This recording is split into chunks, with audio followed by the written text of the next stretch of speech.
Yo,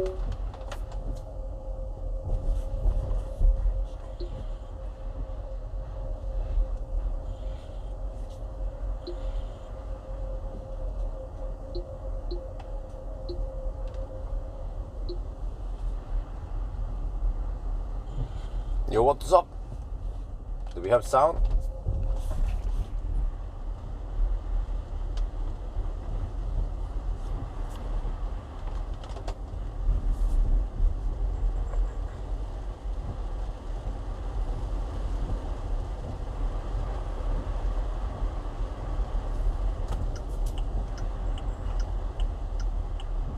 Microphone check.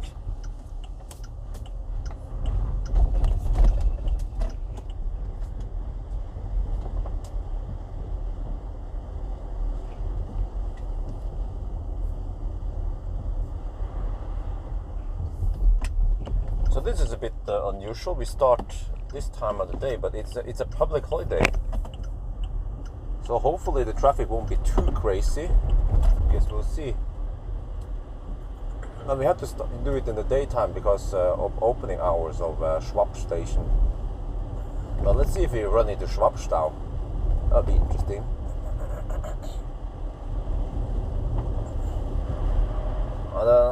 This car is kind of silly because I preheated the battery. I mean, I preheated the car, and it was running for a while. It's a big car, so I gave it a lot of time, over an hour, to fill the preheat. But then I noticed that the battery level sank from 99%. I don't know why it wasn't at 100% either way. And then it dropped to 97%. So it did not pull extra power from the plug, and it did also not top up. So I had to unplug and plug in again, and then it started charging. So that's not ideal.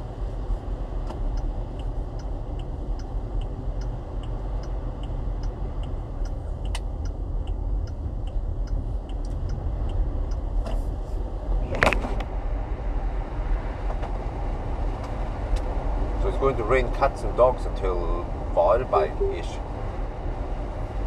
But that's just the name of the game. Chinese software, yeah.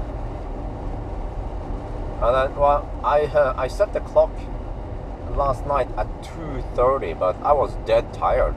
I've been driving a lot, also driving at night. I mean, I had the 1,000 kilometer challenge, but I also did some night run for acceleration and light test and all that stuff. So last night, okay, I briefly woke up at 2:30, but I just passed out again. I simply could not wake up, and I did not feel like driving a 1,000 kilometer challenge. So I just slept. And I actually thought about just ditching the whole 1,000 kilometer challenge, but then in the morning I felt like, okay, maybe you should try it. Anyway, so that's what we're going to do now. So now we have to top up. The battery is at 97%. Well, maybe I should go with this one. Yeah, this one is better. We are completely on the roof. Noise. The luxury of... Wait, it says 250 kilowatt now. Really? Ball claim from Power. Maybe I should use that keep climate on thing. Let's see what it's called. Driving. No, whatever.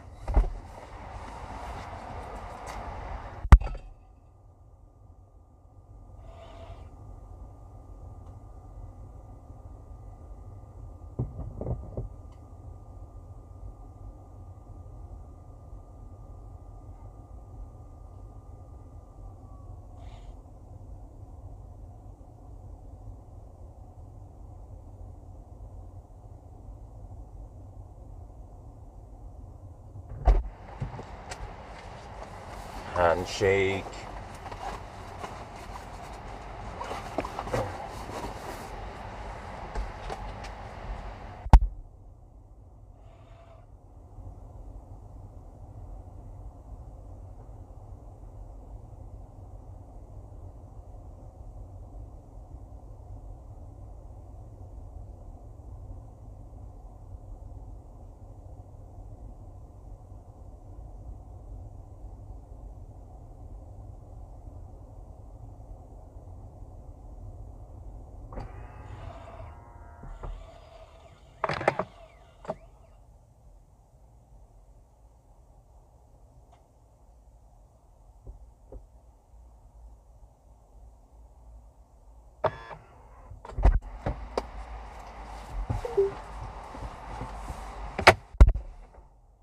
Okay, it says 9 minutes left now. Let me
okay, food, we just put it there.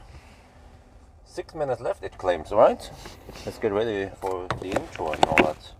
See, maybe I should navigate to Spekkerud. Ionity. Spekkerud.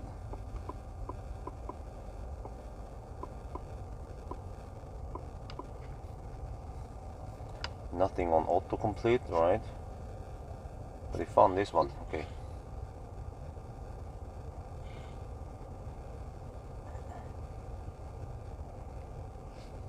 Wait, I'm not sure if that one was the... Oh, it says charging station, Ionity. Okay. Wait. Fortsett til fremhevet vei.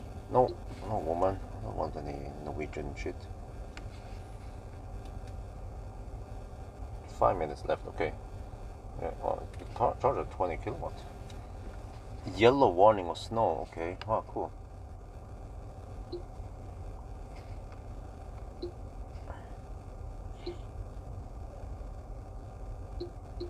the system is so laggy, it needs to boot up every time. Come on. Holy crap.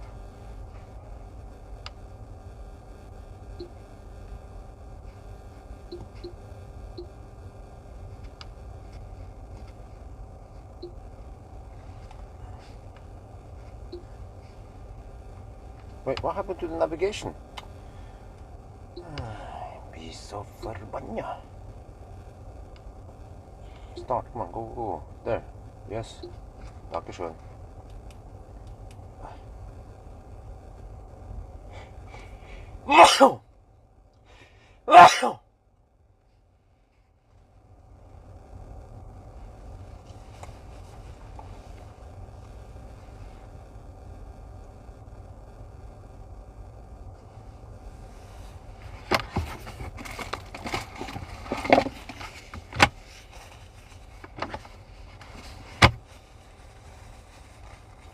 There's just too much pollen there, I think.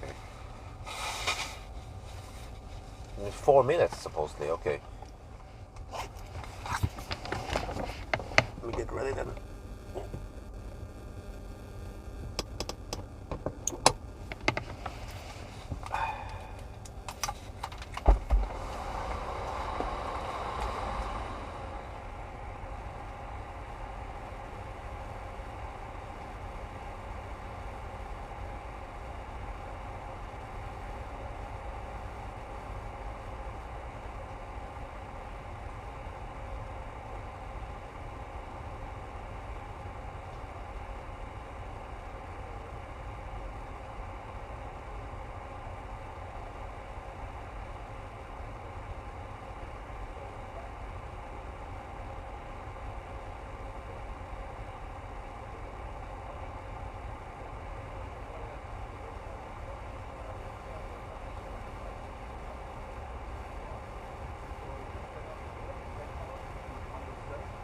This is our fairly big car. We'll show you here.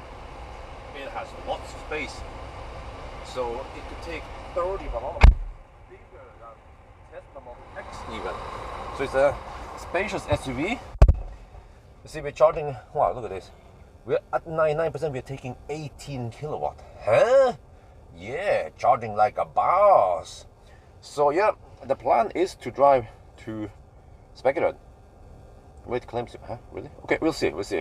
It claims that it doesn't tell me how many percent I have, but the range here is expressed in the VLTP. It's a fixed rate. So you can see that 100% will be a little bit over 510 kilometers. So that means this one is roughly at 40%, roughly. Yeah. It estimates that we'll arrive at 40%. I don't think so. We'll see by the time we reach Spekerød. But I don't think we can go all the way to Hvalberg. So it's going to be a quite painful run, because once we are at Hvalberg, I will just battery stop and then get the heck out of there. Because we have to do this as fast as possible, not as comfortable as possible. So yeah, it will supposedly finish charging in 2 minutes. I think we usually start on the round number, so I'll probably start at 9:55, yes.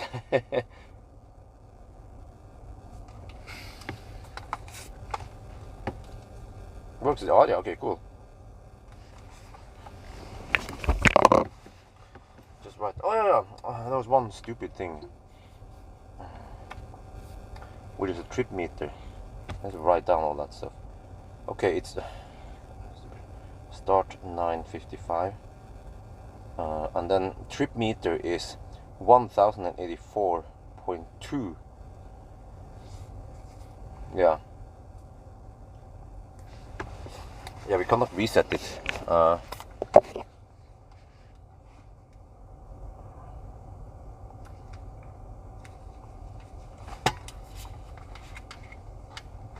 Okay. And the clumsy part with this car is that it doesn't have a regular trip meter that you can reset. We have the kilowatt hour consumption since we start driving the car, and also when it comes to distance, this one I cannot reset it even if I have my own Tesla Björn user. So see if I do this, access not authorized. Yeah, it's kind of funny. In a Chinese car, you're not allowed to do that.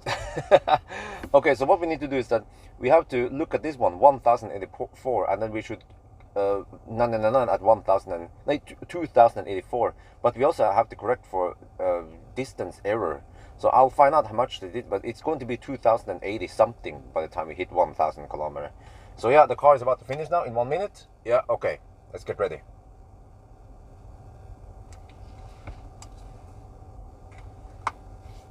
Wait, yeah, not authorized.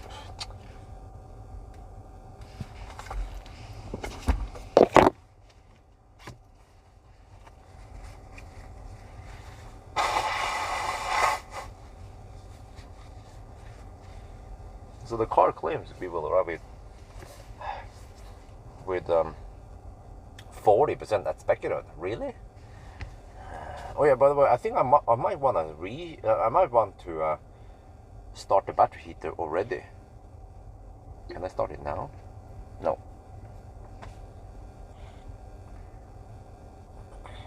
Oh, is this where it's? Yeah, maybe now it camps at 1 minute for the longest time. Yeah, that could possibly be it. I forgot. Because it's been sitting at 1 minute for a while now, but it's still taking 17 kilowatt. So it's doing something. There, now it says remaining time is none, and then 100%. And then, okay, it stopped. Okay, let's go.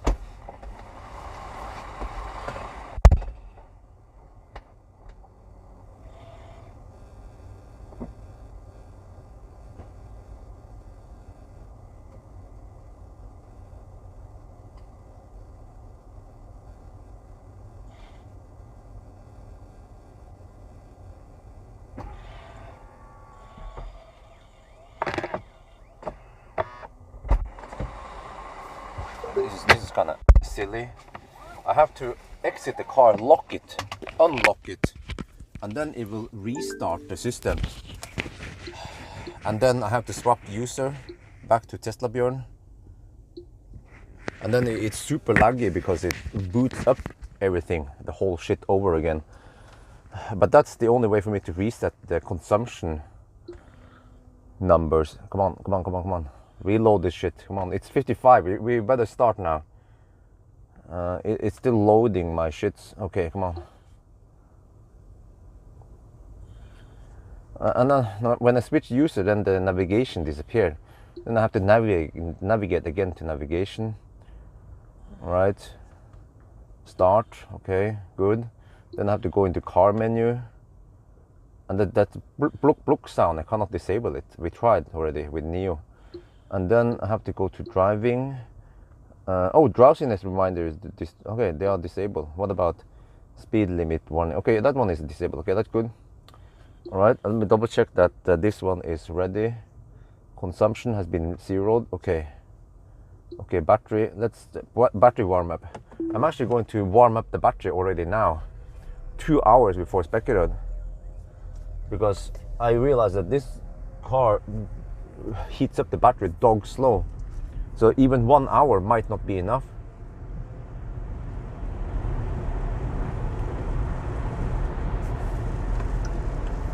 Now we have to deal with traffic. Freaking traffic. Well, you'll see. Because I know that it will take exactly 1 hour. 1 hour and 1 minute to reach the bridge. Schweinsund Bridge. So this will be interesting. How much slower are we going to go today? There shouldn't be any stau. It's just the regular annoying Norwegian left lane huggers. So how much do they actually delay us? We'll find out in a 1 hour stretch. Yeah. I mean, how much slower do you guys think we will arrive at the Schweinsund Bridge?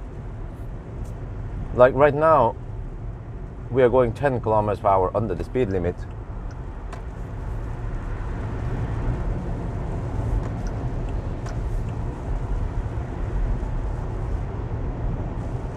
And there are going to be a lot of undertakings today.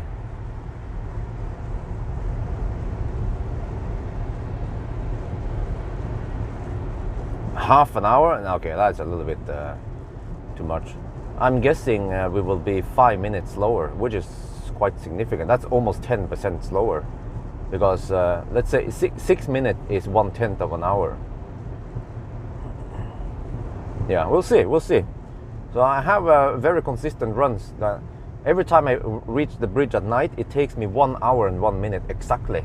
So that's good, because it means that I drive very consistently across different cars. I also correct for some cars. I see how how much speedometer error they have, and I also correct for it. So yeah, that's good. And you see, this could be a problem if we do some kind of test, range test or whatever, and different people do it, and if they don't, for example, just an example, I don't know how they do it really, enough when they do the big range test, are they really strict about everything? Do they correct for speed errors and everything? And yeah, and is each person consistent with yeah, you know, do they actually take into account the speedometer error, and what about the odometer error or distance error?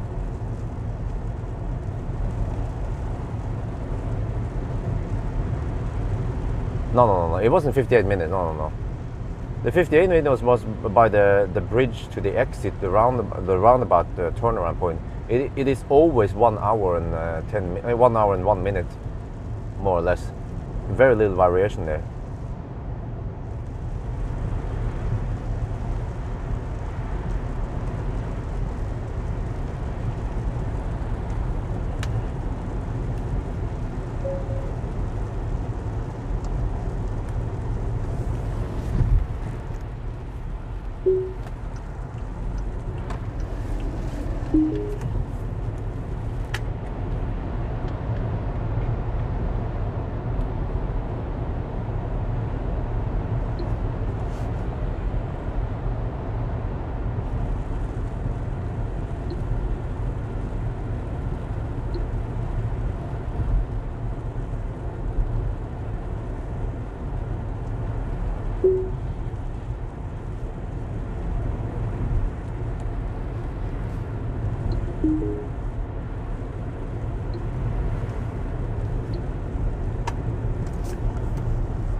All right, we're on the move now. So yeah, we are roughly 2 hours away from the Ionity charger, but I have actually chosen to start manual battery warm-up because last time it seems to not heat up enough. Yeah, and there's also this car, I see that it might have something like a 3 kilowatt battery heater on you might want to hold the steering wheel. in the big.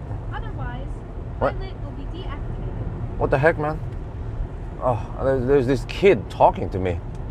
Yeah, so we'll see then. In 2 hours, will we Colgate or not?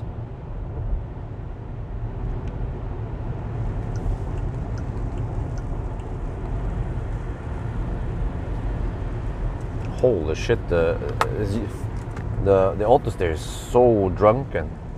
It drives so uneven in the in 2 axes. Left and right, and accelerate the regen wise.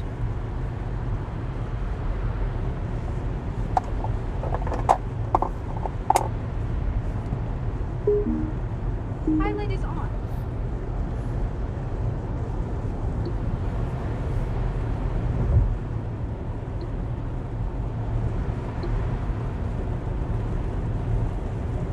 There. Pilot is on. The kid is back in town. Yeah.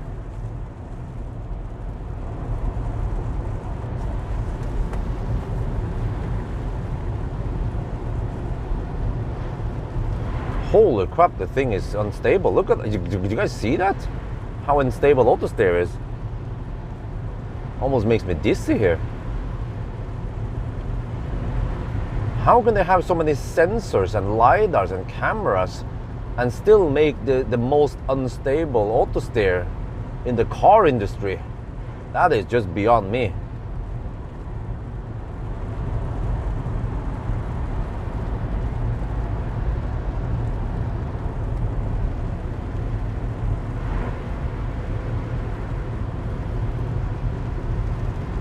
How, was it really 50? Huh? It was 59 minutes last time? Really? How the heck is that possible?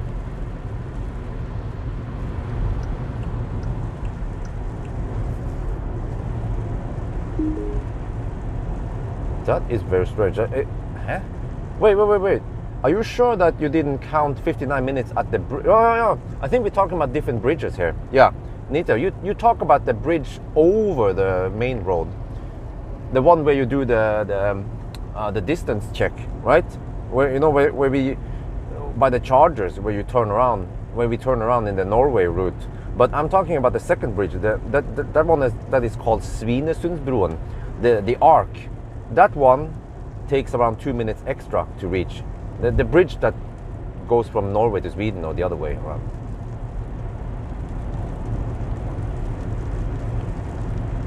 Oh yeah, I forgot. We have higher speed limits now during summer. Oh. Wait, so does that actually mean that we are 2 minutes faster because of higher speed limits? Wow, I didn't know that it was that much. Maybe I thought 30 seconds, 1 minute tops, but okay, 2 minutes.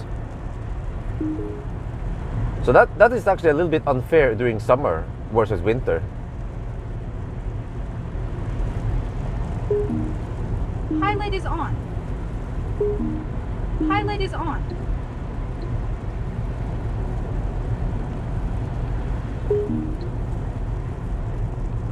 ACC is on.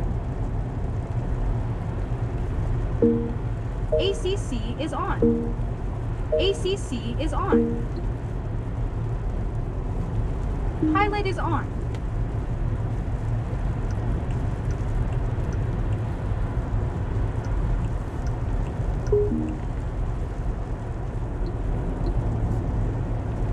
Highlight is on.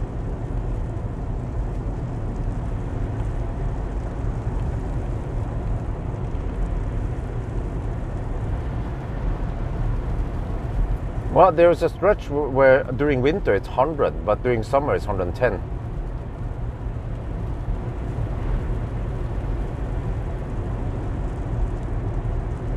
What the heck is a car trying to do? Look, do you see that? I did not want to interfere to see what it would try to do. It was trying to crash the car. Holy crap, man. Why do you... There are so many sensors. What is the light? Wait, what? Ah, I forgot to turn on the LiDAR maybe. Wait, maybe I have to subscribe to the good pilot system. Yeah, of course. You might want to hold the steering wheel. Otherwise, pilot will be deactivated.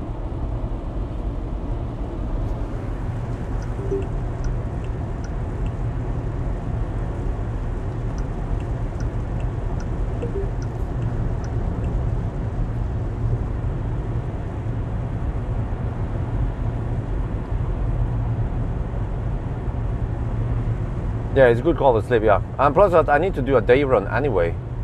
So we'll just have to deal with traffic, I guess. We'll see. You might want to hold the steering wheel. Otherwise, pilot will be deactivated. Wait, now what about the lane change thing? Cannot, okay, whatever.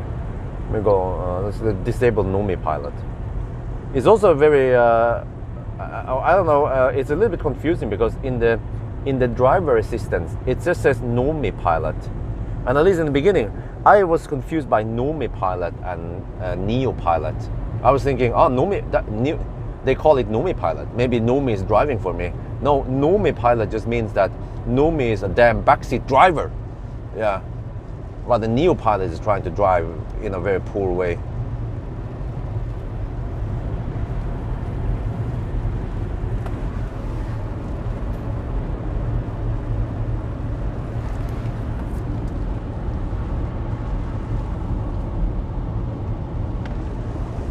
You might want to hold the steering wheel, otherwise I'm going to slip your throat when you're sleeping.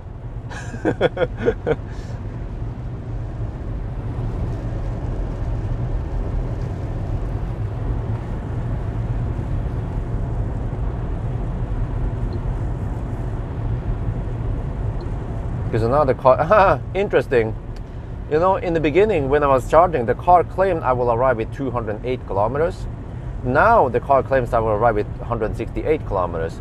So the way you can convert this is that when we charge to full, we have 512 kilometers, and the kilometer is fixed rate.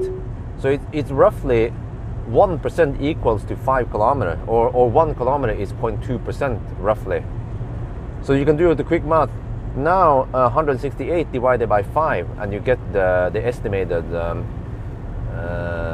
percent at arrival, speculative. So that's less than 20%. How much is that? Wait, no, wait, my bad. Initially it claimed 40%. Now it's around 32%, right? 33% maybe.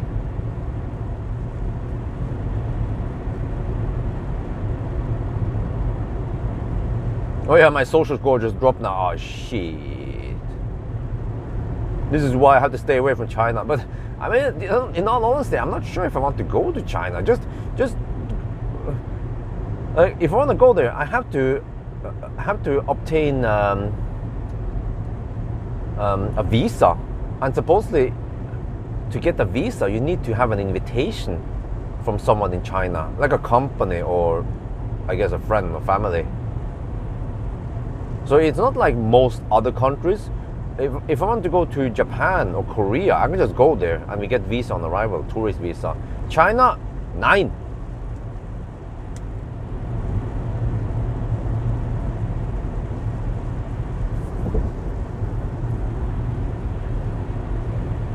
Yeah, access denied. No. That's not how it works, buddy. I will of course get access to China. They'll be like, hey, welcome to China. And then in the news, YouTuber disappeared after visiting China. Yeah. They can just make people disappear.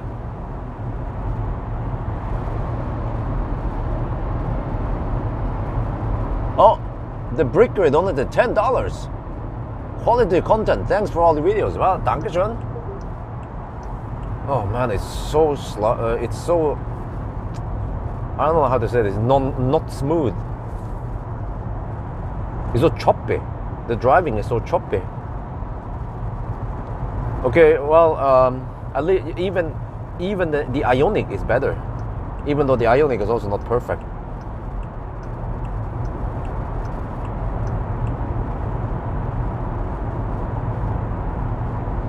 Yeah, so I have to turn on. Every time I start the car, I'm gonna tell you the procedure. Every time I start the car, I have to switch from Pressebil user to Teslabjorn user. Every time. I don't know why it defaults back to Pressebil. Maybe because Pressebil is the master user or some shit. But there's also no way to set default user. Alright, and then I have to go to driving tab. I have to press the car icon, go to driving tab, scroll all the way down and disable drowsiness reminder and disable distraction reminder.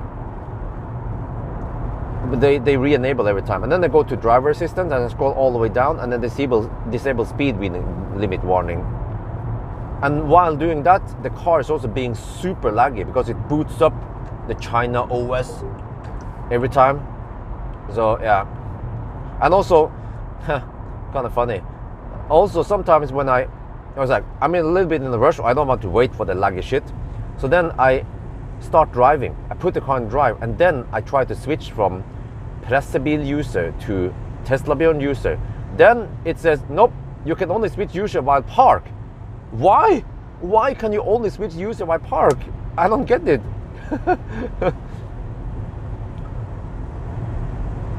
Because actually in the Teslabjorn user, it will automatically switch to English and it will load all my settings. So that's very nice. Otherwise, it will be Norwegian everything. Norsk.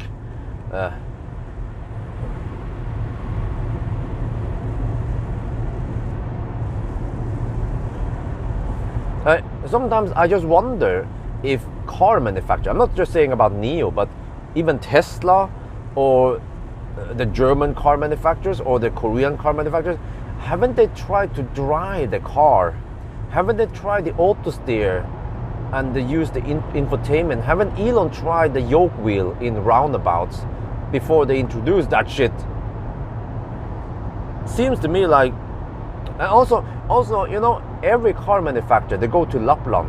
Well, have they not tried to drive in Lapland when it's snowing and see if the radar gets... They should also go...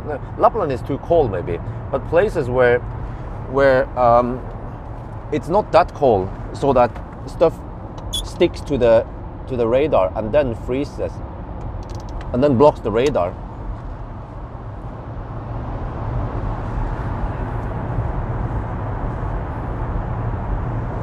I don't know, man.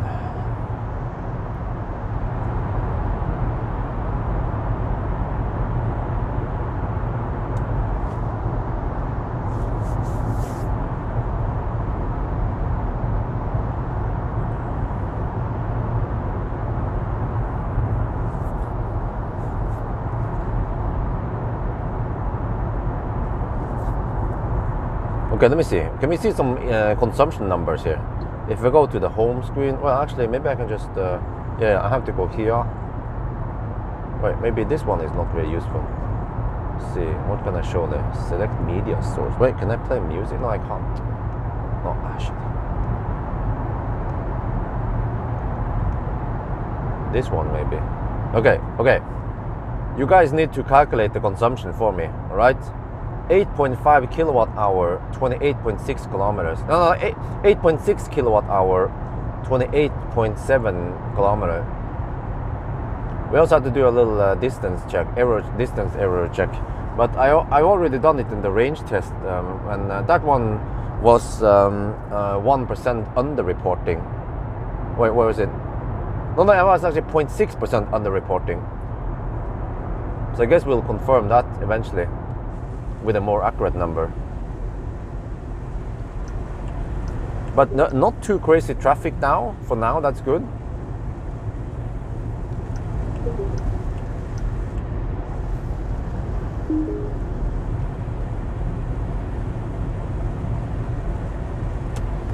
Yeah, and maybe that's the problem. They are blind for their own faults, or they just blindly claim that that's the best. Just like charge port on the right side.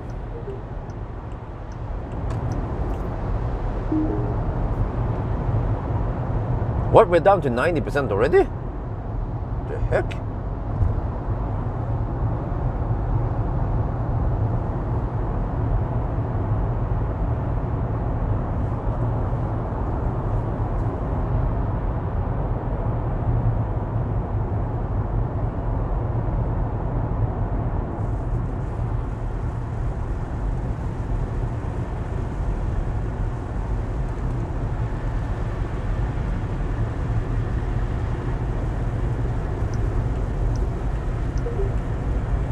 Yeah, here you see it's 110 zone. Normally it's 100 zone. Maybe you can check distance here. It was 31.8 kilometer when we started that section. Okay, 30. Maybe someone type it. 31.8 kilometer start on 110 zone. 300 watt per kilometer. Shit. Let's measure how long that stretch is before we reach the 100 zone again. It's only one section that has been lowered, because then it's like 110 zone now, and then around Salzburg, I think it was, no, around Moss. Yeah, around Moss there is 100 zone, and then after Moss it's always 110 zone regardless of summer winter.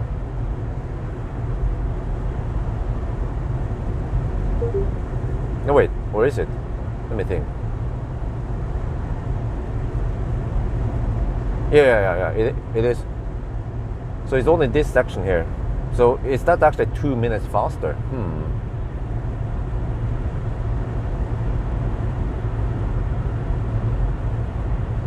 How many swaps?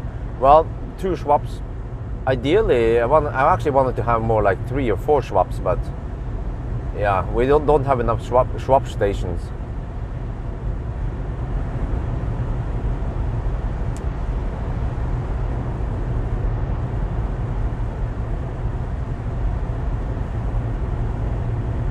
Oh, thank you.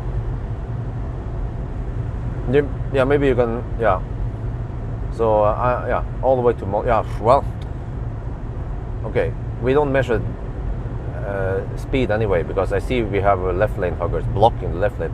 I might be hugging the left lane from time to time, but I always check my mirror, and if someone faster comes behind me, I will let them pass. But here we have a classic side by side. Yeah. In Norwegian, I just call them venstrefilrunkere, like left lane wankers. Wanka. I think that's what. Do we have any Brits here? A wanka. What is a wanka?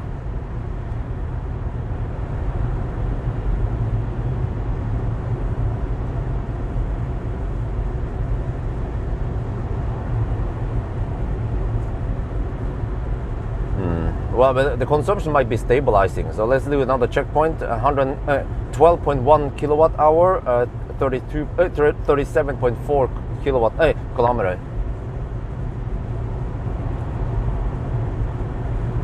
It's a self. Yeah, exactly. Yeah, that's exactly what it means in Norwegian also. So left lane wanka. Well, except for that in UK, that wouldn't make any sense. It would be a right lane wanka. Hey! Watching out for merging vehicles. Yeah, the car needs, has done it several times. If the car in front is a little bit too close to the middle line, then this one will phantom brake and it will anticipate some kind of merge, which is not a merge, but it labels it as merge.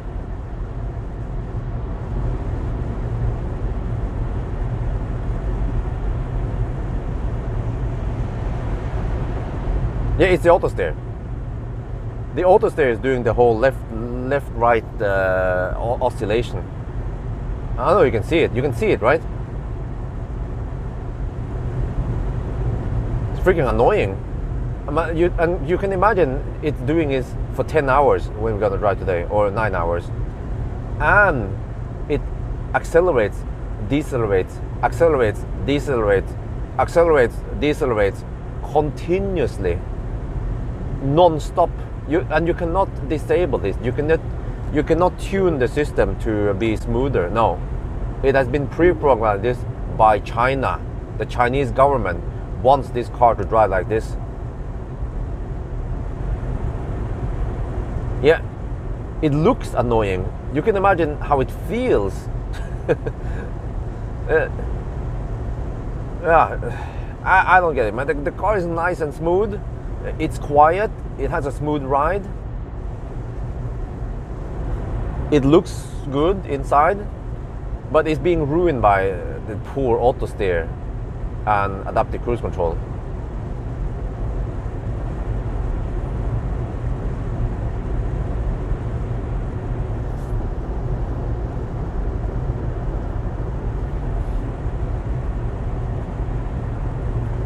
Holy crap, sometimes it's really bad.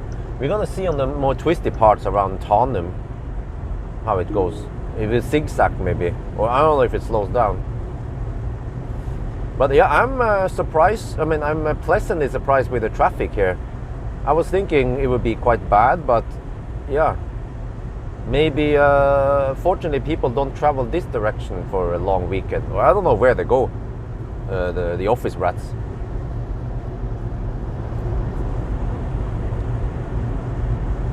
But speaking of office rats, I used to be an office rat myself, and let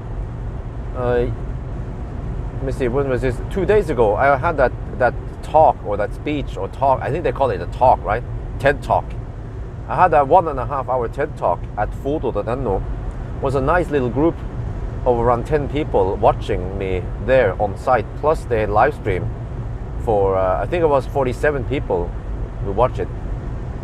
So there I told my story about how it started as a hobby photographer, and then it became a videographer, and then about the Tesla, and then how I became a YouTuber, and that it took a long time.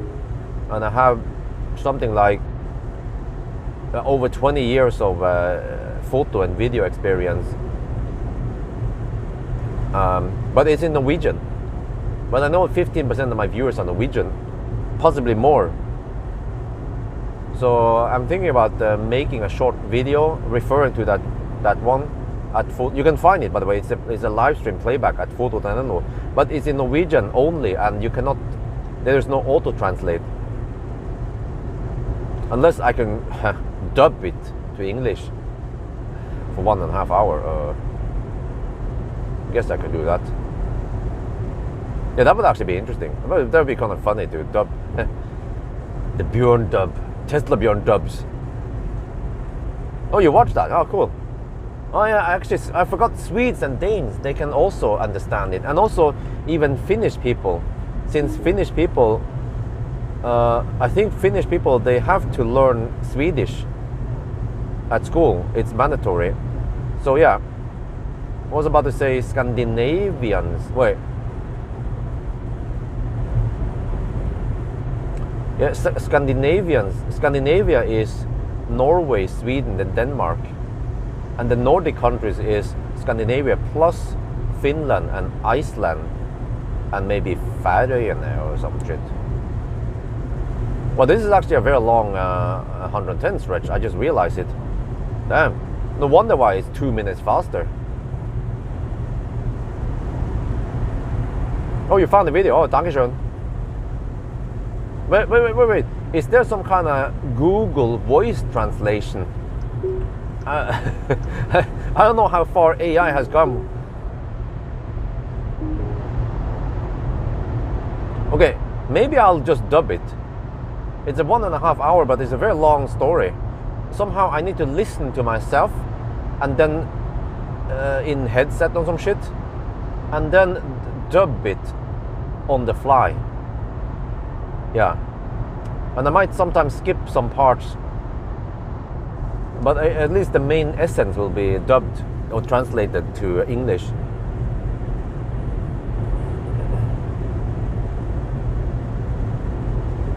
Well, in that regard, it means that if you include Norwegians, Swedes, Danes, and Finnish, that could be as much as 25% of my viewers, which is quite high.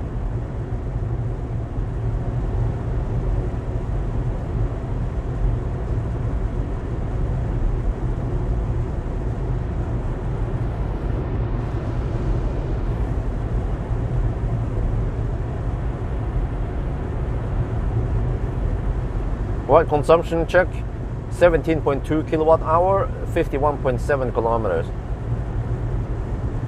Well, the kilowatt hour goes up quick. Just look at it, 17.4 kilowatt hour,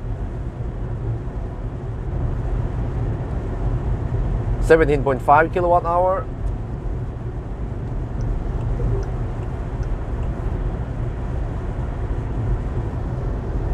17.6 kilowatt hours. Yeah, it burns through the juice like crazy.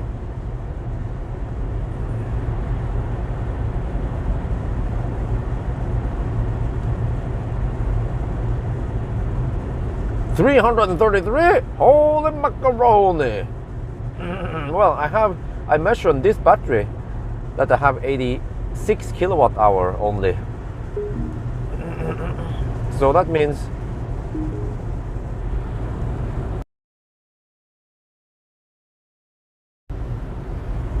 transcriber from Norwegian, huh? If you use Adobe for editing. Oh, I have. Oh, maybe I just have to install some add-on.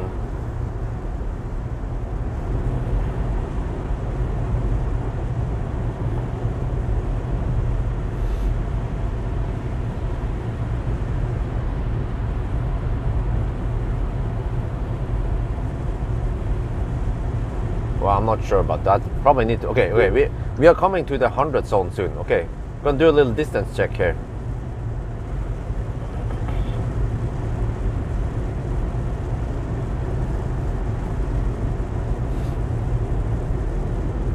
Then you can try to calculate the time difference if we drive 10 kilometers per hour faster. But it also depends what speed we are driving at. Because if you're driving at 10 kilometers per hour and you go 10 kilometers per hour faster, that is a doubling.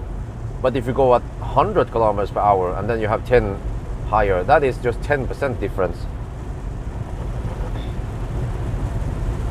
No, listen, but that would be true if we can make it all the way to Varberg in a single charge. But if you do the math, Varberg is 360 kilometers from here, and if you average best case 300 watt hour per kilometer, that is more than 100 kilowatt hour Pilot, huh? Pilot deactivating. What is this shit?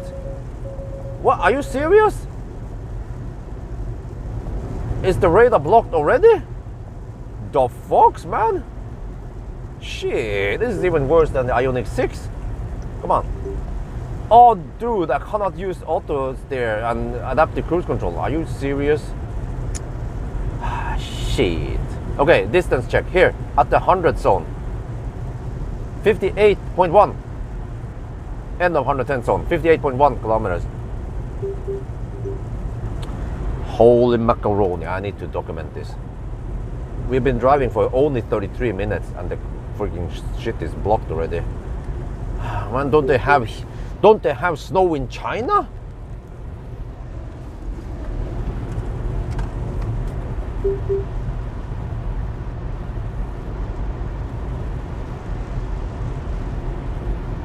Okay, 58 kilometers. Well, can you estimate how much faster it is to drive 10 kilometers per hour faster than?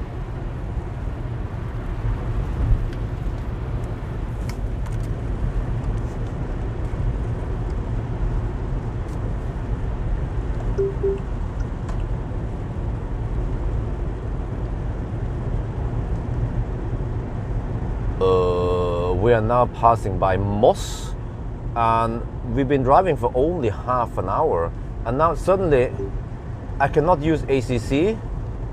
Also there was some faults in some systems. ACC system fault. What the heck, man? There's a little bit of wet snow. What is the temperature? 2 degrees Celsius outside. And the system, oh, it works! It works! Yeah, yahoo! It's raining heavily, please take over. No, I don't want to take over. You drive for me, Numi.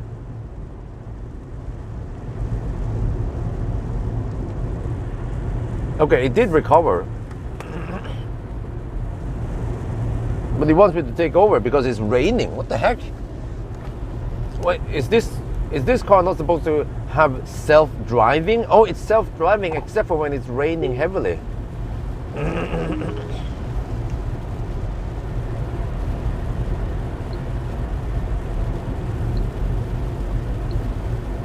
Okay, let me see. Now the car estimates we will arrive with. Guys, 1.5 minute difference. Yes, there you go. There you go. Yeah. Well, except for that, I'm not driving at the speed limit. I'm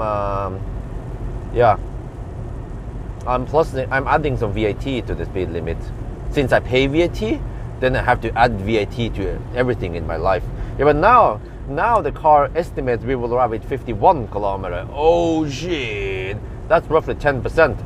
Oh shit!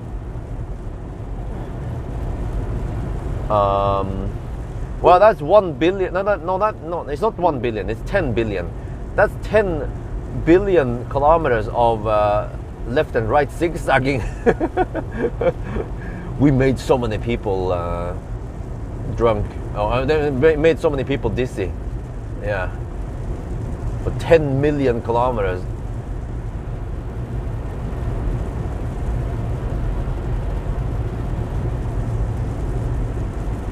Holy crap, it's unstable. Look at that shit.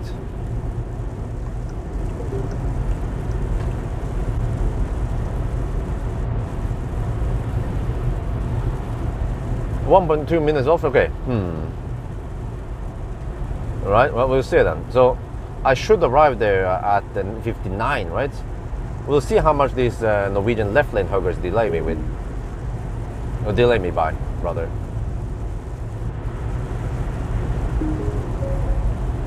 You just have to be more intimidating. You know, you have to pretend like you're supposed to ram the left lane hugger from behind. But then you're of course ready to bail out in case they are drunk or stoned or some shit.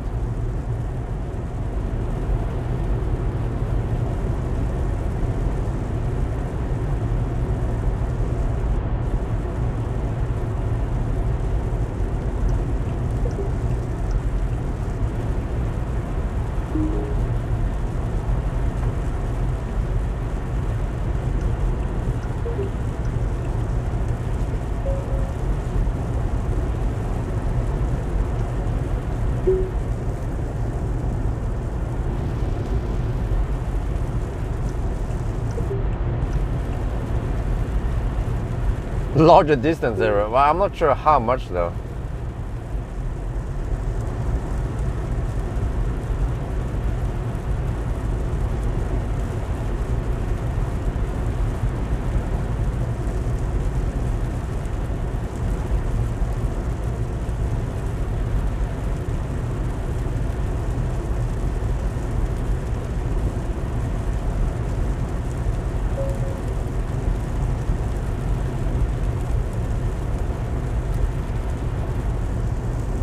Holy crap. I mean, do you guys see the zigzag at all, or is it just me?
Oh yeah.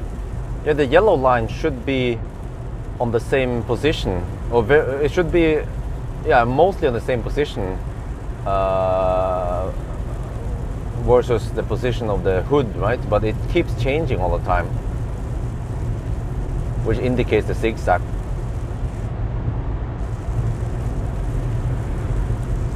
Holy shit, man. Oh. If I puke, then I send the bill to Nio.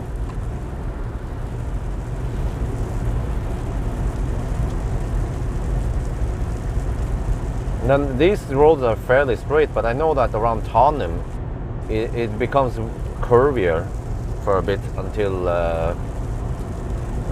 yeah, till Håby roughly.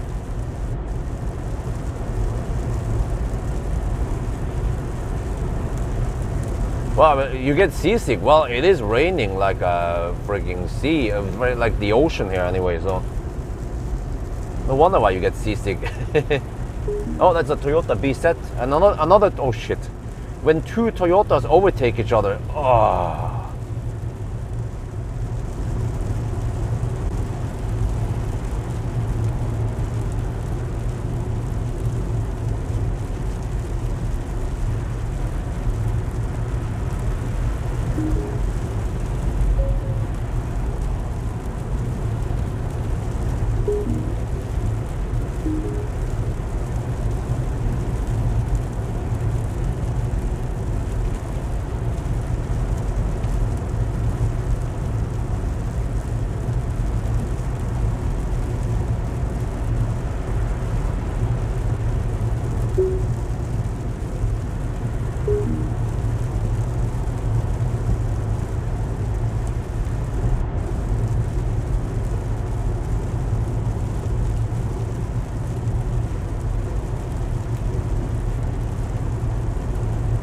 Well, there's a lot of Swedes here, which means that they have visited Norway for this weekend. Yeah, because I guess they also have the public holiday. Wonder where they went. Skiing?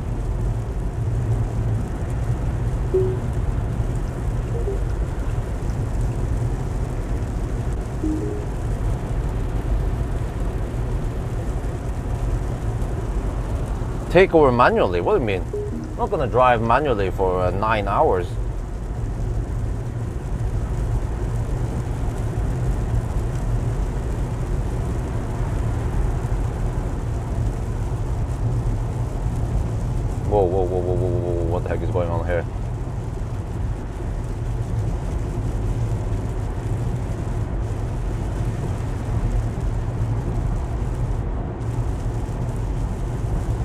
Well, I guess it's different now that we can drive in the daytime for once.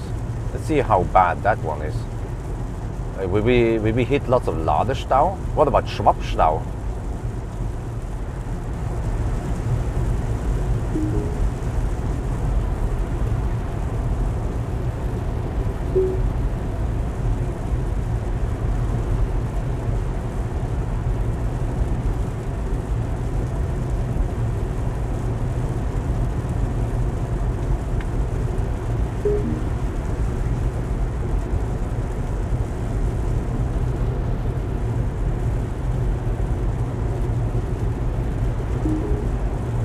Well, I hope the battery stuff works. I haven't tried it, but it should work, right?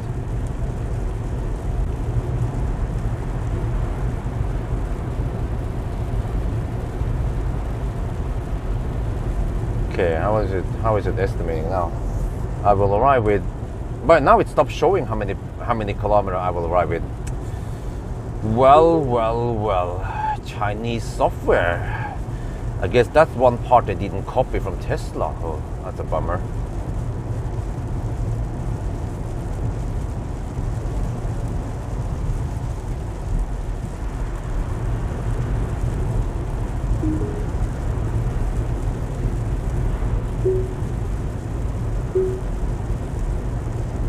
It's raining heavily. Please take over, the car tells me. But why, Nio? Why, Numi? Hello. No, shut up. Could you rephrase that? Cancel. Do you want me to navigate to console as now? No, 9. Okay, it's cancelled. Yeah. Okay, cancel. I forgot you had to say cancel. I have a bad, thick Nordnorsk accent. And you cannot turn off Numi anymore. You could do that before. But not anymore, son. Not anymore.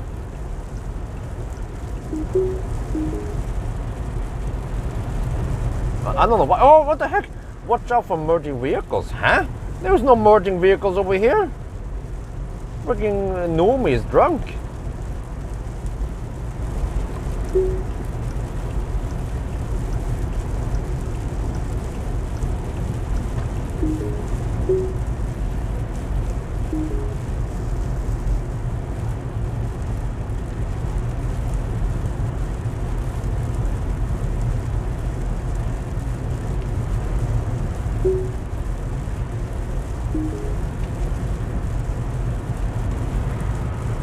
Man is driving right in the middle of the water stretches.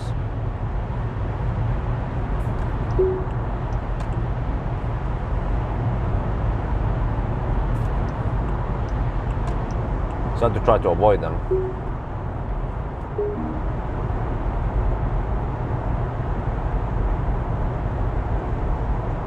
Oh, wait, where's the exit?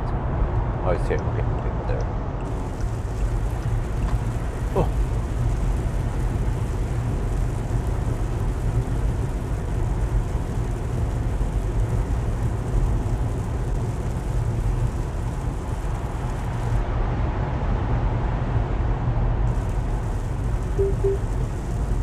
I don't know what the heck the car is trying to tell me.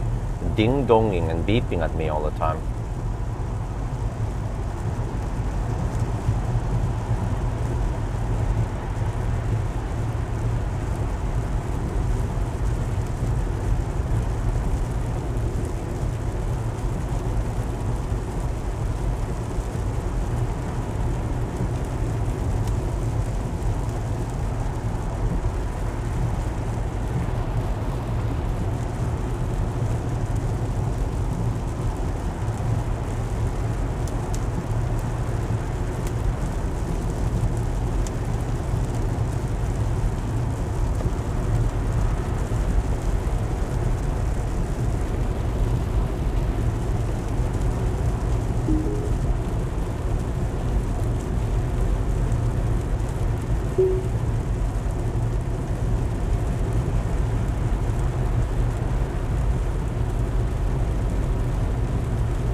Well, did I show baby Björn there? No. Oh, you mean the dog, right? Dolly. Yeah. I think that's what you meant.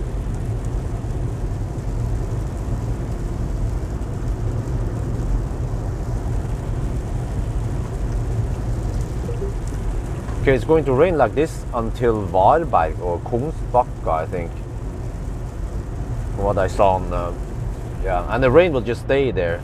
So even on the way back, well, we will at least have no rain in the southern parts, and then we go back to the rain again in the afternoon hours.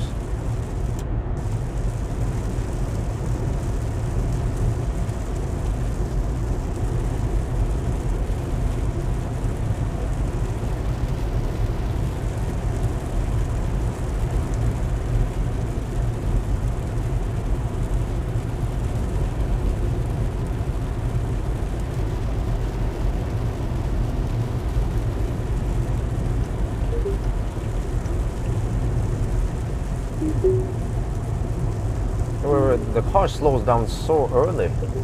Huh? Oh, I need you to hug the left lane. This car is super sensitive for how early it slows down for traffic ahead.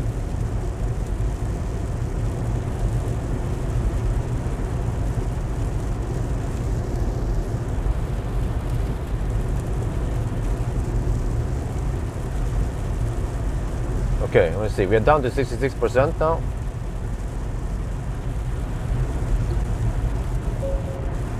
No, stop it.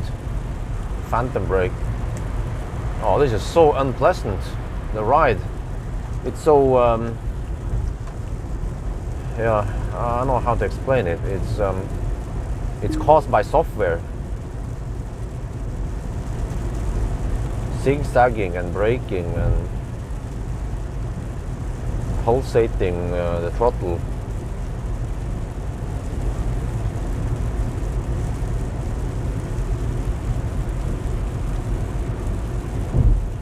Yeah, you have different following distance, and it's set to the shortest one, always.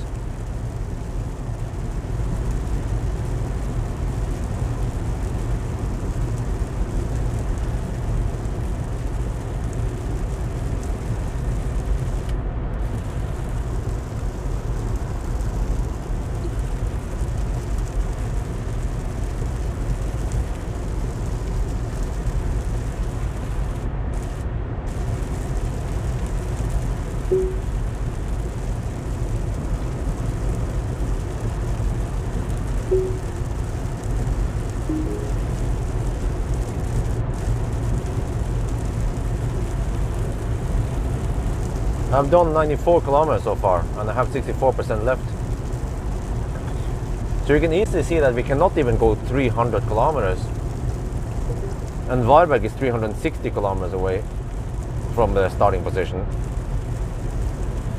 So we have to charge once at Spekkerød, and then we can go to Varberg, just like with the ET7.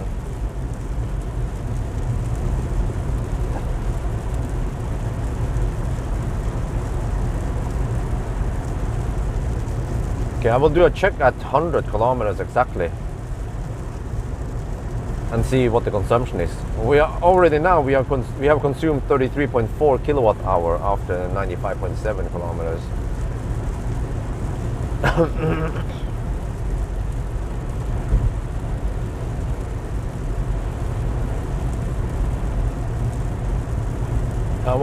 That's the future. What do you mean? What future? What are you talking about? Swapping station Kungal. Is it? Whoa! Watching for merging vehicles. What? That guy's not gonna merge?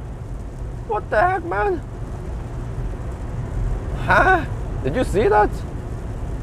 It phantom brake for a potential merging vehicle. That car wasn't even close to the middle line. Well. The Tesla killer got killed. No. You have to have Nomi on. You cannot turn off Nomi. I could turn off Nomi before. Now you cannot turn it off. So you see, the car is very good in many ways. It's fast. It charges, okay, maybe not the fastest there. They could probably boost it up with software safely. It's a freaking 100 kilowatt hour battery after all. It's fairly quiet in here. It has good ride, good seats, but the software ruins it. Oh, what the heck again? Watching out for merging vehicles. What? That one was a way harder breakdown. What the heck is going on here? Let me just hug the left lane for a little bit more here and see what's going on.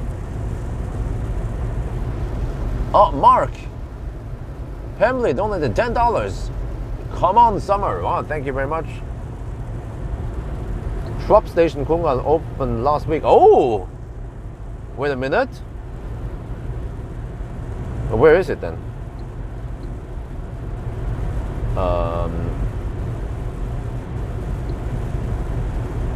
At the search. Can I make it to Kungal though? That's the question.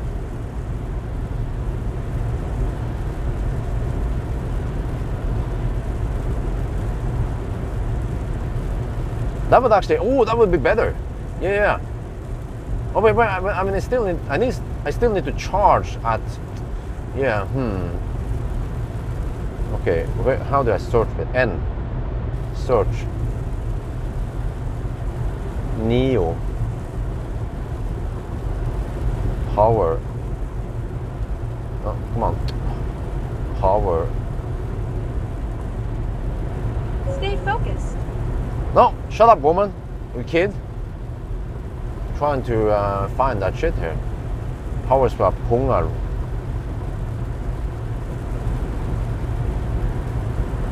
Huh?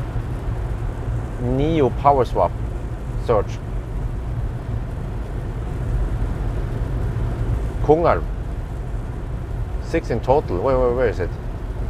Oh, it's a little bit off the. Oh no. Merging vehicle again? Are you serious? It's not that close. Come on. Stop bugging me here. Oh, that one is a little bit off the Kungal thing. Let me think here. Do I want to go there? Can I reach it?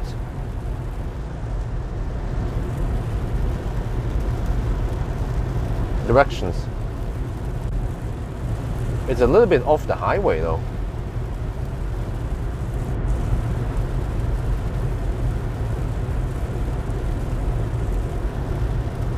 It says it claims 1 charge needed.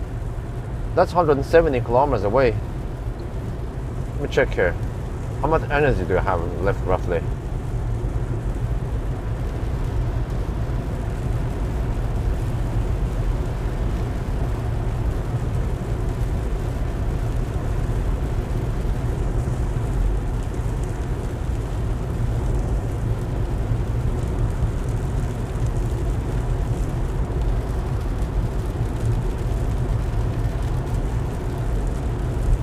Oh no! I can't make it to Kungal. Way too high. Yeah, I can't reach Kungal. Cancel. Okay, I have to go for Spekerud as originally planned. But then, what should I do then? I should maybe go Kungal because from Kungal I can go straight to Helsingborg. Yeah. But does that make any sense? Or should I go Varberg? Because Kungal is a little detour away from the highway. You can see it, right? Can you find it on the Google Maps? So I haven't figured just Varberg, the only option, but Kungal,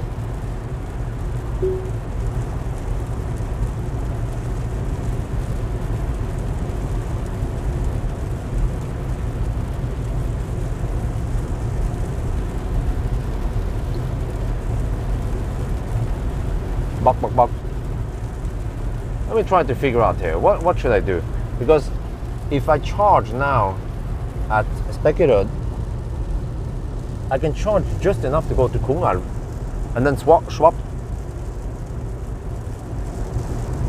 And then I can make it all the way from Kungal to Helsingborg.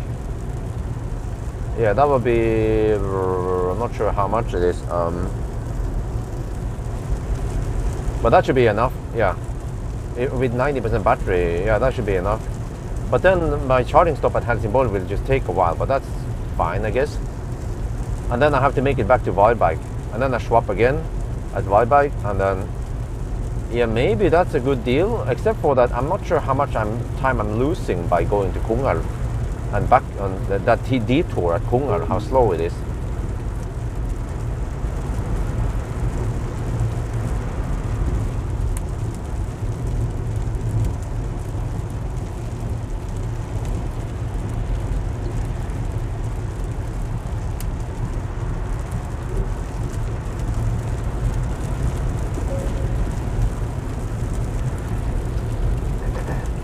Okay, can you guys check consumption for me, please?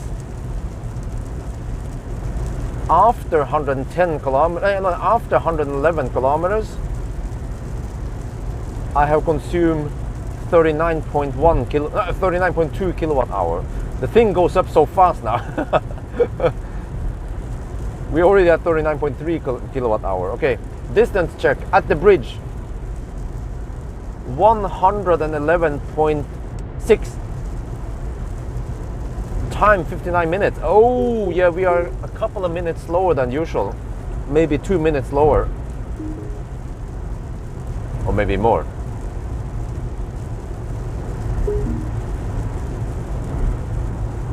$350 watt-hour per kilometer. What the heck, man? With that kind of consumption, I can barely go 250 kilometers.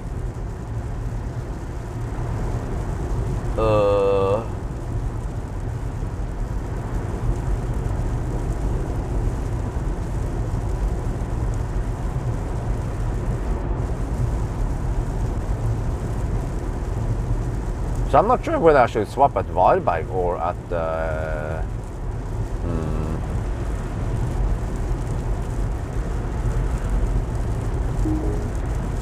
Kungälv. Well, Neater, can you 0.6%? Just like I guess we should. Well, actually, does it matter? Under 0.6%, we have to count to 994 kilometers, right?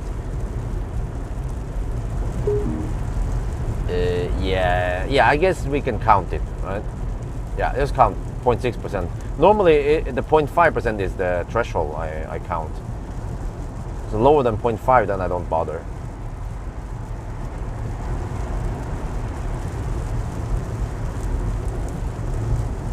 But Anita, can you estimate the detour time at the Kungälv swap station? I have to exit the highway and drive, I don't know, a minute or so. Whoa, dude! What the heck is that guy doing?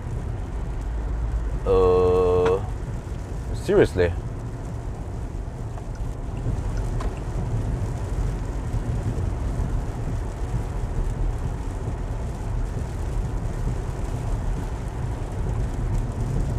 Because I wonder if Varberg is a faster detour. I mean, you still do the distance when you take the detour. It's just that it might be a little bit slow-ish drive. But Varberg also is not the fastest detour stretch.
Bak. Yeah, okay. I was talking about the detour to the power swap station in Kongalv. But I see that Kongalv, Spekkela to Kongalv is only 22 kilometers. So I just have to do a really quick pit stop and pee, I guess. That's the only time. I mean, I just have a quick pee and then go swap at Kongalv. And then, well, I hope I have enough juice to hammer from Kongalv all the way to Helsingborg. I should have, right? If I have 86.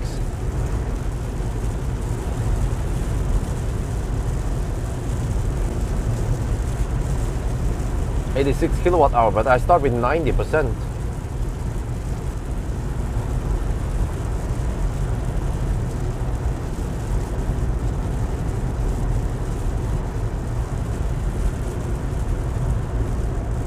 So Kongalv to Helsingborg is 236 kilometers.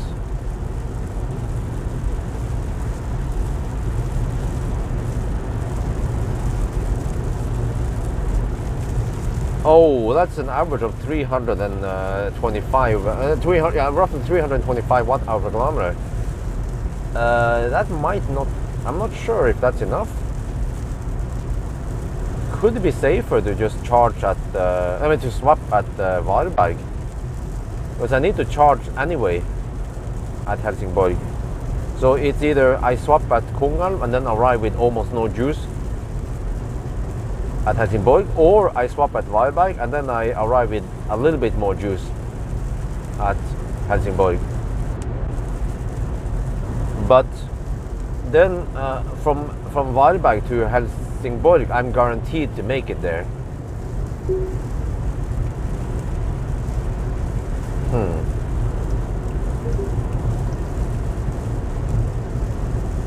But from Kongalv to Helsingborg, I'm not sure. But we have to drive through Göteborg, so that one will be slow, yeah. But then comes the 120 zone at Varberg, which will consume more, and I'm not sure if I will have enough then. So I think the safest is actually to swap at Varberg. And Varberg seems to have a slightly shorter detour than Kongalv.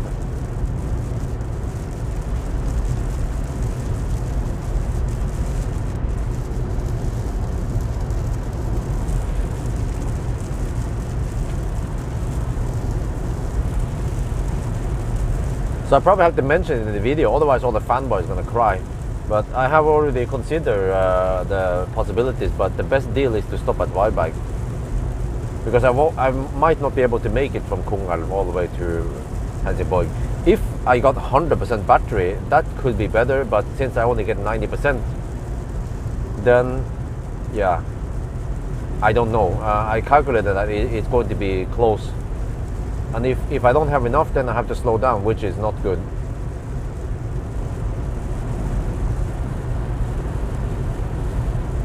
Well, just look on Google here. You will find the swap station.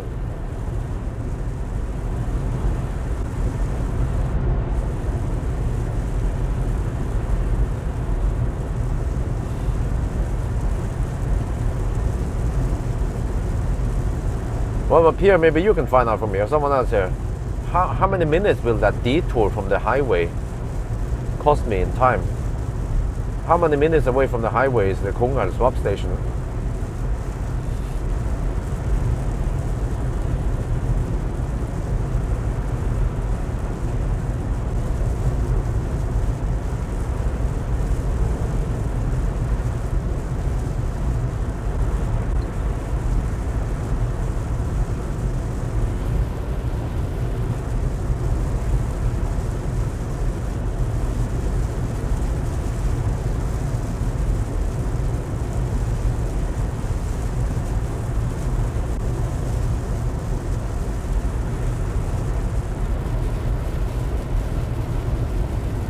Two minutes, really?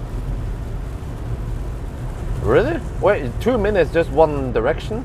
That's 4 minutes total.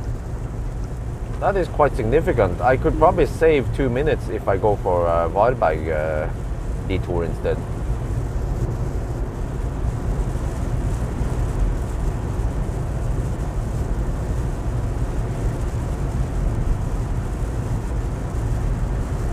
Wonder if it's a 50-60 zone on that side road.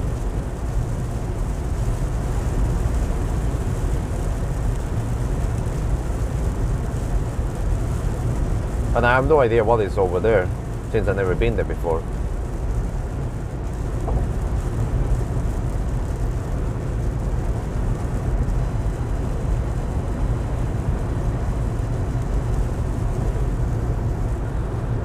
So I brought some food with me, since I might not be able. I will just swap and go at Varberg. So which means that I have to hold it. So timing wise, it's actually better to go to Kungalv and swap there, so that the time before I have my next P stop is not too long.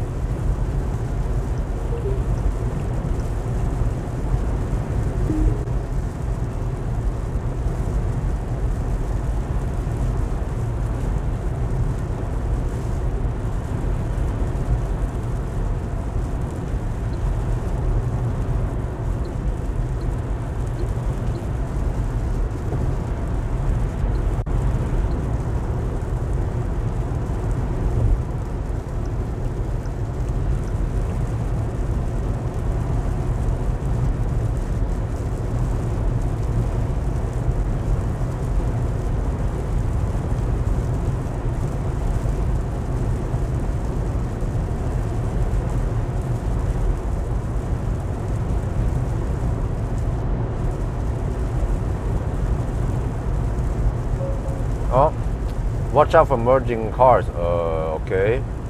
Oh, we have headwind. No wonder why.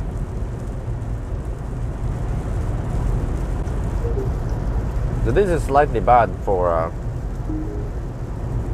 this one, because it means that we have to charge longer at Spekkerud. Swap the same way. Same way, you mean? 6-minute detour, really? That is kind of slow. Okay, that means Spekkerud and then Varberg.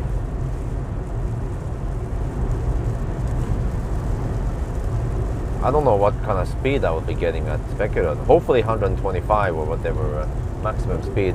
The preheating has been going on since Oslo right now, so that's 1 hour and 15 minutes of preheating so far.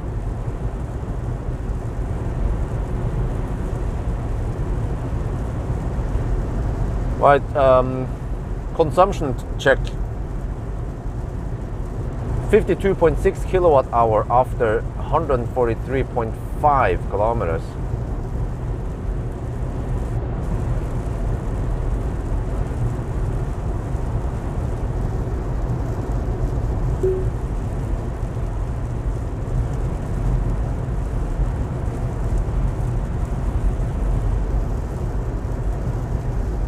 The Varberg should be just 1 minute detour from what I remember each way, so that's 2-minute detour, which is okay for Swedish highways. In Norway, like Grelland is really quick detour, literally just a pit stop.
Well, we have a headwind and it's raining, so most cars will consume a lot in headwind and rain.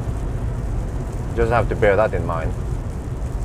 I guess we'll see on the way back from Helsingborg. There it will hopefully be dry there and we have tailwind. Then you see some completely different numbers.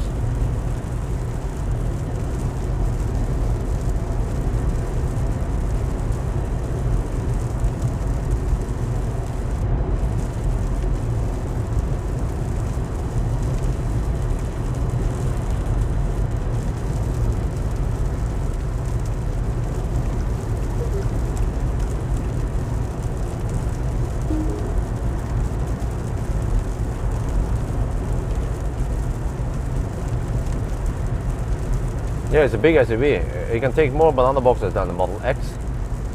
To put things in perspective. Bigger than Fat e-tron, bigger than BYD Tang, bigger than BMW iX, bigger than ID4, you know. So of course, when you have such a big car, then I guess it's unavoidable to get high consumption.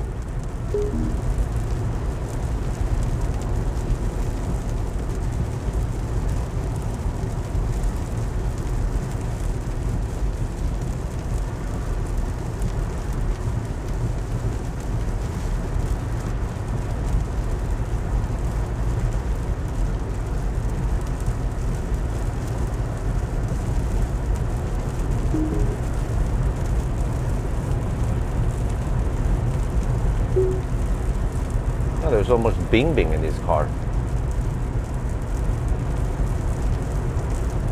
Unbelievable.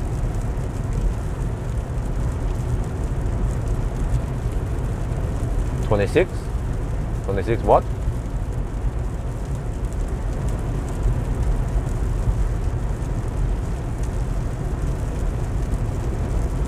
Okay, I'm already down to 37%.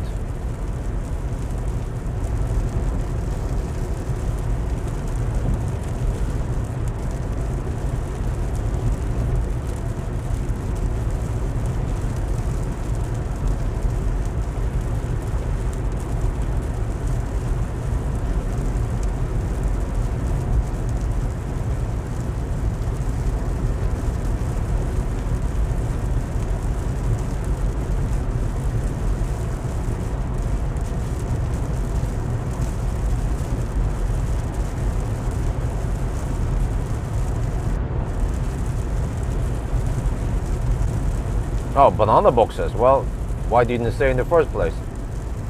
I had no idea what you're talking about. No, 30.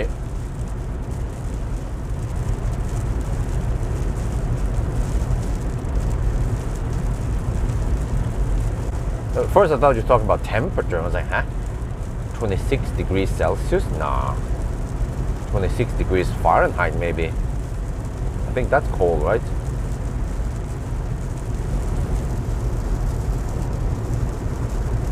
It's 8 degrees Celsius, by the way. We have headwind and wet roads.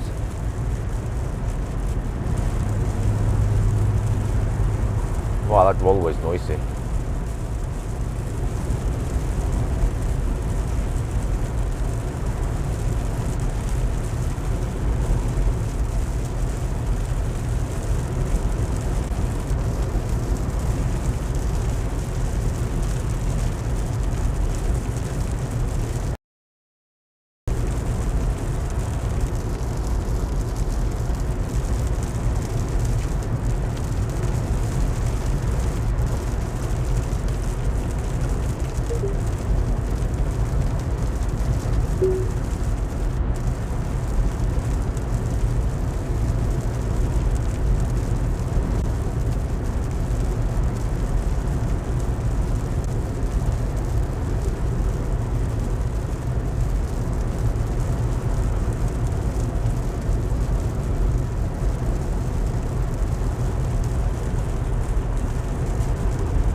What the heck is the car doing?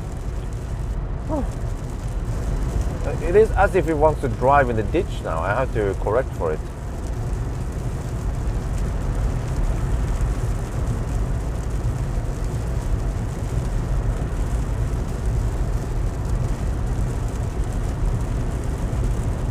Stay focused.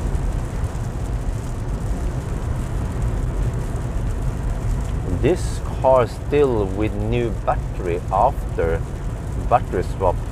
It get old battery. Huh? I'm not sure what you're talking about. Can someone translate for me, please? I had to read it a couple of times and I still don't understand what he was trying to say. But this car does not have a new battery. As I measured 86 kilowatt hour on it.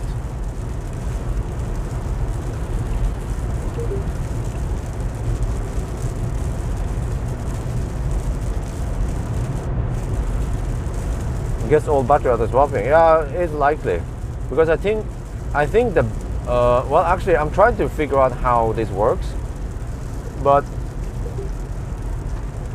so the car comes from China and it has to have a battery in it. So what do? Is it delivered with a brand spanking new battery, or do they just put in a swap battery from China? I suspect they just put in a swap battery. There are two scenarios, right? They put in a brand spanking new battery and ship it here, and you'll be like, whoa, until you swap it, and they'll be like, huh? I have 2 kilowatt hour less suddenly. And then the new battery is just in the circulation somewhere, right? Or if Nio is smart, they just put in a second-hand battery in here, since you're already releasing the battery. So you're already getting a one with a couple of percent degradation. Actually, more like 3% degradation. Oh no, 2.5% degradation. You already get that one, because that's the same degradation you get in the rest of the pool. And it will be cheaper for Nio.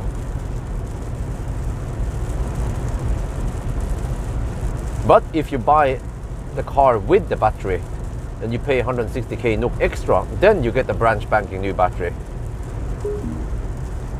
Well, actually, we don't know. That would be a new scandal if they actually gave you a second-hand battery.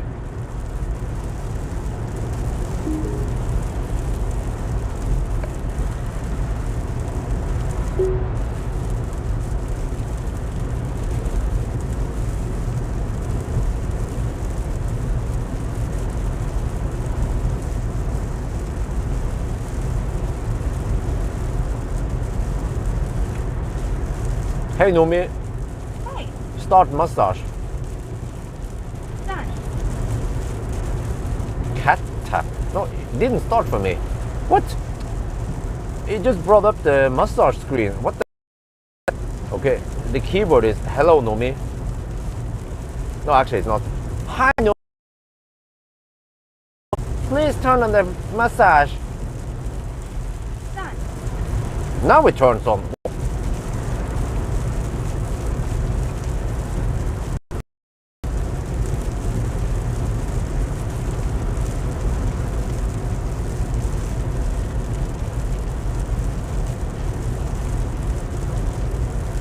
Right, consumption test check. I mean, 62.8 kilowatt hour, 168 kilometers. Actually, okay, 168 kilometers, 63 kilowatt hour. It goes up so fast now. Yeah, 63 kilowatt hour, 168 kilometers.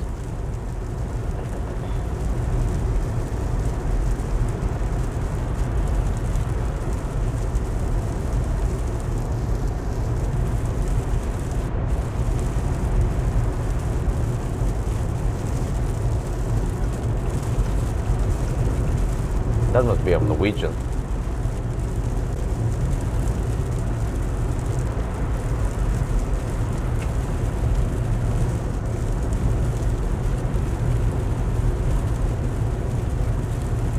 So a degraded one will be taken out.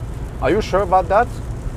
I already measured 2 batteries this year and they are both degraded. Why are they not being taken out? They have 2.5% degradation.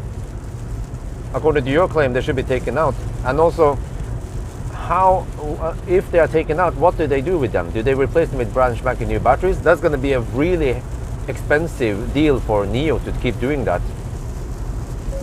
Oh, come on. I think it's going to merge. Seriously.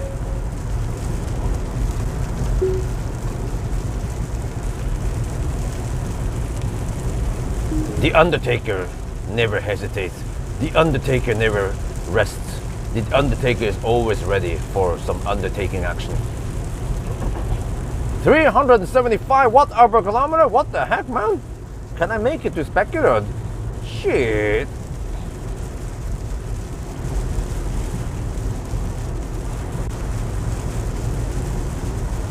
I have roughly 24 kilowatt hour left. No, wait, no, 22 kilowatt hour left. And I have 58 kilometers. No, wait, I have 50. No, wait, where's the distance? There are 81 kilometers to go. Okay, let me see. Well, let me calculate. Okay. Again.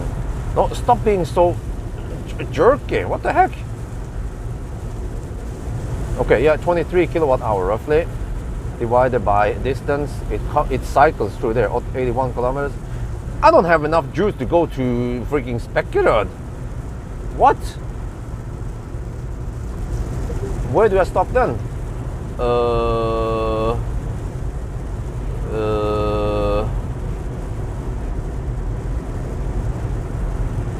I have to stop at what's it called again?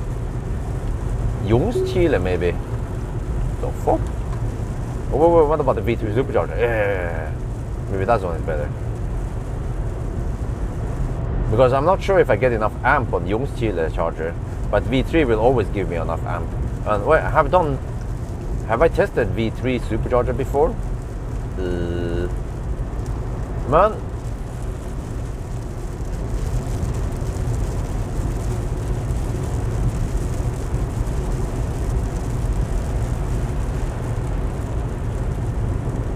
Nio checks the state of health of the battery when they recharge, then a swap station, and if they diagnose an issue, yeah, okay, yeah, exactly, issue. But issue does not mean degradation. Degradation is something that happens naturally and is not counted as an issue. So some people just misinterpret that. But I already measured 2 kilowatt hour less capacity in the batteries we have been getting now.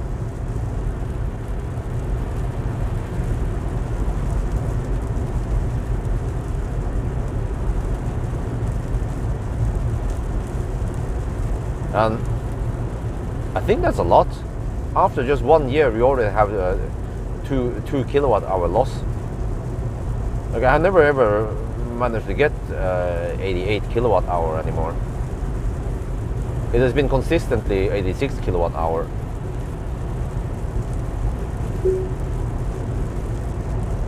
I don't know.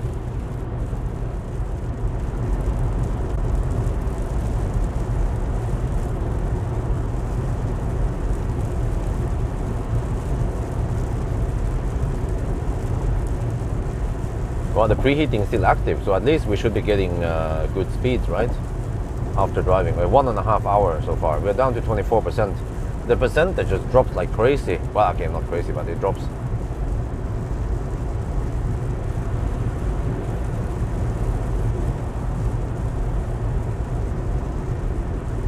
Well, I could go Hoxtorp. The V3 supercharger could be a better deal. Oh, I have an idea. What if we swap twice? We stop at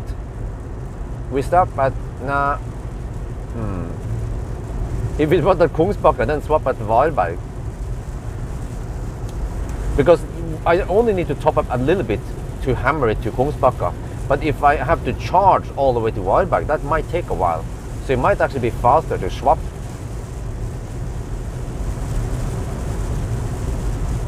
Yeah, that's a good idea. What do you guys think? We charge just enough to go to Kungsbacka. To go to Kongelv swap. And then Valberg swap.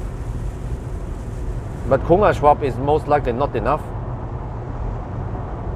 I mean, we can try. We can hammer from Kungsbacka. Yeah, and then by the time we get close to Valberg, we will probably be able to decide whether we can make it to Helsingborg or not.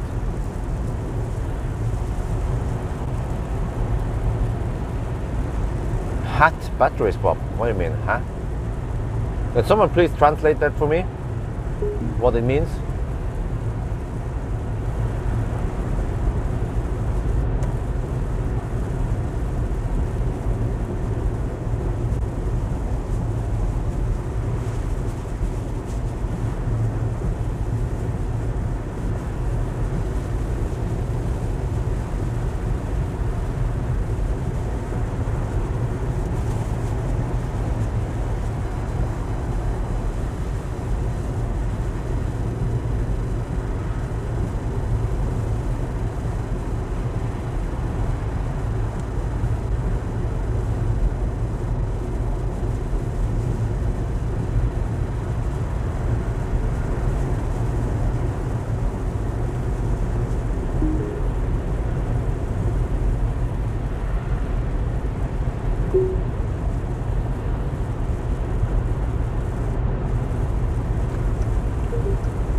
heavy wheels affects consumption, not when you are cruising like this.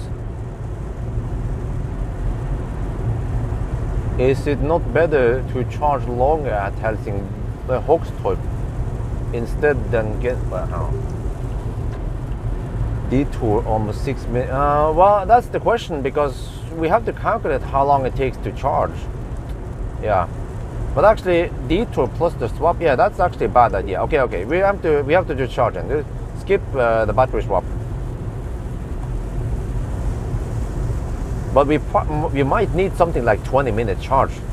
I don't know if you guys realize it, but charging from Hogstorp, counting in some heavy rain and shit, just to get to Varberg, I might need 20 minutes, maybe longer. It depends how slow it charges.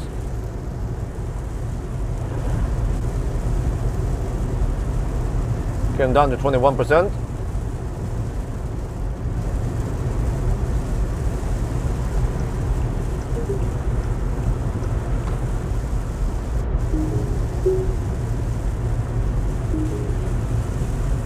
$86 kilowatt hour.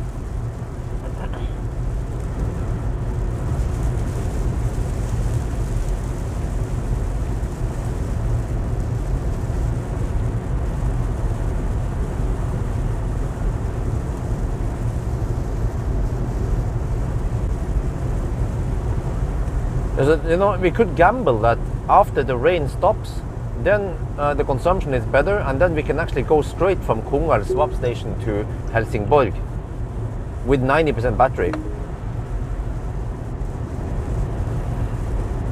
But we don't know.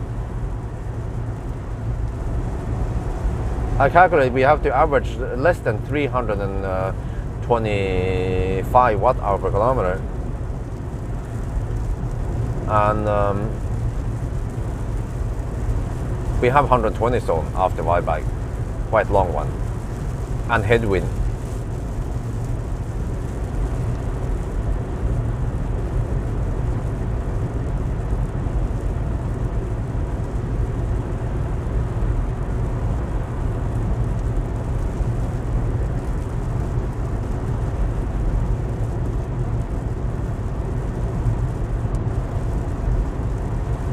But yeah, I think that the idea is that since we have to charge anyway, then it pays off to just charge, rather than having to take that 6-minute detour plus the swap itself.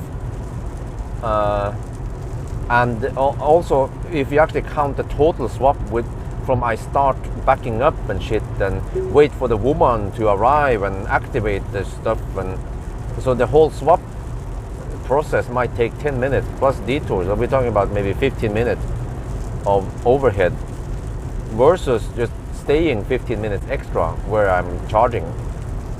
So that's probably a safer thing. But on the other hand, safe in the aspect of time, but swap, you then you get 90% battery, and you're guaranteed that you can make it to Varberg at least, or beyond. So it's actually quite tricky here. I'm not sure. I'm actually not sure which strategy is the best. But I mean, I'm pretty good at estimating stuff, right? So I can just estimate how much we need to go to Varberg once we stop.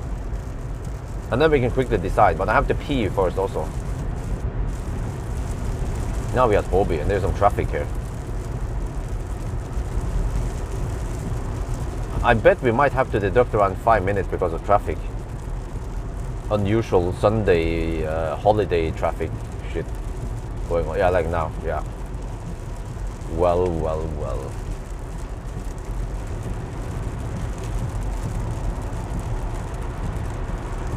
It's the battery swap challenge. Should not use. No. What? Who says who? You? So you mean that Nio drivers, they only swap batteries? Of course they don't. I've seen them charge at Ionity Varberg before the, yeah. But of course people, Nios will also charge. They will charge and swap according to what is the most convenient.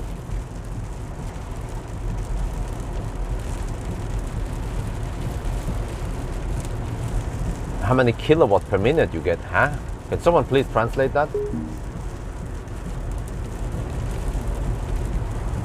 how can you get kilowatt per minute?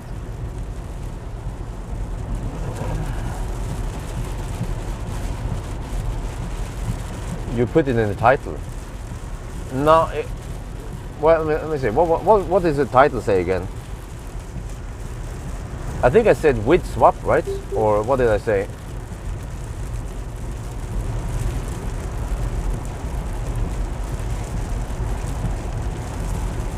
But it doesn't mean exclusively on battery swap. It means including battery swap as a part of it, if in case that wasn't obvious.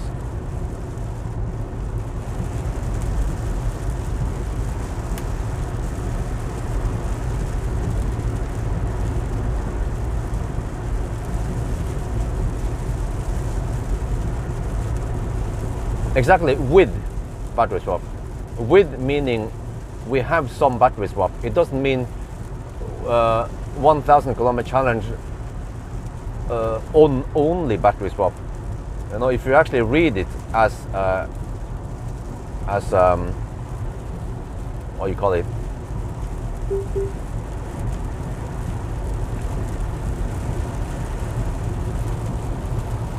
if you read it as a lawyer, you can interpret that it doesn't mean exclusively on battery swap.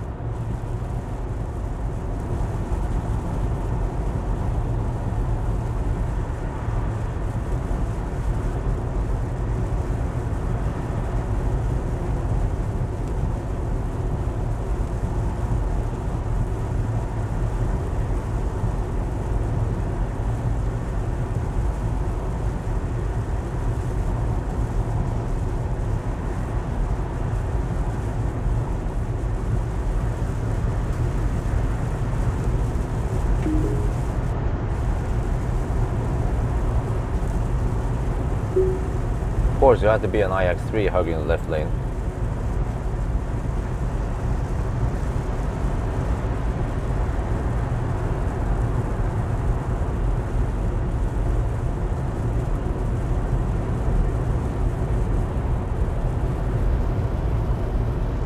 Stay focused. What? I'm staying focused, man. I just want to rip off that. Well, actually, it doesn't help. Rip off that stupid Nomi head, but the whole system is still based on Nomi. And you cannot turn it off.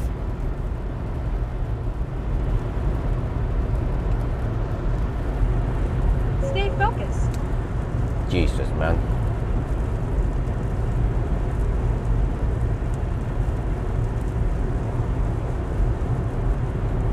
Well, let me see. How does it trigger?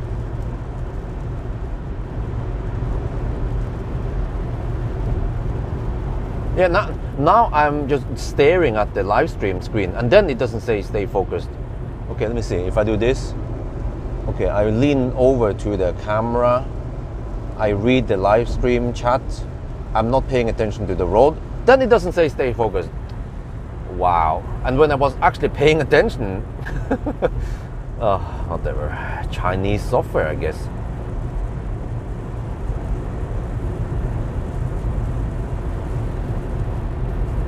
The calculate the consumption, read error connection.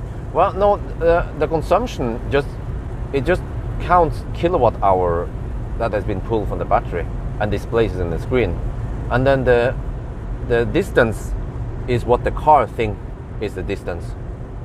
For example, if you pump up the tires, the car knows exactly how many kilowatt hour has passed. When they display watt hour per kilometer or kilowatt hour per 100 kilometer, it takes the known kilowatt hour it has pulled from the battery, divides it by the distance it thinks it has done, and then it displays the consumption, which could be incorrect.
Comfort level 5.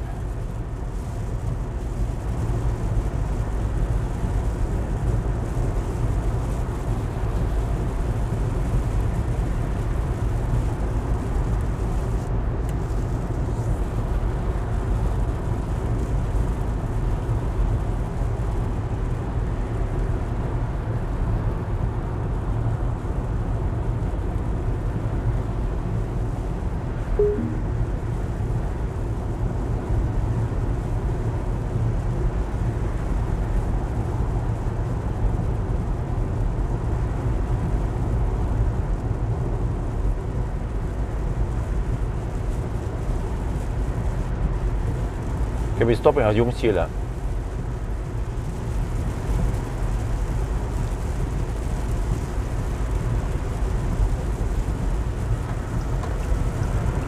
Okay, there we go. Camping too long? Yeah, go, go, go, go.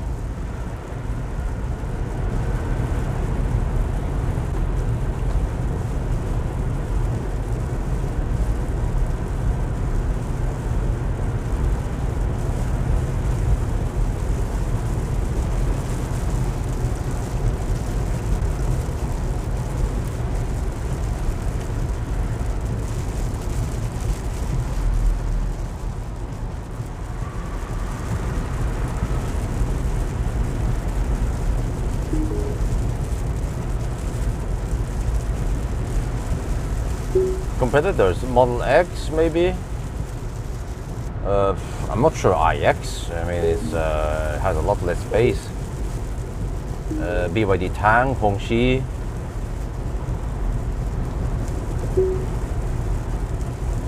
I guess EQS SUV.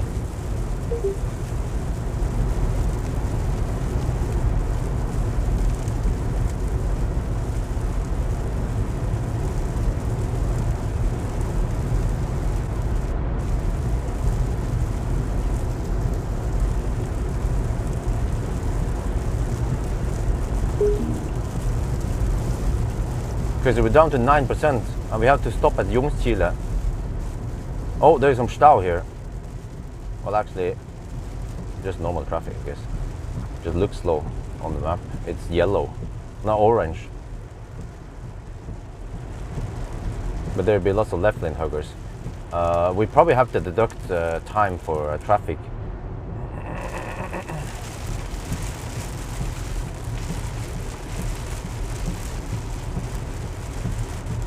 This is a lot more traffic than normal.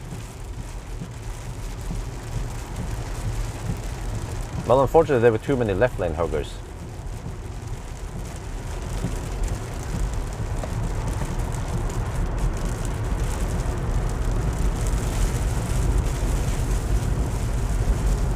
So I had to get past them eventually. I was stuck behind them for the longest time until I got a little bit fed up.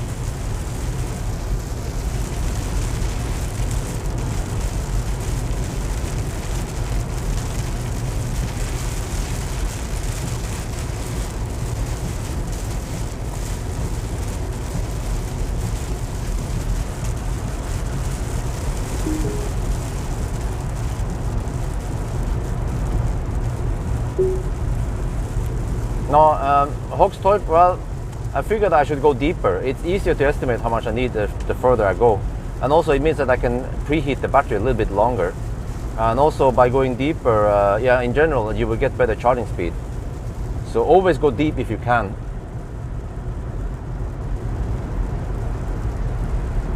So hopefully we can see over 120 kilowatt hour per hour.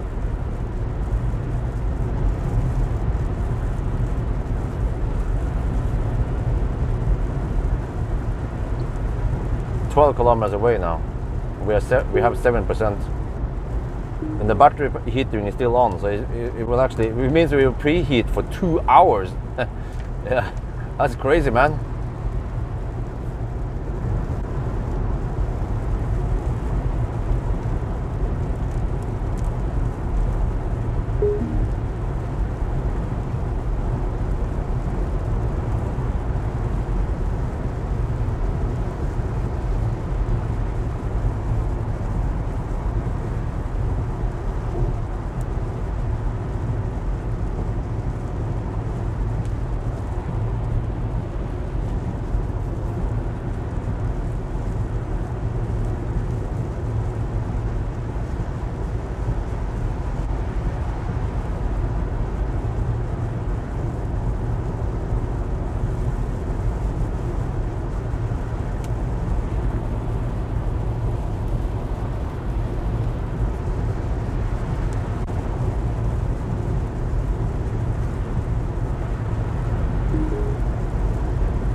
6% left.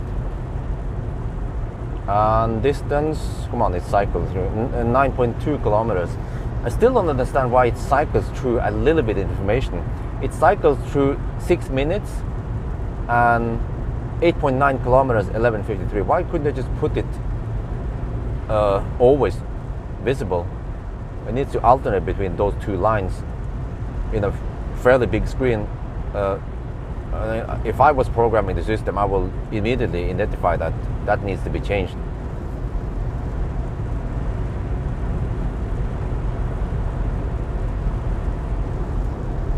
Does the battery gets warm before warm? I think what you mean is the battery you get warm. Yes, they try to keep it at 20 degrees Celsius from what I heard.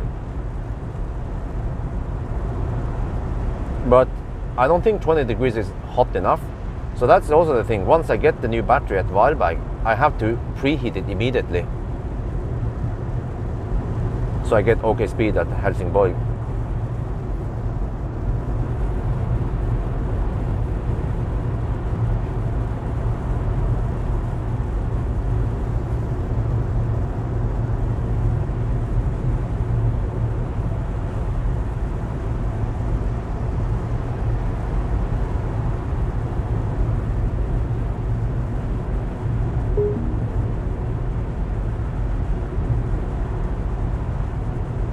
Yeah, I don't know how many minutes we have lost. When we already at Svinesund Bridge, we lost 2 minutes because of traffic, and there is even more traffic here.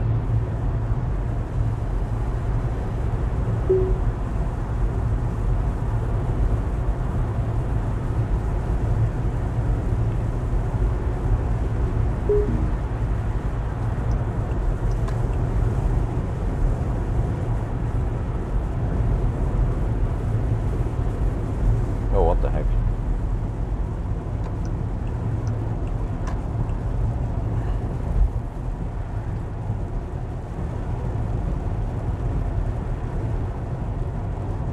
Why would you buy EL7 over Model Y? Because EL7 is a lot larger than Model Y.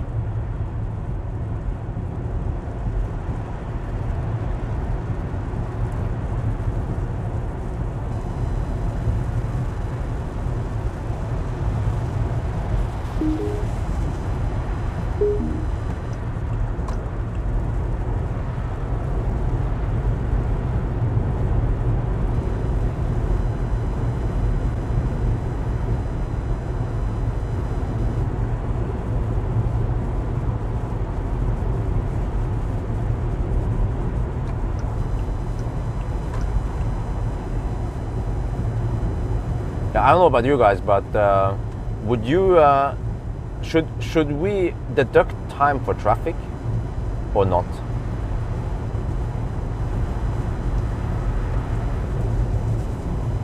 I'm down to 4% now, but the battery should be nice and warm because I don't feel much of power limit.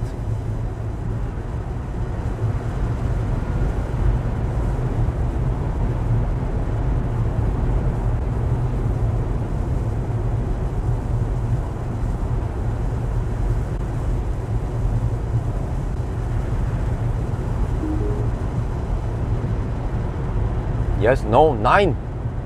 All the Chinese people say yes. All the Europeans say no.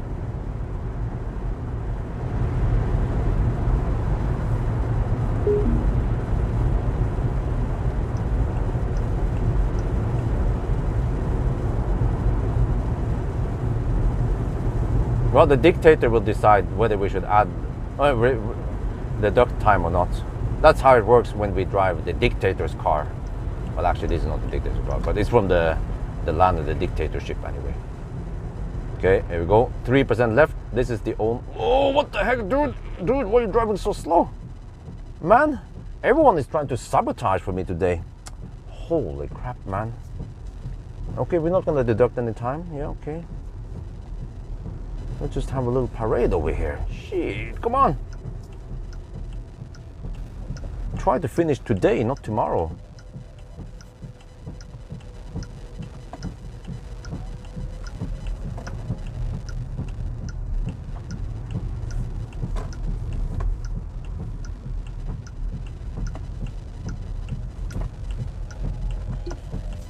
Yeah, that's too cheap for the dictator's car. Needs to be more expensive than that. Why is the thing goes crazy now? Holy crap, woman! I bet that's a woman. No, it's actually a guy. Shit. Okay, why is the wiper not turning off now? Did I do something wrong? No? Oh, Lux Butiken is quite busy. Okay, let's get over there. Charge port is on the right side with the wrong side. I can take one of these, I guess. Oh yeah, Chem power. Wait, how do I plug in? I have to plug in on the wrong side here. Okay, whatever. Let's do it like this. Yeah, why not? First, I have to record all the data.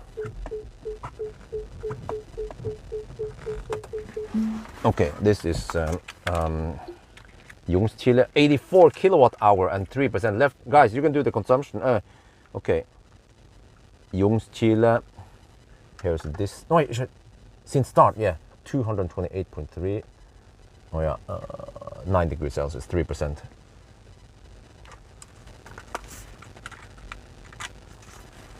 Let me write down all that stuff.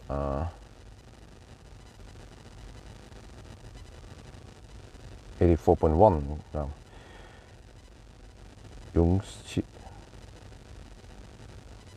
Chile, 84.1 kilowatt hour,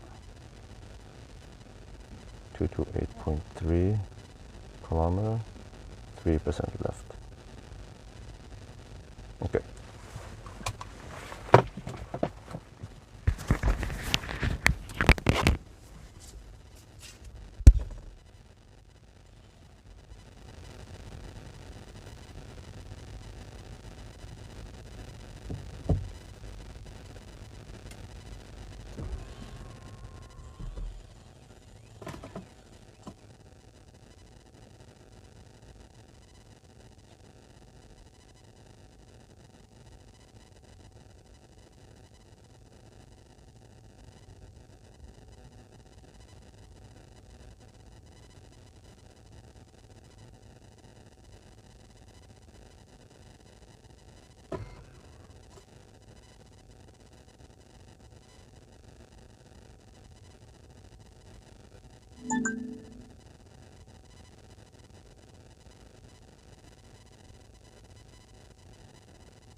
Oh yeah.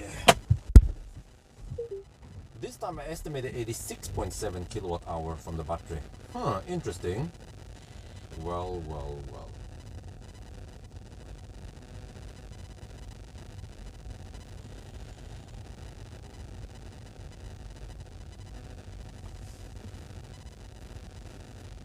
Oh yeah, but we're getting good speed at least. Let me see. Next one is Wildberg Shrub Station. West, you know what? Logging. Wait. Dude, there is a Nio power. Okay. Oh, there. Cool. Yeah, now I can find a Nio power. Wait, except for that. Where's Wildberg? It's there. Here. No, what the heck? Oh, it cannot find Wild.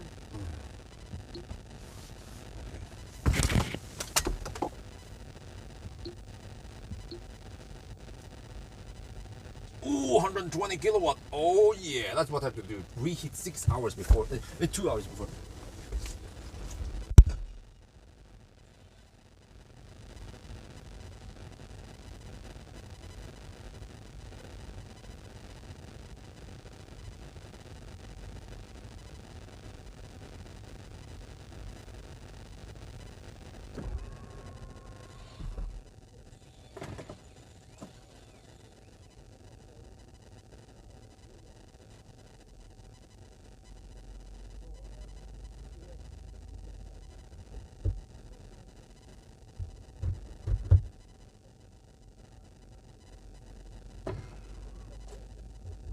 we'll open it. Okay. See here? Lag meg opp I tide, slik at jeg kan være med på din neste tur. What the heck? They put a kid here as Nomi. Okay, this is also what happens every time. Every time I enter the car, I have to switch to Tesla Björn. And then it's logging in, lagging, logging, loading, China OS. It needs to switch language. Yeah, now it switches language. And then before I drive every time, I have to go here, wait for the loading, China OS. Okay, go to driving. Driving? Someone? Driving? Maybe? There, okay, finally. Oh, now it's not disabled. I mean, now it's disabled, but usually it will be like this. I have to disable these two, and then I have to scroll down here, and then this one will always be on. But we'll see once we get back to the car after we have gone to the gas station and stuff. But look here. Oh yeah, 122 kilowatt. Oh yeah. So it actually helps to preheat the battery for 2 hours before you arrive. That pro tip from Tesla Björn. Yeah, so now we are charging, and now I have to go to okay, I'm going to show you now. If we go to map here, there is actually a Nio swap station at Kongalv, a new one, but I could not simply get there. And you're wondering, why am I charging here? Because I have to charge it. There is no other option. I could have gone to Vestby, but that is way early. Vestby was on the Norway side after driving for just half an hour.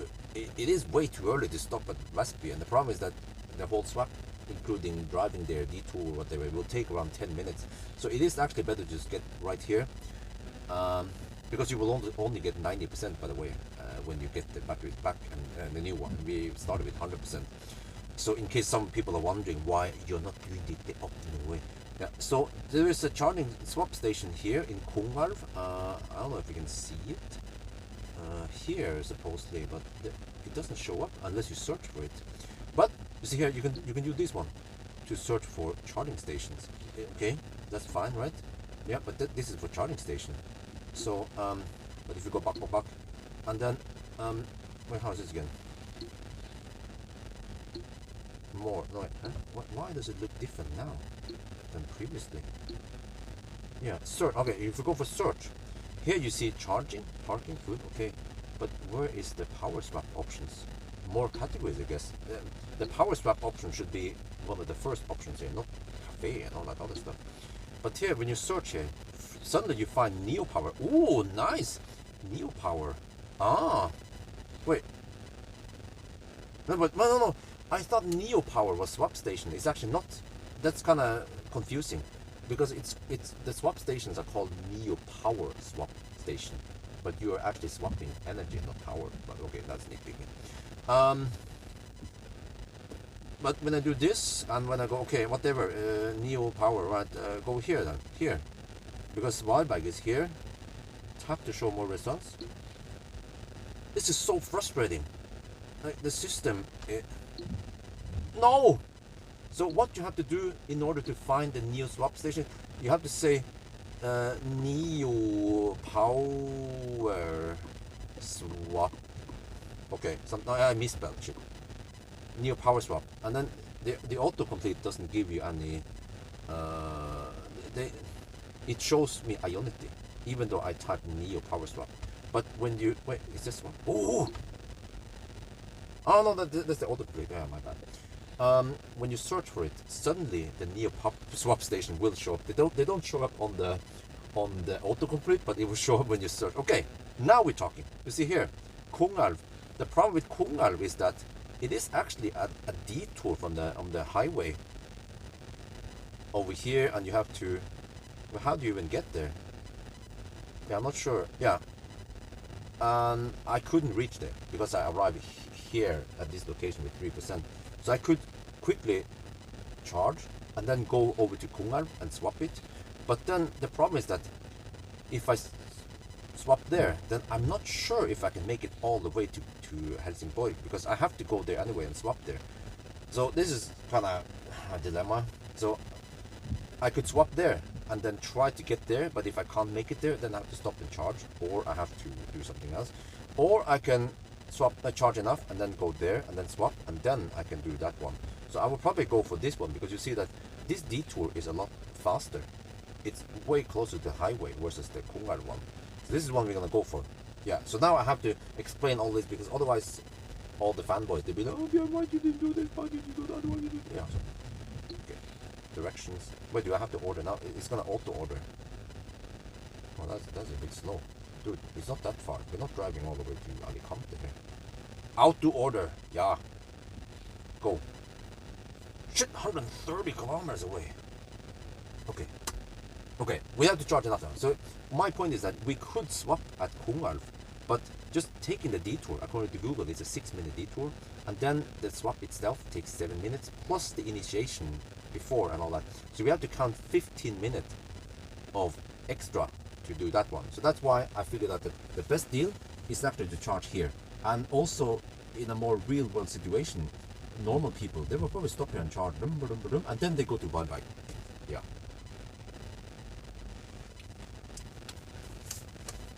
That was actually a very long explanation. But now I need to figure out how much juice I need. Okay, start. So that's 130 kilometers away. Okay, 130 times... what was the consumption, by the way? It was 81... wait, see. Do I have it here? Oh shit. Let me see if I can find it. Oh, no, some other stuff is there. Consumption. Does it save the last trip yet? Wait, can I see it? No, it's charging. Oh shit, this is so clumsy. Okay, at least it's stored the last consumption. Oh, okay, it was 368. Okay, thank you. That's what I wanted to know. Then I have to expect to Varberg around 330 maybe. Yeah. 130 times 330. Let's say. Yeah, 330. Okay. 42.9 kilowatt hours. Shit! What? I need to. I need to spend 50% of the battery, which means I have to charge it 55%. You see, this is the problem. How long have you been charging now? It would be better to just go and swap, I guess, at Kungsbacka, the Kung, whatever it's called. Let me go to the restroom.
Slightly tilting, okay.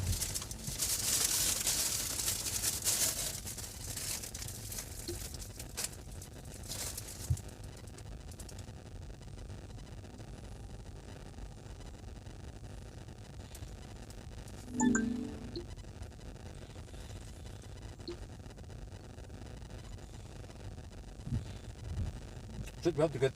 How long have we been charging now? We have to get 55%.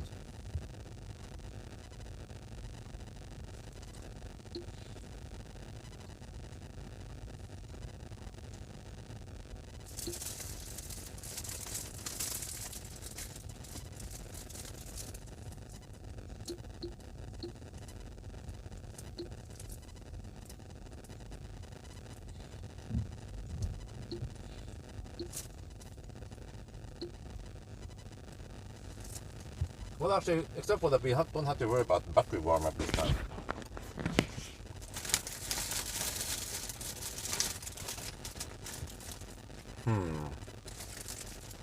Well, I'm not sure if you will lose that much. Because the problem is we still have to charge here and then hammer it to Kongarv. And the problem is if we go to Kongarv and swap there, then we have to stop one more time. We might not have enough to go to Helsingborg directly.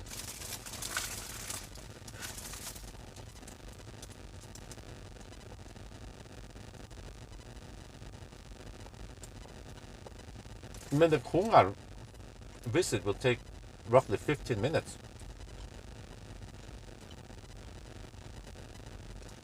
One solution would be to charge here for about 10 minutes and then go for Kongarv and then swap there.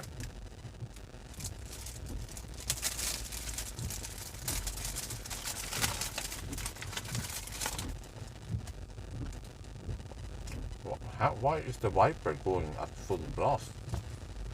I've set it to the lowest intensity.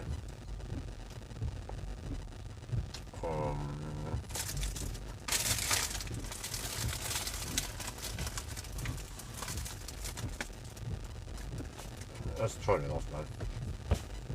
Hold it up.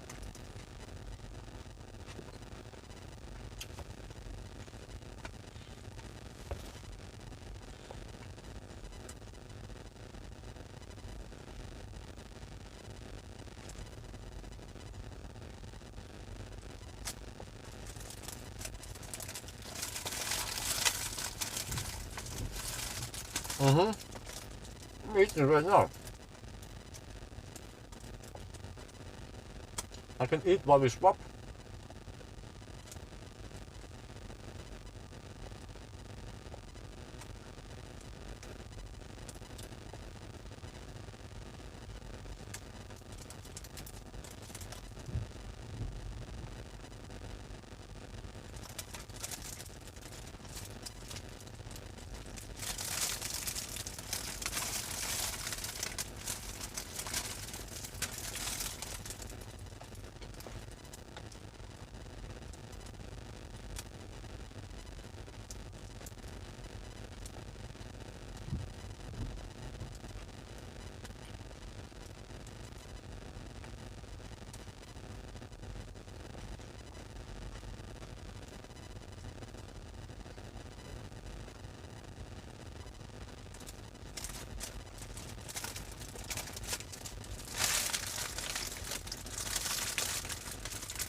Well, the Power stuff shows me how long I've been charging. Yeah, 17 minutes charging now. Yeah, I think that's not too bad. 130 kilometers away from Varberg from here.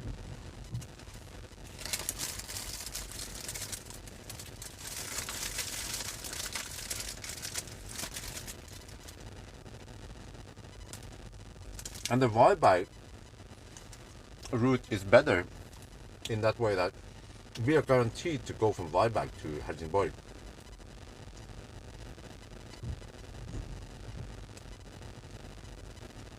But if we swap at Kongarv, then we don't know.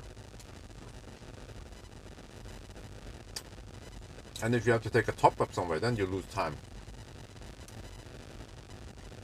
Or you have to slow down, you also lose time.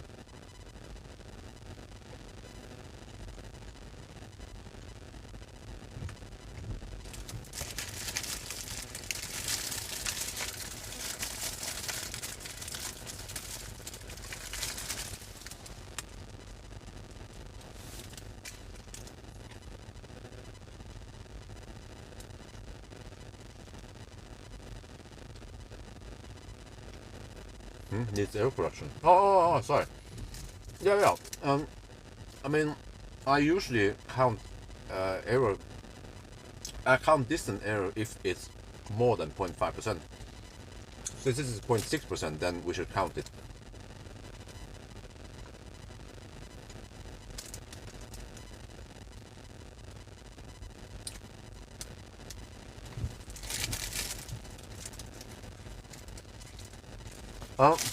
Also, that was quite crazy because when I was in Oslo, the car claimed I would drive in Spekkerud with 40%, but by the end of the day, we couldn't make it to Spekkerud. Not even a chance. We arrived here with 3%. So that was way off the calculation we initially thought.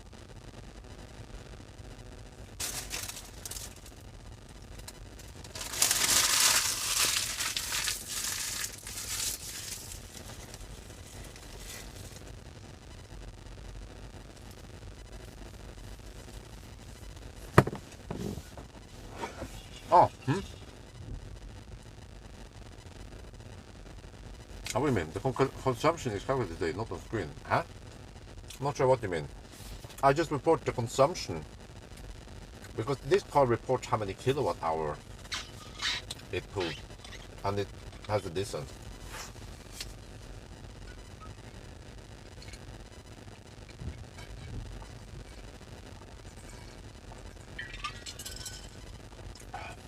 Okay, 45%. So I'm not 100% sure. I think we need something between 50 and 55%. It's always hard to guess this. I'm doing my best guess. Kilowatt hour divided by screen. Yeah, but the screen distance is 0.6% underreported. We mean 25 minutes. We have been charging for 20 minutes. Haven't we? No, wait. It seems to be more than that. Huh? I don't understand this. It's just 21 now. Okay, we've been charging for more than 20 minutes, it seems like.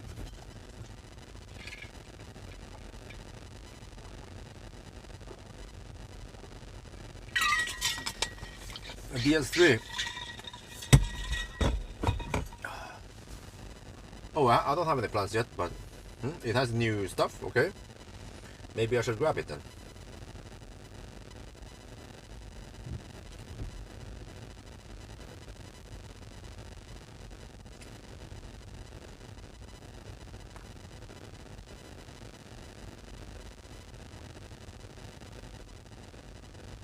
It's a bummer that the Power charger doesn't show me exactly how much time we have spent charging. It's a little bit confusing. It shows on the top 21 minutes, but that is not the charging time apparently. Charging time is getting close to 25 minutes now.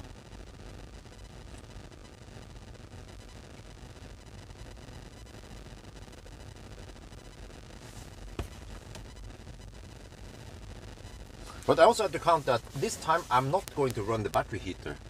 So the consumption will be a little bit lower, but we are just talking about, I don't know, let's say worst case 3 kilowatt. 3000 watts divided by 120 maybe, or 110. It's actually 27 watt hour per kilometer, that's a lot. Okay, so maybe around 50% is enough. Let's get ready to leave now. Just gonna shoot a video, explain how long we've been here, roughly. And then we go. Oh, slightly bigger battery also, nice.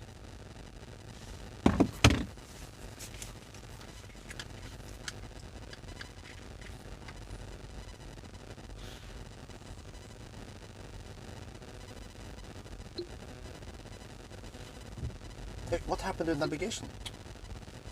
Why back? Go.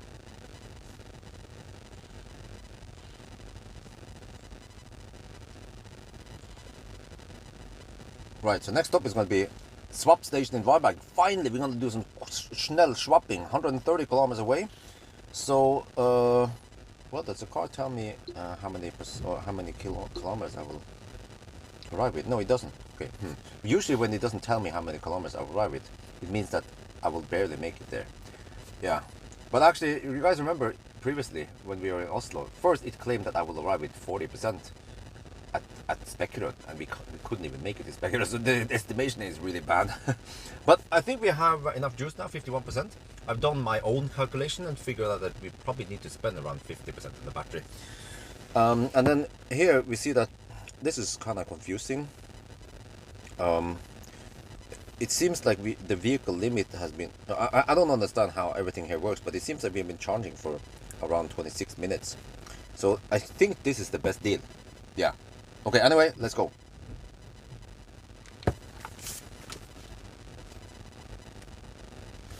Now this is going to be painful. Next P stop will be in Helsingborg in many hours. In around 3 hours maybe, or 2.5, 3 hours. Okay, do I have enough now? Or should I charge a little bit more? 53% now. Because whatever I charge now is going to be wasted at the swap station. Yeah. So, because most times when you charge and you charge a little bit extra, it's no big deal, because if you arrive with, let's say, 10% versus 5%, no big deal, because you need to charge there anyway. Yeah, but here everything you charge is wasted. So ideally I want to arrive with 0% and drive at maximum speed without slowing down. But I think we have enough. 53% according to my calculation should be enough. Yeah, so let's go.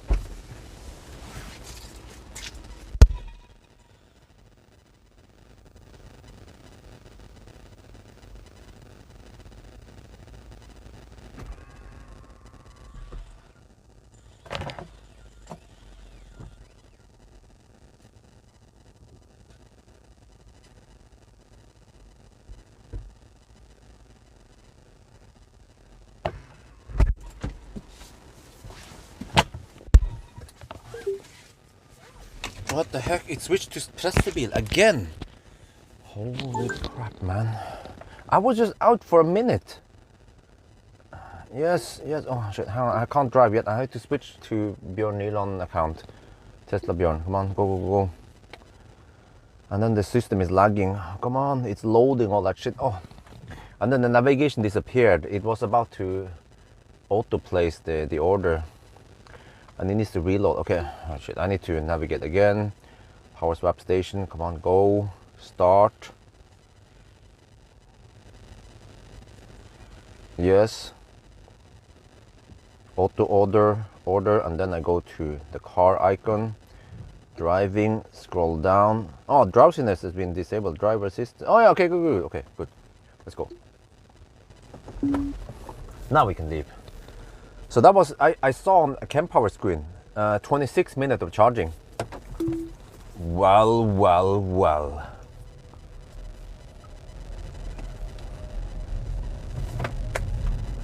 I think that's the best deal. We had to charge anyway in order to, for example, if you want to reach Kongalv swap station, we still had to charge at least 10 minutes to get there.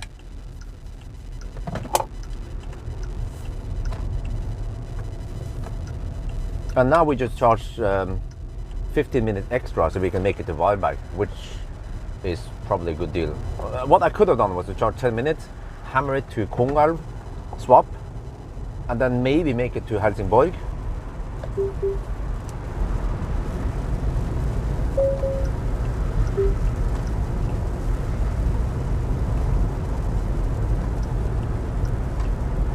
And worst case is that then I have to do a quick stop somewhere before Helsingborg, and then I have to stop and charge at Helsingborg anyway. Model X Plaid, nope. Why charge and not swap? Well, because we simply cannot reach the swap station. Let me repeat that. I arrived here at this... What happened to the navigation? Oh man, seriously.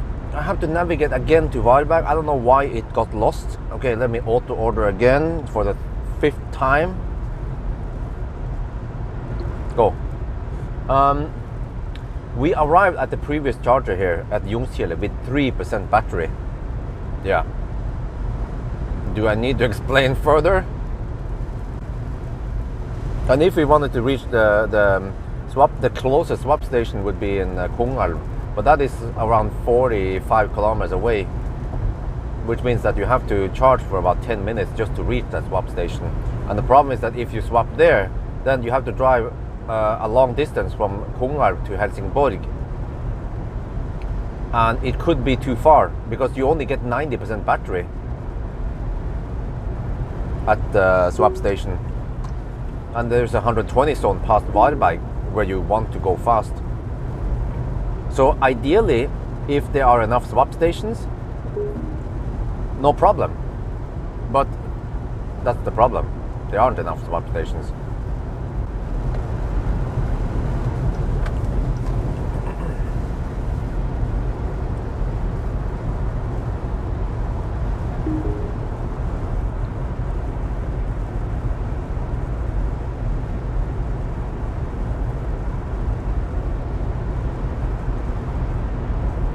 But a good question, because you know, if I didn't explain this in the video, then a bunch of people will ask me, hey, why did you charge and why didn't you charge? No, they're going back. Björn, I like your videos, but your purpose in making this look bad for Nio, because why did you charge for 25 minutes rather than swapping? Yeah. But then they have no clue that there aren't enough swapping stations around. So you have to fill in with some charging in between.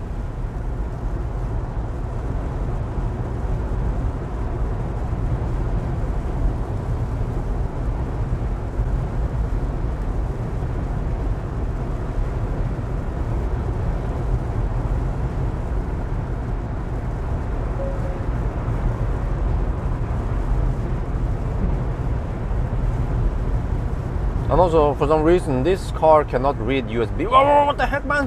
Freaking auto steer. I was about to say that this car cannot read USB stick, so I cannot play music from my USB stick. Yeah. Oh, there's someone wants to go fast behind me. I'm not sure. Okay, go. You better hurry.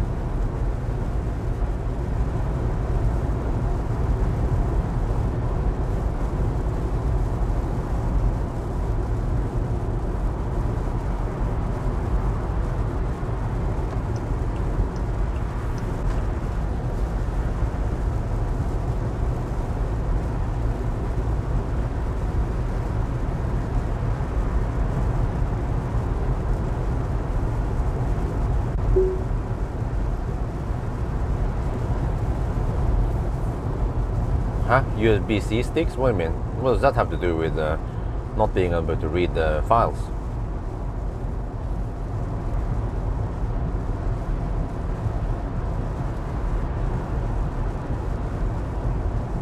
Okay, I should not have let that woman pass me. Because now there's a big convoy of left lane huggers here. The Swedish left lane huggers. I forgot that the Swedish left lane huggers club is almost as big as the Norway left lane huggers club.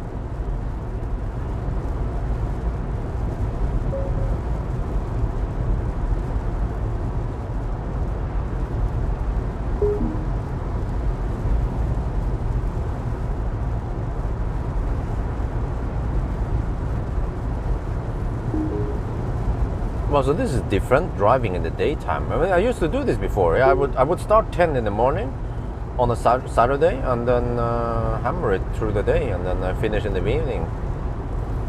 But ever since I got a baby, or actually ever since the Laderstau started appearing, I had to.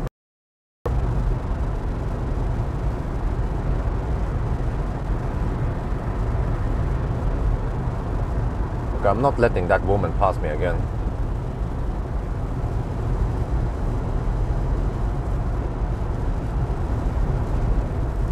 After testing, is swap better than charging for the everyday driver? In Europe, no.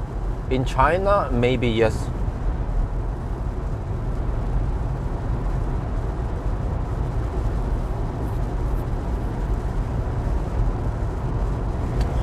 crap, the auto steer. Oh. People are gonna call the police and claim that I'm drunken now.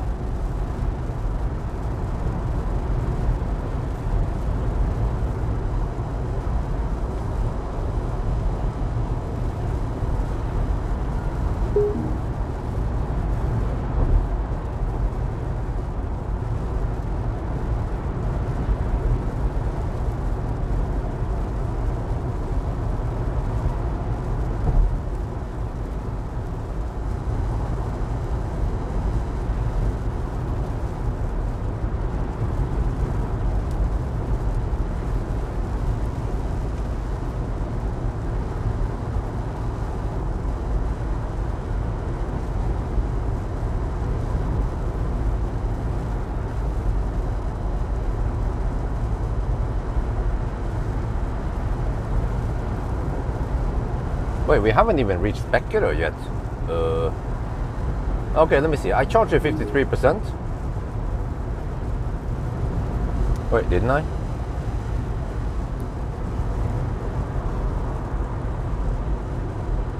%. Awesome. We can look at the chem power log. Yeah, so I charged 54%. Let me see how many percent I have at Spekkero then. You can see how many percent we would have needed to spend to get to Spekkero. So I spend 97% going to Ljungskile.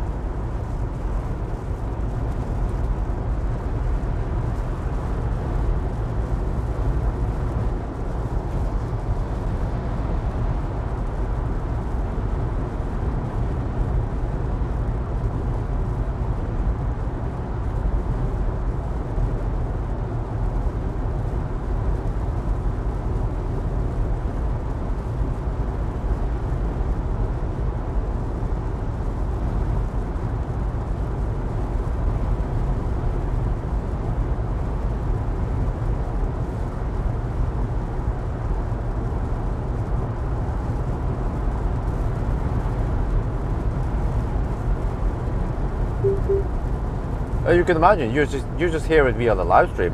You can imagine how annoying it is for me who's driving it.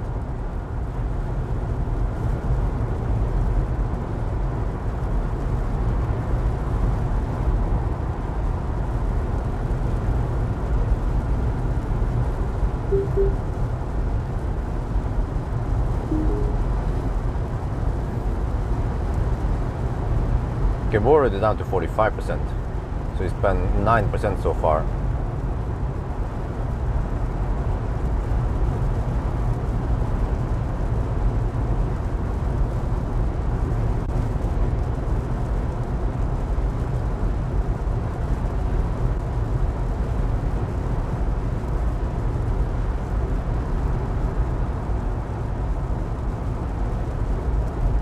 I might have to deduct as much as 10 minutes because of traffic.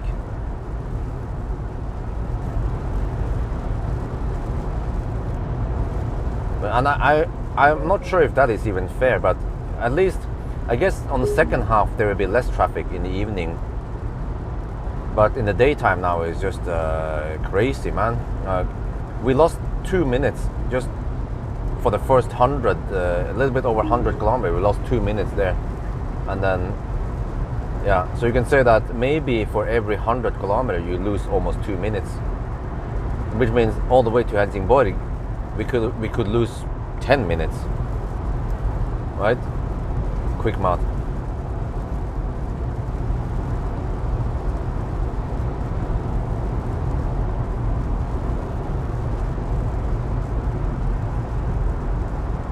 Oh, you drove it last week. Oh, you did.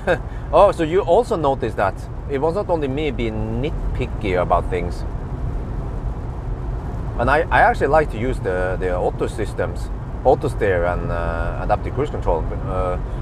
I don't understand why anyone would drive manually on a road like this, where there's not much going on. On a twisty road, that is different. If you go up Trollstigen, yes, that's different. But on a typical motorway like this, you want to use the automated system, and then you just want to sit and chill. But I've seen some people, I think it was Marcus, he drove manually on the motorway from the airport to back to me. So I guess some people just want to drive manually.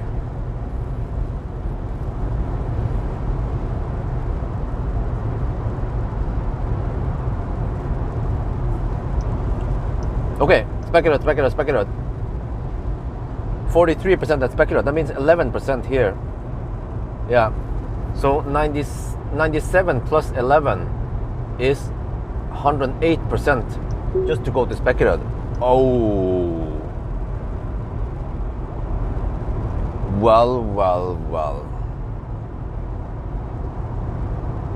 Yeah, oh my man, more slowdowns. Holy crap. We have to deduct for this. This is crazy, man. Okay, let me record a little video here.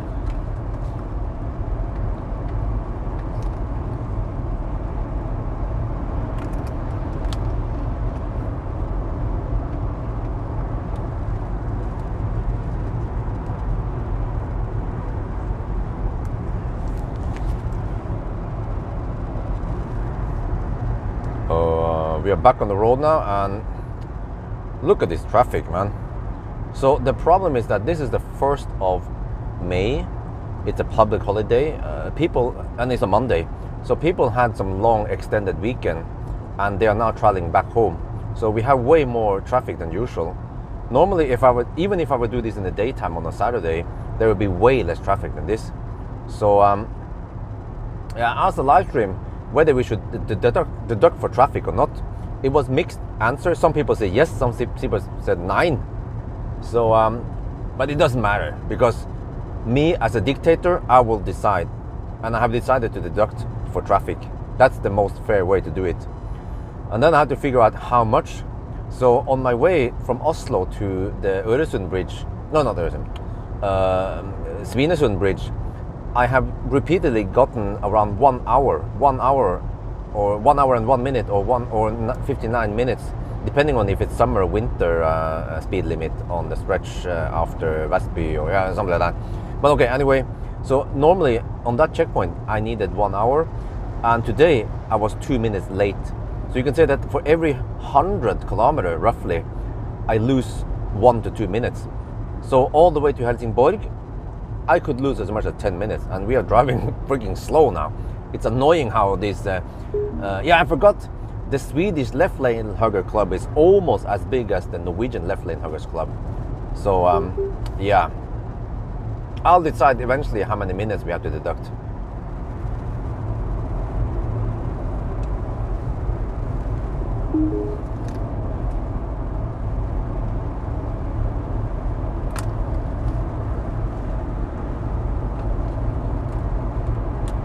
Yes, finally. Wait, is the rain stopping now? Ooh, that would be nice.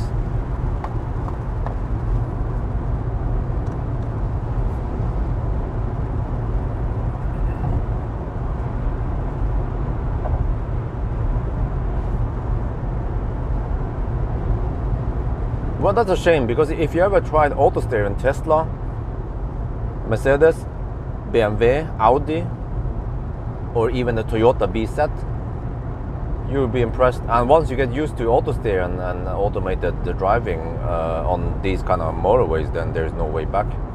Why would you waste time driving manually? Oh shit, man, the freaking drunken driver is back. The drunken monk, the drunken kung fu fighter is back. Drunken kung fu master. The Undertaker never sleeps. The Undertaker is always ready.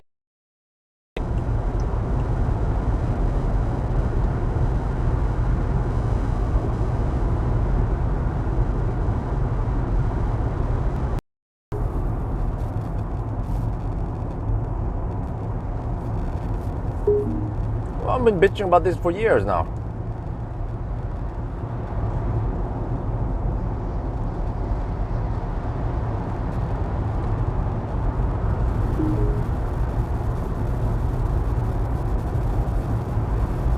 Buck, okay.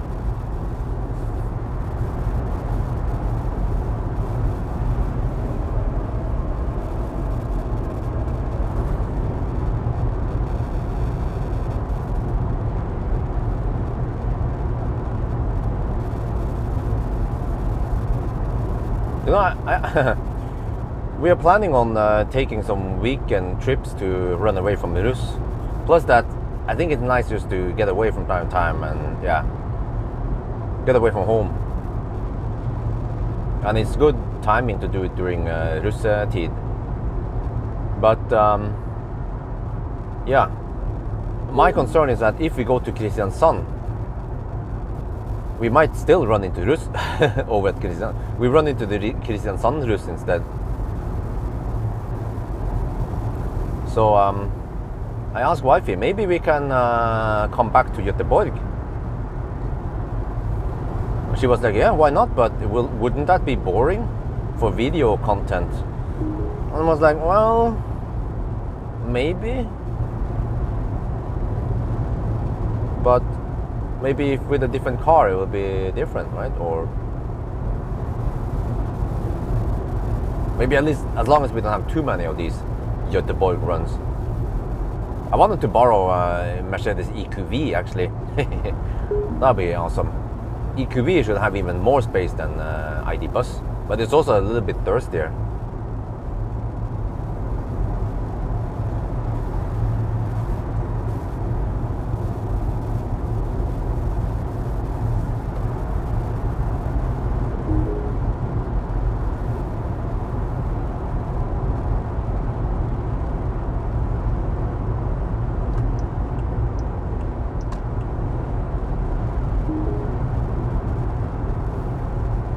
Volvo Museum, huh? Where?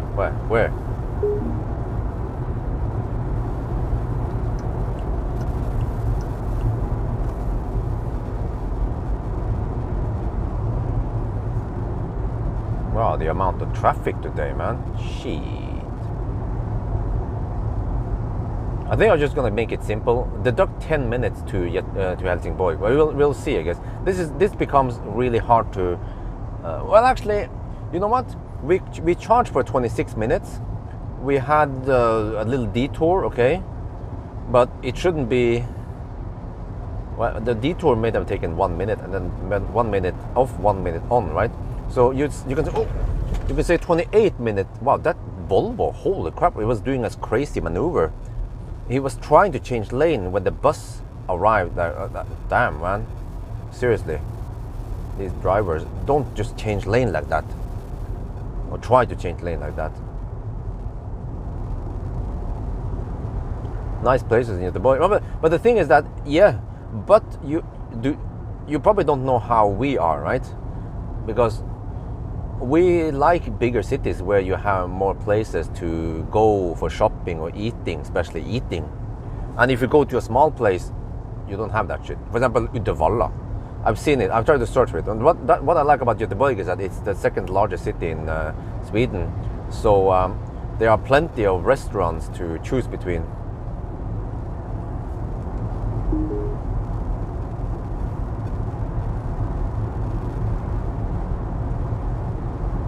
So for us, it's more like we just want to get away from the Rus, and from time to time we want to go and eat some delicious food.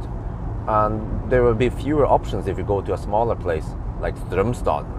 Okay, we can go to Strömstad just to run away from the Rus, but who knows? Maybe Rus even goes to Strömstad, but they usually don't go as far as Göteborg. So what we can do is that we can count how long it takes to reach Varberg. Yeah, let's do that. We know that the detour, the charging stop, took roughly 28 minutes. We just deduct that one and see how long it takes to reach Varberg. And I know from previous runs that reaching Varberg actually takes, I think it was exactly 3 hours. Yeah. Or maybe a little bit more than 3 hours. I don't remember exactly how it was, but Speculative was 2 hours and 8 minutes. But from Speculative to Varberg, I actually spent less than 1 hour on a good run. So, but I've seen it before. It was spot on 3 hours.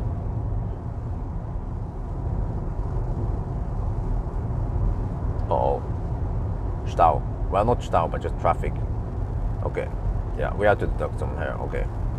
And also here, if we yeah, we have a consumption advantage, but no big deal because we will swap it out. But of course, it will give me lower consumption in the total. Yeah. Because I will also count how many kilowatt hour we use total, and that becomes watt hour per kilometer since it's 1,000. It's Kunghalla.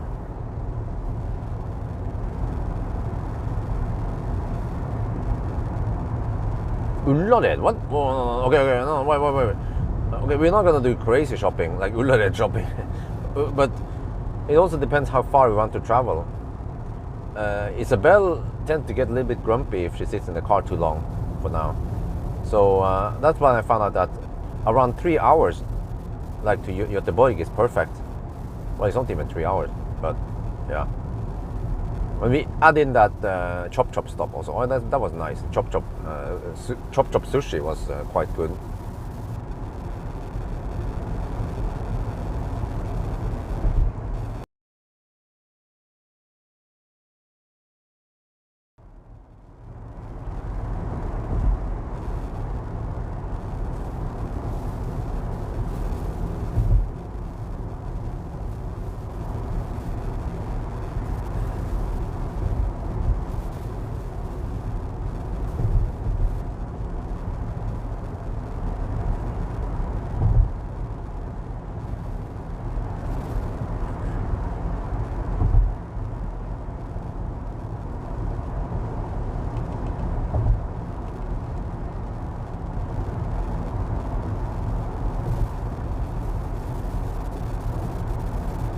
Wow, Swedes, they do love ID4.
Yes.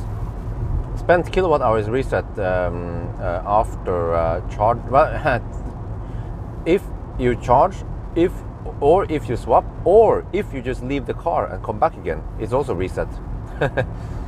So, well, Chinese software. So I have to pay attention and count every time there is a reset event occurring, and write down everything.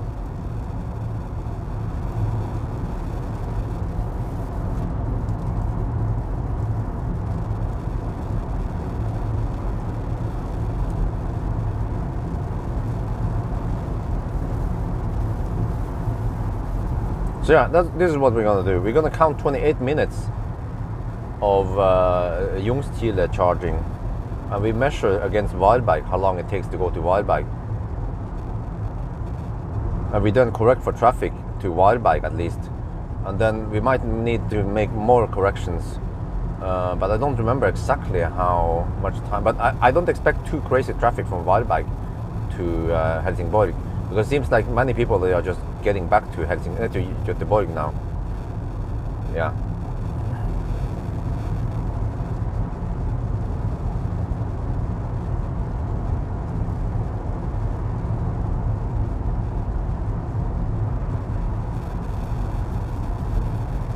Wow, oh, and I hope we don't have Schwabstau. Let me check here. No people waiting, okay.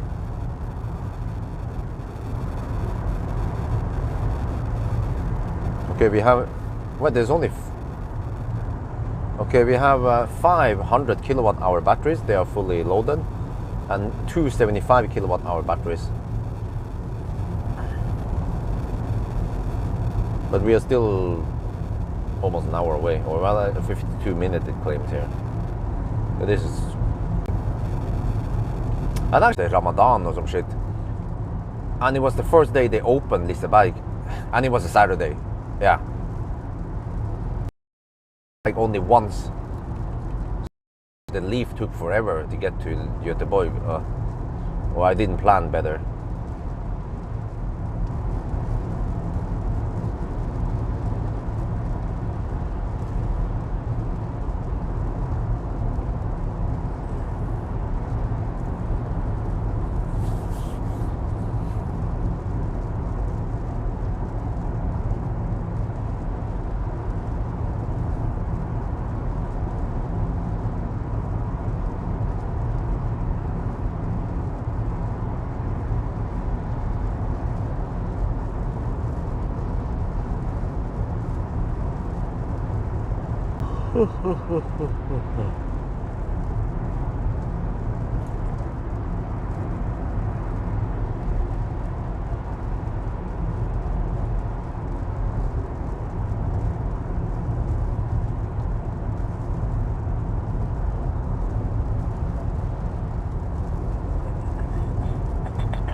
Back, okay, good.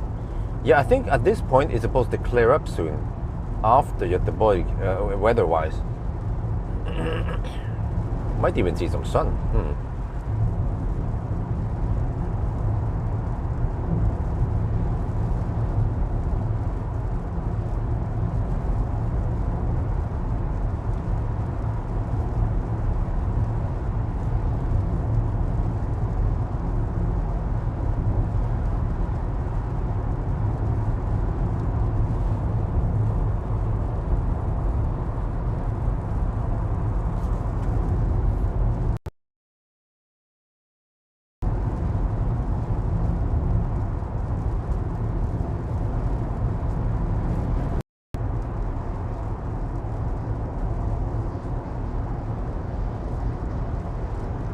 Whoa, the freaking yo-yo drive. I mean the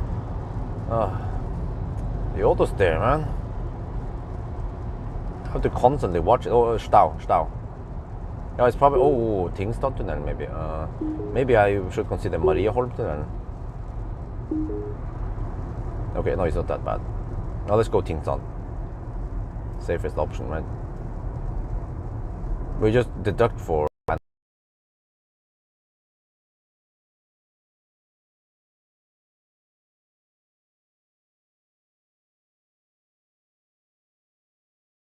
Well, I'm gonna ask again. Should we deduct for Stau? Oh, the car did not brake. There it braked. Wow, that was really...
Okay, now you guys agree that we should deduct. Yeah, okay. I mean,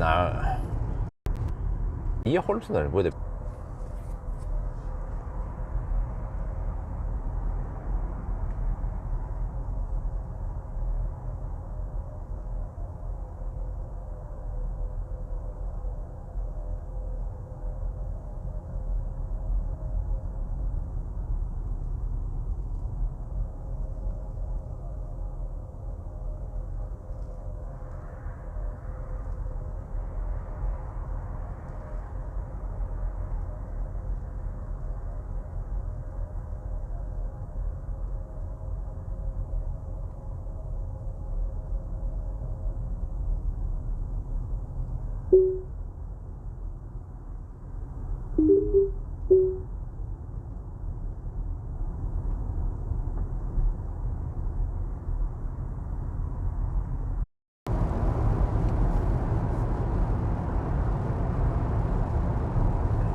Yeah, is it past? Wait, are we back?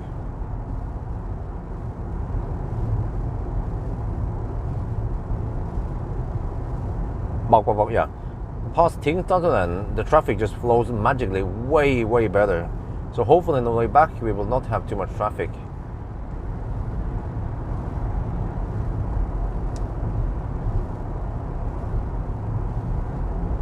Yeah, and we don't have to do crazy traffic deductions throughout the challenge here.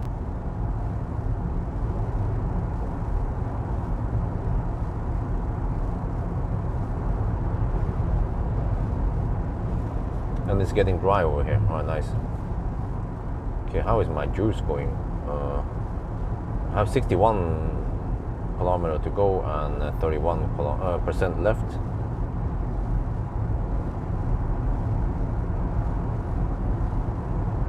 Okay, but we started at 9:55, and the Ljungskile detour was 28 minutes long, roughly, which means that you can count it. You just have to take 23 minutes minus, 10. So now you can say that we have been traveling for 3 hours, if you don't count the charging stop. 2 hours and 40 minutes roughly. So we'll see once we hit the 3-hour mark how far we have driven, but we'll probably not be at Valberg yet in around 20 minutes. So I'm guessing maybe 10-minute deduction total. We'll see.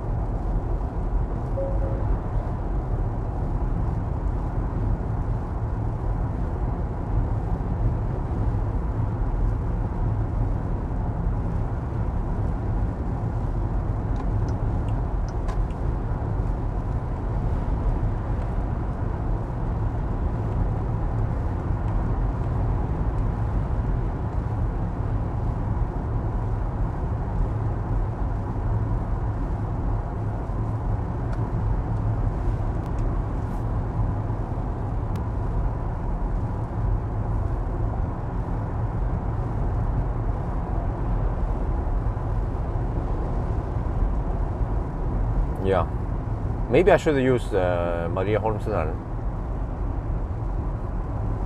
because I realized that the Tingstad was slow, but maybe it was just 1 minute slower, so I guess no big deal. But I guess on Stau time it could be worse than that.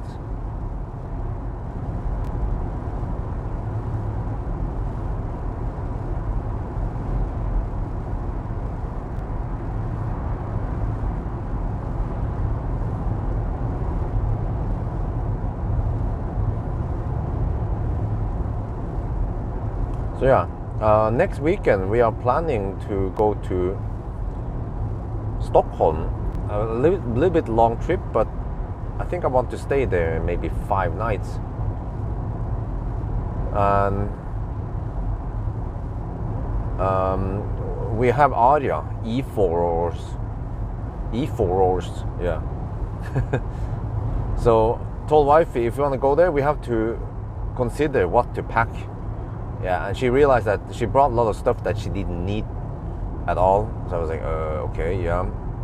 I was guessing that. Because we don't have a freaking van this time.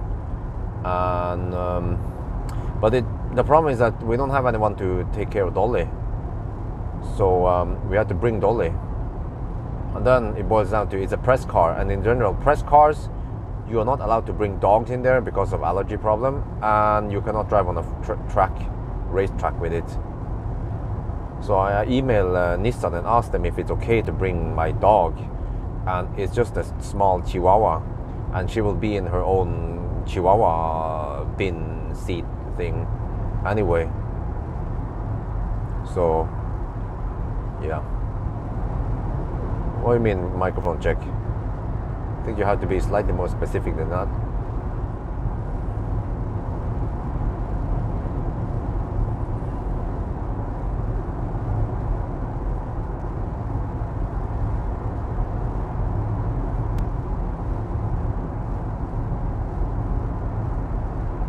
Sound good, yes.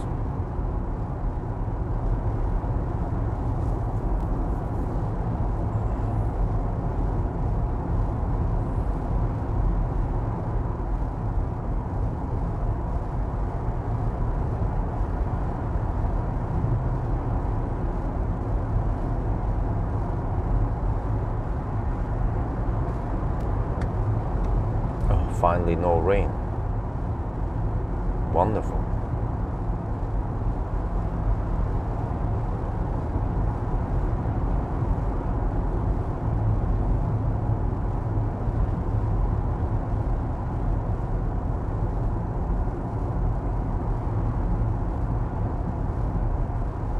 Anything planned? Well, I want to check out Candela and also the ferry and maybe some Volvo trucks. Wait, was it Scania or Volvo? Scania, I think it was. I think Scania was located in Stockholm and then Volvo was located in Göteborg.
Status update. Okay, this is going to be semi-tricky. We have to look at. So, Anita, you have to write down the start odometer, which is 1,084 kilometers. Yeah. So we started with 1,084 kilometers, and now we are at, or not odometer. Sorry, the trip meter that you cannot reset, or odometer. But I look at the trip meter. So it was at 1,084. Now it is at 1,390. And the consumption numbers, you have to do some ninja work. You have to add the first leg, which was 84.1 kilowatt hour, plus the second one here, which is not shit. Second one here is where is it? I have to swipe. Battery consumption, 22.6 kilowatt hour on second leg. No, according to what Volvo told me, as long as I have an instructor with me, I can drive the truck on a closed track with instructor. That's what they told me, at least. I was like, okay. Well, I guess they know what they're doing.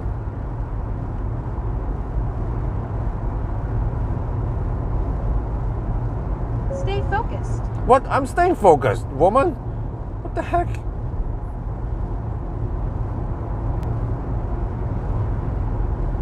Guess time? I have no idea yet.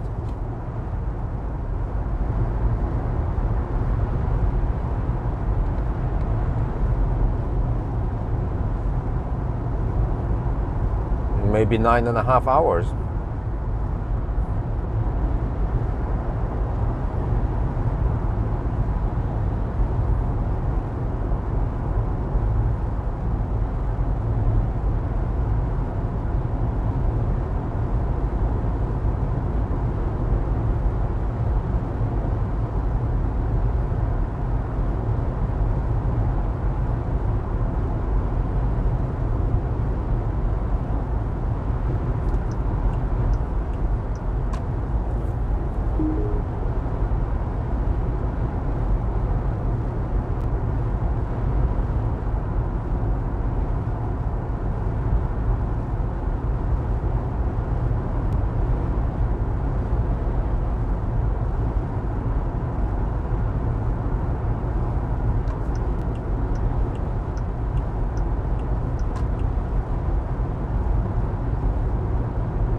also, I'm not sure what I'm supposed to do if I test the truck. I mean, if I drive myself. I mean, why do I need to drive the truck myself? And what are we supposed to test then when we test the truck's consumption, charging speed, acceleration, noise, range? Yeah, what is it then? Driving impression, suspension.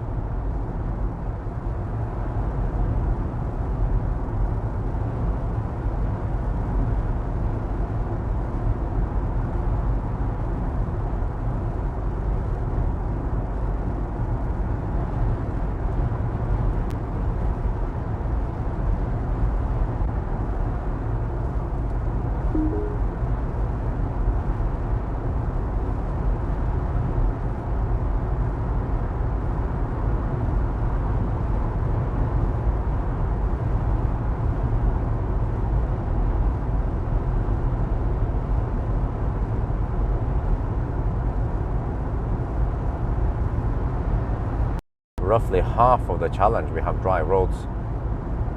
Yeah, and then once we go back tonight or this afternoon, it will be no, actually it's going to be evening, I think, by the time we come back here.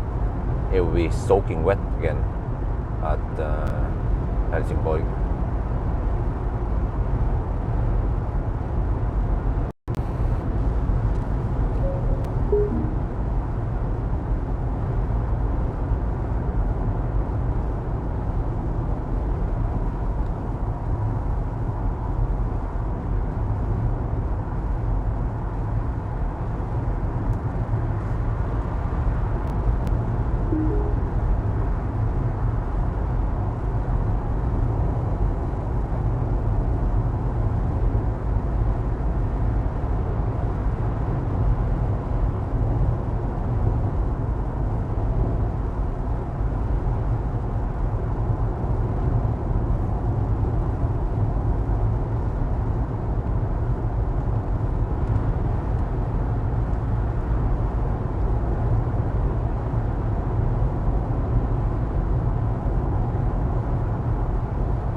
Holy crap, the amount of zigzag, man. I need to film this and show it. And then the amount of left lane huggers also. This challenge is getting annoying.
I guess this is what it looks like when they're driving daytime. Well, I'll be sticking to night runs when I can. The only problem is that swap stations have opening hours.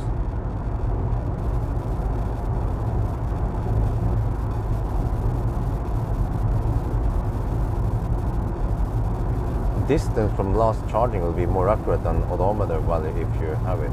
Oh yeah, I have it. Yeah, I'm actually getting close to 100 kilometers now since Ljungskile. It's 95.7.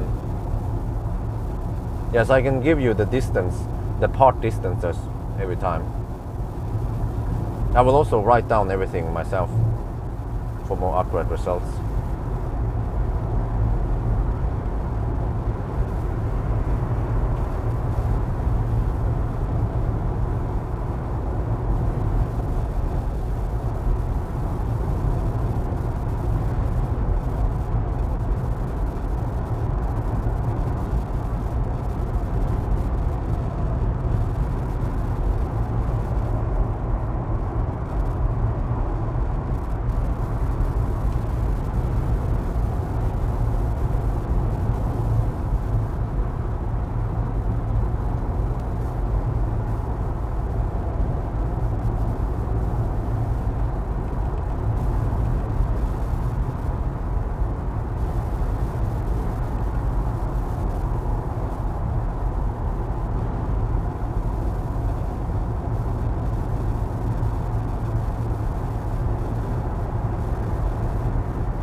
Oh, wait, 22 already? Damn.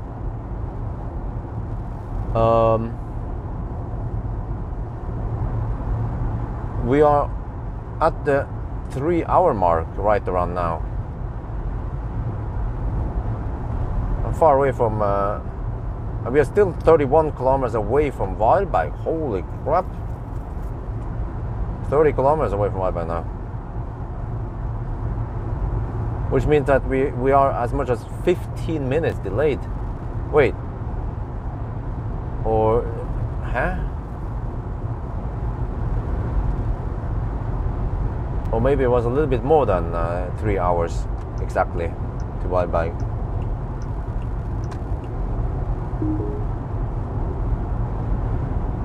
There, 3 hours if we deduct the charging stop.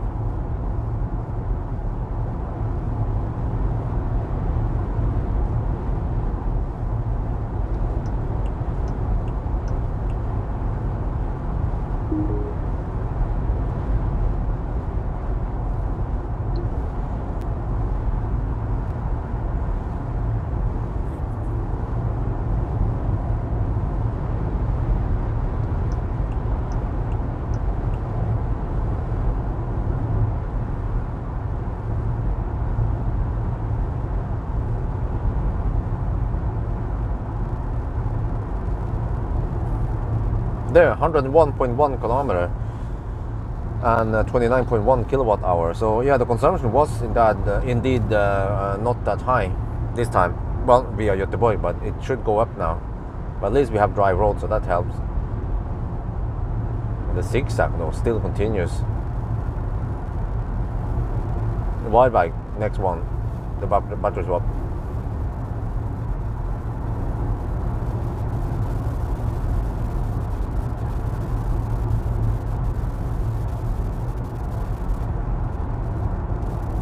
So maybe on hindsight, the best deal would be to charge for 10 minutes and then hammer it over to Kungsbacka, Schwab, and then go all the way to Helsingborg, hopefully in a single charge. But I will also try to figure out if we would have enough juice or not. But it's quite complex calculation. I don't know how many percent. I need to count then how many percent I spend from Kungsbacka. No, wait, from Kungalv. It's just right past Spekkerød. So we spend 11% getting there. Let me see, 54, 43, which means that we should, once we pass Kungalv, we should have around 40%. Yeah. So then I can figure out. And now from Kungalv to this point, we have spent 22%. So we just have to see then from Varberg. Yeah, we will see. I'll try to write everything now.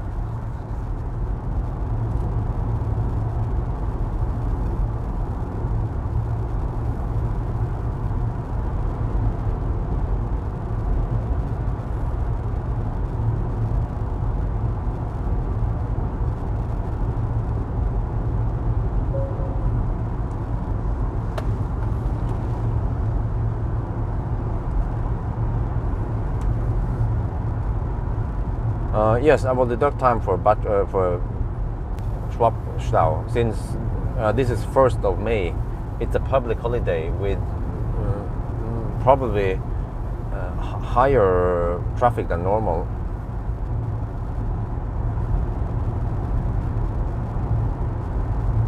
But it will also be interesting if we get Schwabstau to see how long the Stau is.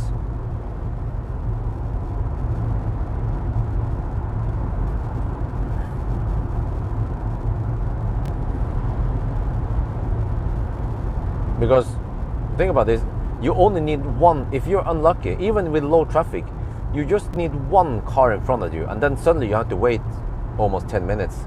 Whereas on a typical charging site, especially Tesla, if you have 20 stalls, you actually need 20 cars in front of you. Then you have to wait. And even then, you might not have to wait that long, because with 20 stalls, there is a high chance that one of them will be available soon. Maybe faster than 10 minutes that it takes for the complete swap. I will also try to document when we arrive, when the swap stuff starts, when it stops, and so on.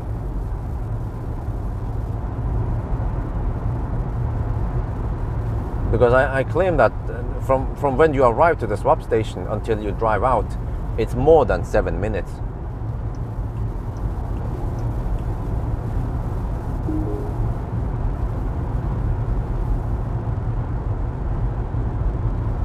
What, 17%? 21 kilometers. Yeah, okay, we will be low. I think we will be below 10% by the time we arrive. So that was a good estimation. But it was slower than expected since we had so much traffic. Because I estimated we would arrive with 5% initially.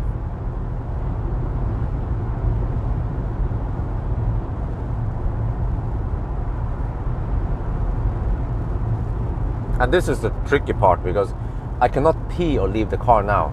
I just have to swap and then hold it for Helsingborg. It's a little bit painful.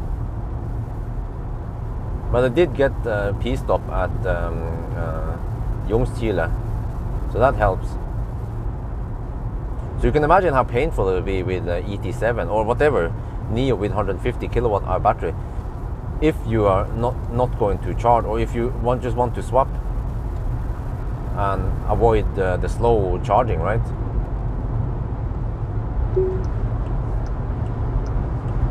If you actually want to utilize the 150 kilowatt hour to the fullest.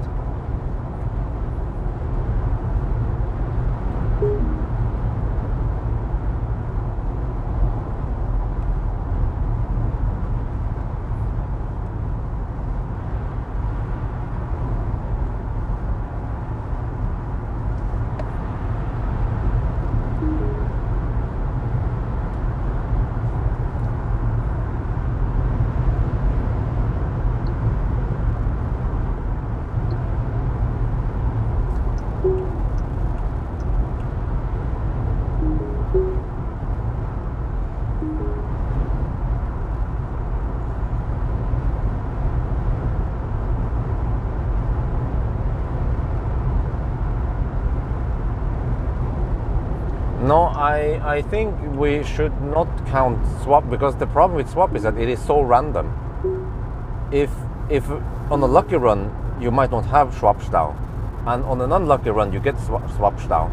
So then, for example, in theory, an ET7 should be faster than ES8 because ET7 is more efficient, right? But if you're unlucky and you run into Schwabstau with the ET7, then suddenly the ET7 appears to be slower than ES8.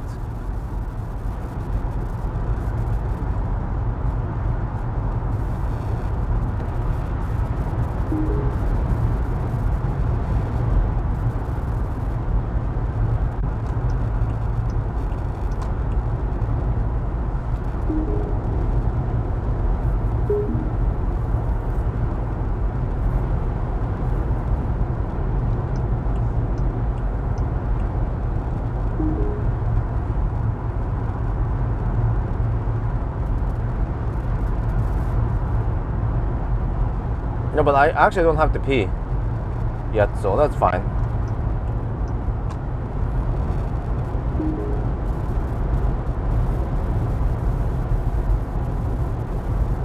mean, it's no big deal. We've been driving for about an hour. No, 1 hour and 9 minutes now. And then from Wildbag and so on, it'll be maybe 2.5 hours between P, and that's no big deal.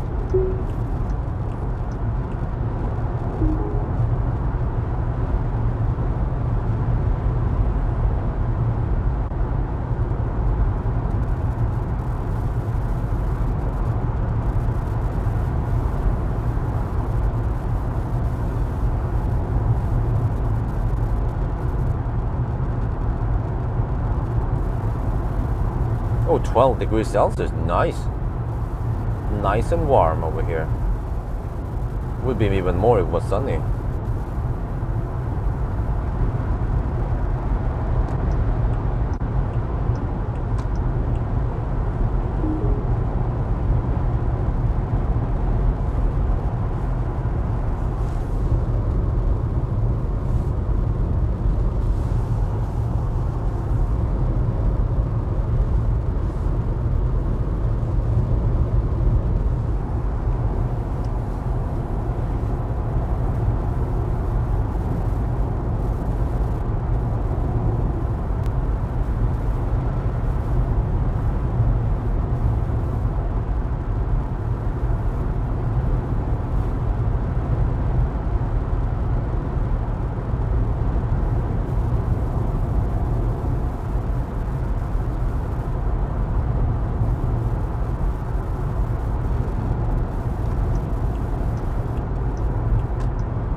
Okay, 12% left.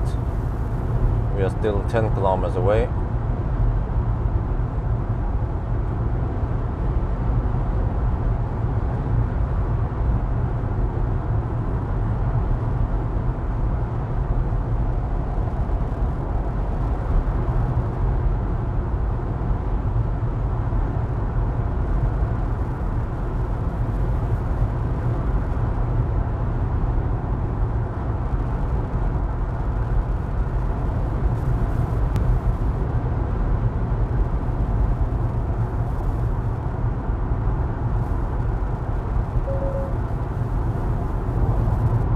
Warns me about low battery now with 12% battery.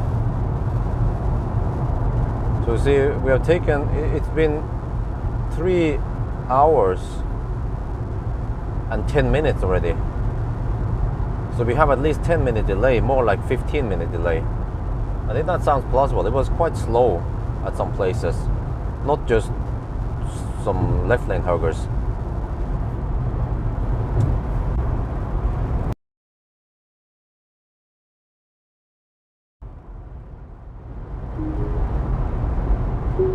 Wow, it's just so bad.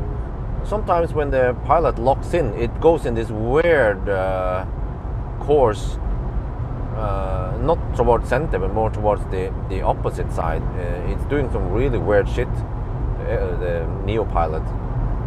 I'm not impressed at all.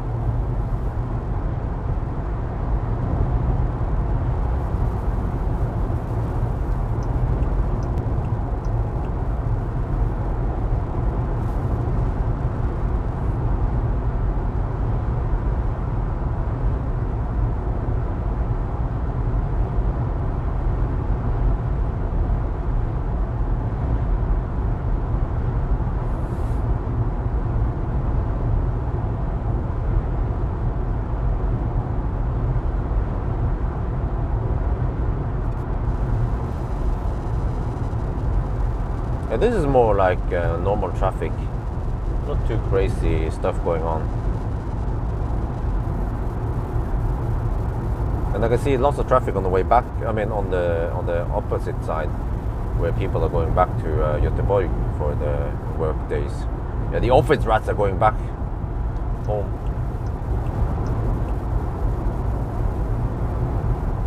Nope, you cannot exit the car.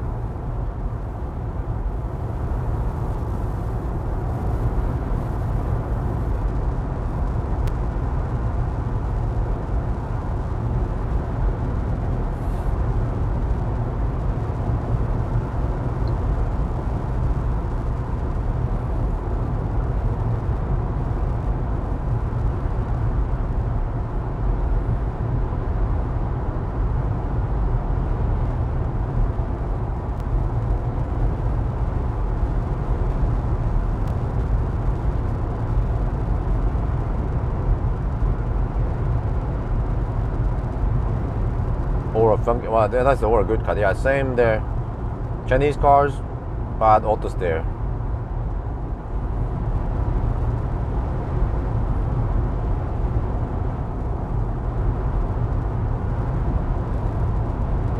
Could be almost there now. 9% now left. Okay, so I missed the target by a lot.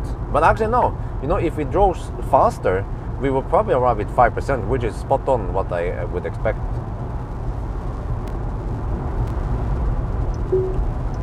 It's just that I forgot to count potential slowness.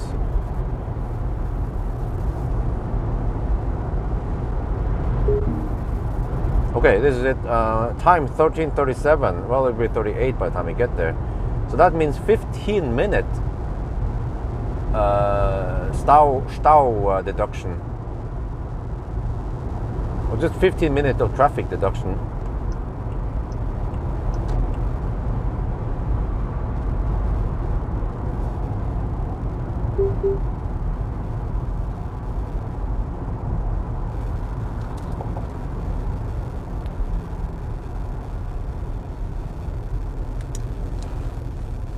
Order placed. There are 1 people before you in the queue. What, really? Go to the power swap station as soon as possible to avoid missing your turn. Wait, Contact Nio Power Call if you require assistance. what did the kid say? There's one guy in front of me.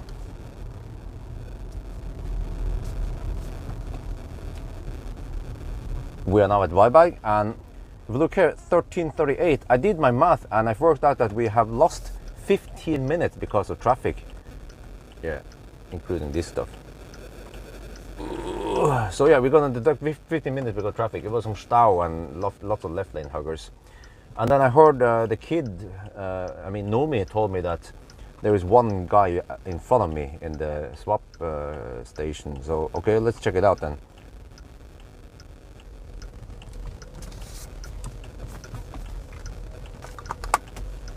Holy crap, this guy is slow. Seems like everyone is trying to sabotage for me today. Wait, can I go over there instead? It's really slow. Okay, no, I think this one is a fastest anyway. Let's see, but where's the truck going? Okay. Okay, 13:39. Okay, I had to write down everything here right before we do the swap stuff. Also, let me see.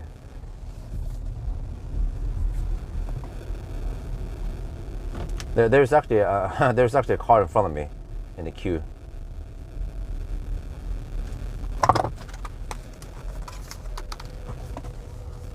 Wait, I have to go on that side. Shit. There's actually a car in front of me, so I have to deduct this one. 13:39 when we arrive here, right?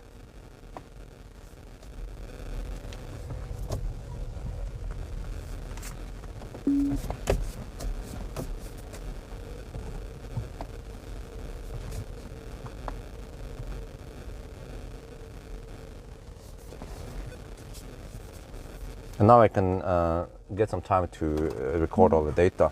Okay, 38.3 kilowatt hour. You see, wait, I used 54 minus 8. I used 46% here to get here. Wow, that's a lot. Okay, and then Valberg, 38.3 kilowatt hour and 129.5 kilometers. This leg. Right, I think we've written down everything now. Okay, and then the when we arrived here, it was 13:39.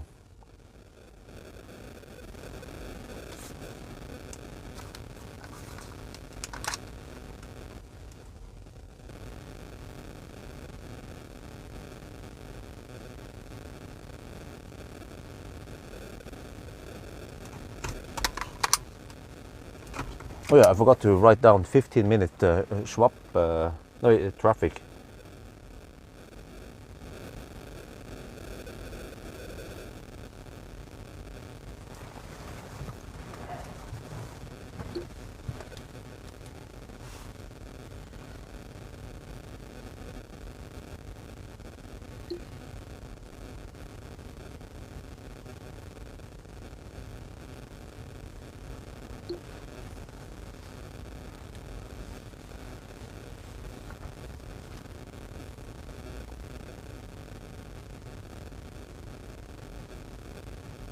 Well, at least I can use HVAC right now. There's an ET7 charging there. Interesting.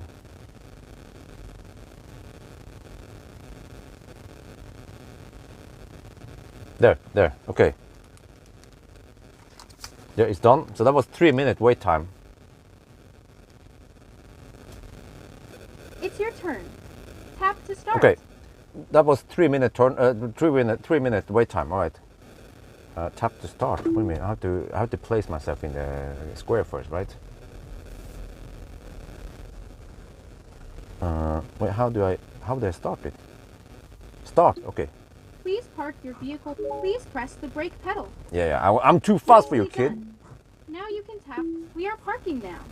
Be aware of your surroundings. Holy Do shit. not open any door or take over the steering wheel. That You kid. can press the brake panel to control the speed. That kid, man. Wait, look at that. There's an ET7 charging on the Nio charger. Really nice. Okay, so the thing is that now I will not exit the car. So we started at 42. 42 is the answer. I want to see how long does the actual swap take before we roll out again. So we will see. We will see. This thing is doing it automatically. Wait, huh? What? Do you need another turn? Really? Huh? Why couldn't it do it in the first one? Okay, whatever. So we started at 42. All right, let's see. And I'm down to 8% battery. And we should get 90% by the time we get the new one. Oh, okay, there we go. Oh yeah.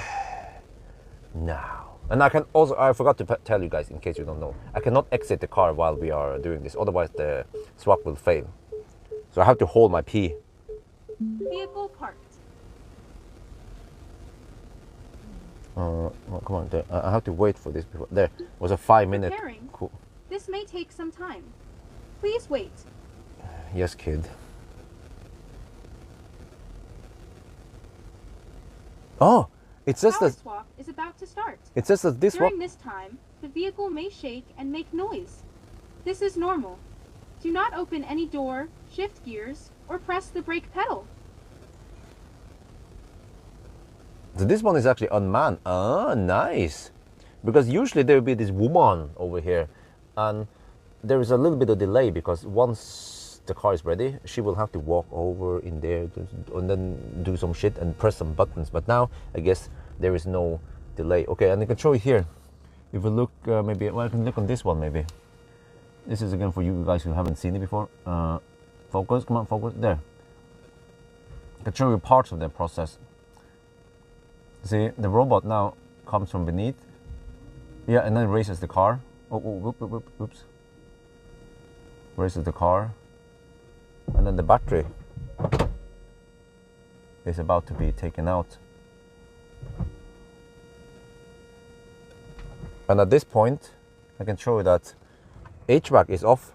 So if it was really hot or really cold, you will not get any heating or cooling in here. You cannot charge your devices while this is going on because they purposely turn off the 12-volt system. Yeah, I'm not sure. Maybe it would be great if you can at least run off the 12-volt system for 5-10 minutes, but I guess not. But then also heating and cooling cannot run on the 12-volt system anyway, unless you want to use some seat heaters. But okay, let's go back here, show what's going on now. So all the bolts, I bolted out, and there, the battery. Okay, so now we are without the high voltage battery. And then this part here is where I think maybe there could be some improvement, because you will see that the new one doesn't come out immediately. How many minutes are we talking about? Okay, I can check the counter here, but so you can see on that one we have 42 on that counter. Now you will see that it takes a while before the new battery comes here, or the new and degraded battery comes here. So yeah, there is definitely room for improvement, because they claim that this is a 5-minute or something. I don't remember. I measured 7 minutes over and over again. It could be even faster, I guess. Oh, wait, that was quick. Oh, wait a minute. Maybe they have improved in something here. Look at that. Yeah, this seems to be faster than last time. Huh? Ancient Chinese secret. That was quicker than last time.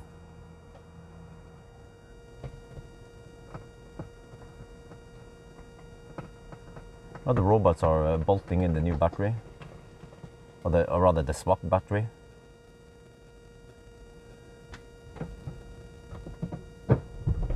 Yeah, and then I guess the car will be lowered soon. There. Oops, whoops, I have to look on the mirror. Yeah, and then that part is done. We have a new battery in here. And then we just have to wait for the system to boot up, and we have to wait for the red light, the LED light to turn green, and then we are off. So that was actually quick. There was only a minute, or maybe less than a minute, for the old battery to go out and the new battery to come in. I feel like that was a lot faster than before. And also last time we came here with the ET7, there was a lot of just waiting without anything happening. But this time we went way faster, way smoother. So, right, now we just have to wait for the system to turn on and for the light to turn green. Actually, I think I cannot start the car anyway. Even if, yeah, because the car is dead right now. There's probably some kind of self-test. Yeah, this part also takes some time. You see, a minute. It's probably just checking if everything is all right. So this part could also be speeded up, I'm assuming. I mean, where's the bottleneck here? Is the CPU power not high enough?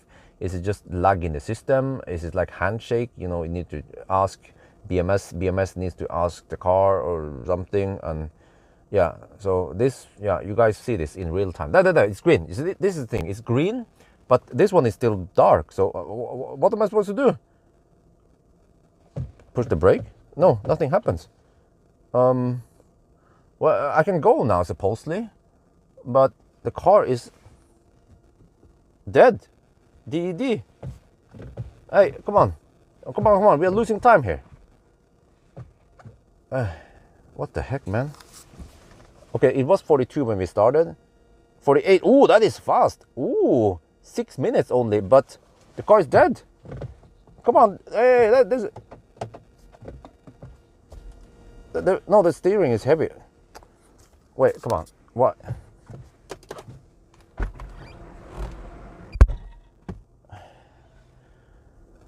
Well. I don't know what the heck happened here, man. It's still green, of course. But this car simply won't start.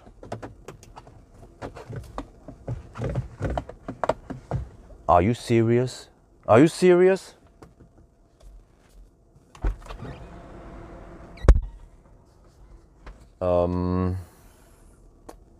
The light went off, but there could be other cars trying to get here. But what the heck is going on here? I mean, if I would be a noob driver who just got this car, my first electric car, and I have no idea what's going on, and I don't know what the heck I'm supposed to do.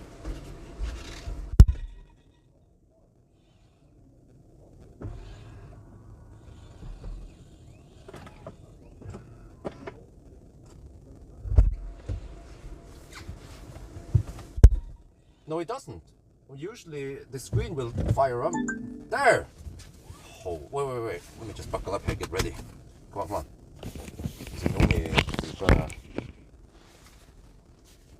Huh? There! Wow! Okay. That was actually a 2-minute delay. Okay, let's go. Yes, now we can go. Oh, Jesus. Should we deduct those 2 minutes? I'm not sure about that. Let me check here. We have now 90% battery. Yeah, it says 90% here. Okay, let's go.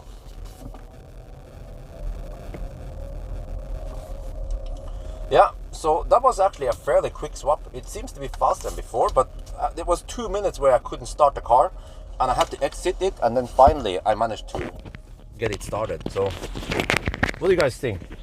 Deduct the 2 minutes of Nio fail, or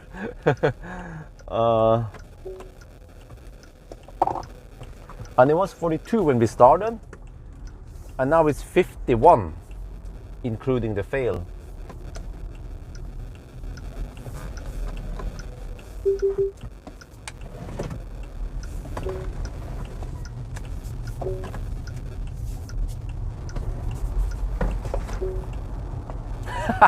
Nope. Okay.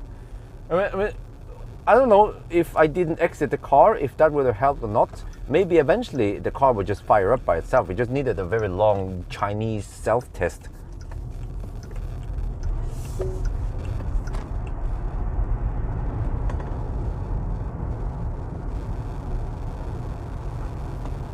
Man, you're supposed to accelerate on this ramp. Come on.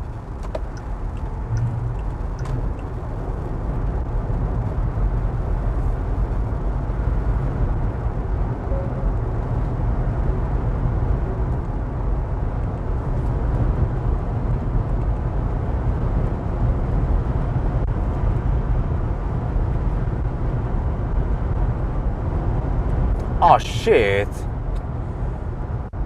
I forgot to switch to the Björn user. I'm on the Pressebil user. It's in Norwegian, norsk.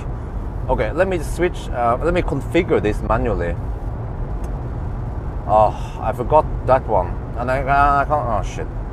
I have to be in park in order to switch user. Yeah. Okay, let me configure this one so it fits my needs. Okay, let me see.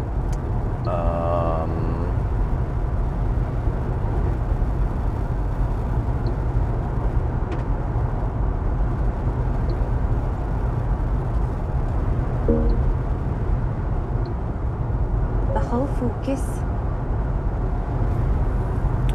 Man,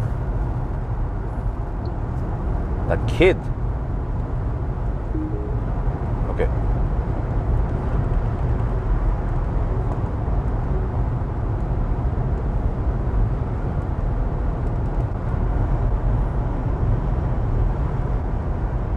Hey, what is the? Let me test now. Pilot er på. Pilot er på.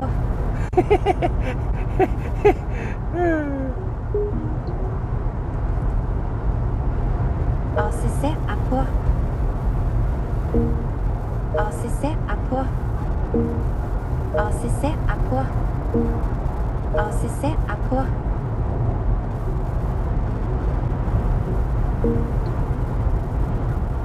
Pilot er på.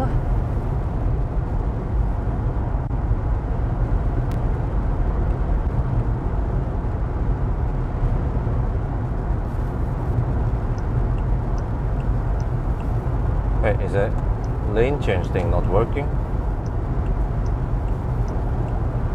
No, I guess not. Okay, let me see now. Hold focus. Pilot er på. ATC er på. What the heck, kid? I thought child labor was illegal in Norway.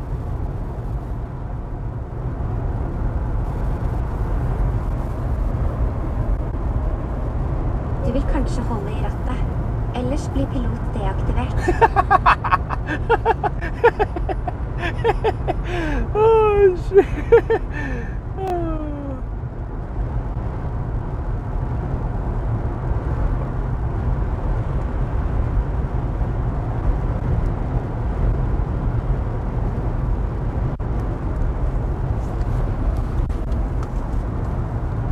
I think that was a bad translation.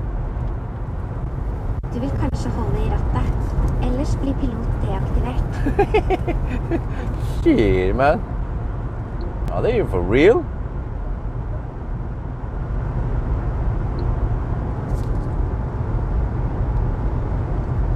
Oh shit. I drove off and I forgot to switch user because every time it defaults to the Pressebil user. Press car, it means. So you see here, I want to switch to Tesla, Björn. You cannot change the account while you're driving. Why? Why? And also, of course, I looked at it. There is no way to set default user. That would be also a solution, right? So now we have been freaking norsk.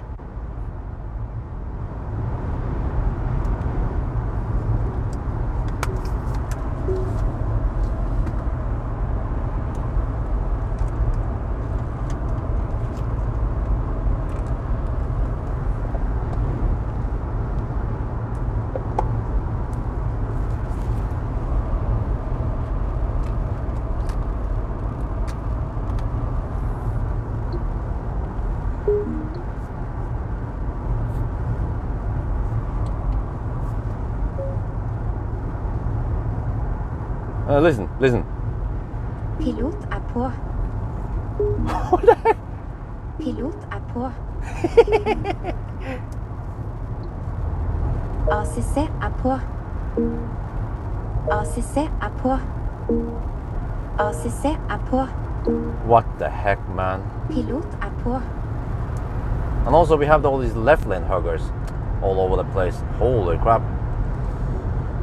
So what I'm gonna do now is I have to configure this pressebil profile for English and everything, so I can just use the pressebil profile. Yeah, I was trying for the longest time to use the Teslavion profile, but the switching just failed eventually. And yeah, so Du vil kanskje holde i rattet. what? Ellers blir pilot deaktivert. What the heck? Why do they keep using a kid as the... Yeah, I thought child labor was illegal in Norway. Man? ACC er på. ACC er på. Pilot er på. Okay. Well.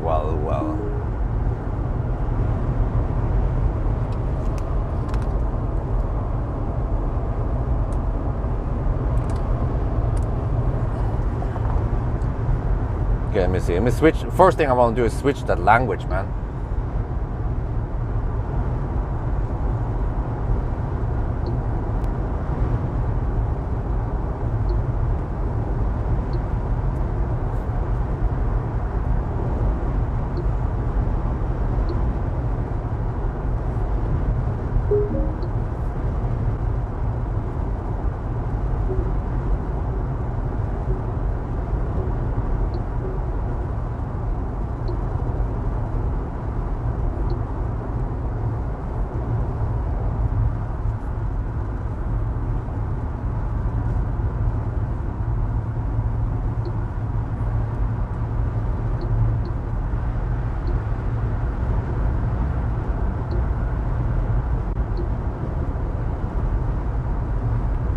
Der Pilot ist eingeschaltet. Oh, yeah, Helga is back.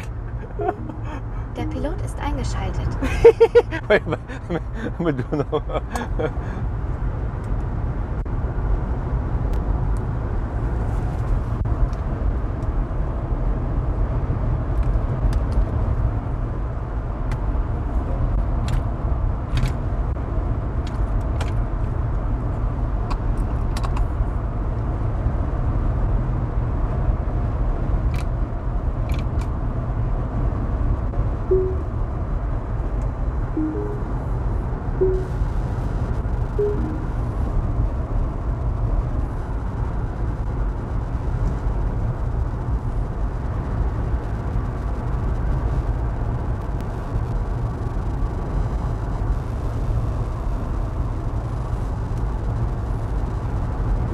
Der Pilot ist eingeschaltet.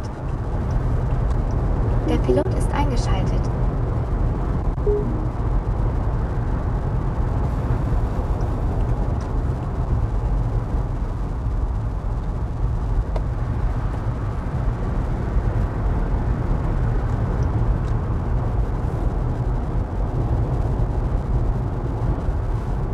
Der Pilot ist eingeschaltet.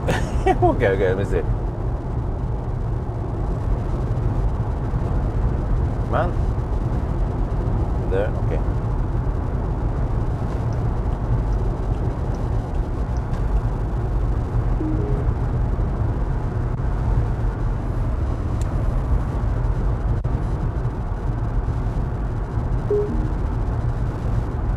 Der Pilot ist eingeschaltet. Helga is back. Der Pilot ist eingeschaltet. Wait. Der ACC ist eingeschaltet. Der ACC ist eingeschaltet. Der ACC ist eingeschaltet. Yeah, okay. If I need to have some kind of Numi here, I'd like to have... Wait. Der Pilot ist eingeschaltet. Yeah, of course. We have to have Helga here. Wow. I have to say, the German Helga sounds like a kid. Really? Okay. Wait, we have to wait for the whole don't, I mean, if you don't hold the steering wheel, then, okay, let me see. Come on, come on. This is what you, oh man, the auto steer is just so zigzaggy. You can see it. It just zigzags all the time, especially now in the 120 zone. Like even the guys in the... Du solltest das Lenkrad in der Hand behalten. Andernfalls wird die Pilotfunktion abgeschaltet. Otherwise, I call it Polizei. Yeah. No, but holy crap, the auto steer is just so bad. It zigzags continuously. It zigzags. I don't know. You can see my. I bounce like this because of the auto steer, and continuously, ever since Oslo, it does this zigzagging. Du solltest das Lenkrad in der Hand behalten. Andernfalls wird die Pilotfunktion abgeschaltet. Ja. Okay, alles gut. Go.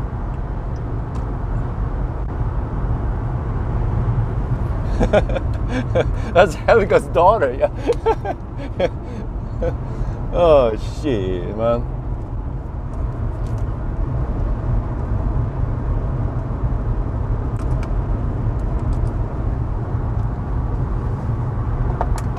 Du solltest das Lenkrad in der Hand behalten. Andernfalls wird die Pilotfunktion abgeschaltet.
Okay. I'm trying to customize this for my needs now. I think I got most of it set up. Yeah, I probably don't need to mess around too much with this.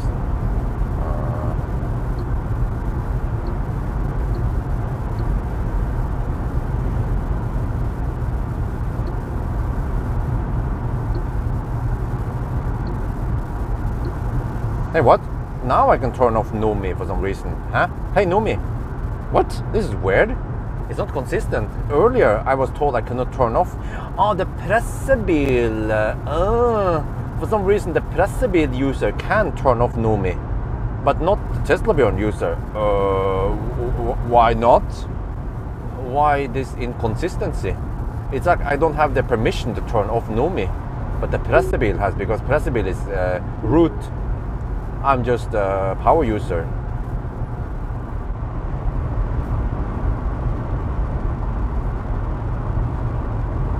Wow. Well, in that case, I'm just going to use Pressebil account then.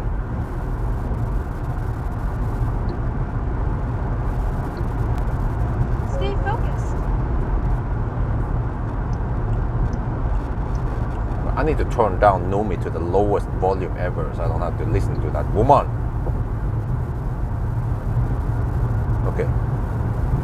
Okay, that's the lowest one, which is weird. Okay, whatever.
still some significant traffic here versus a normal day.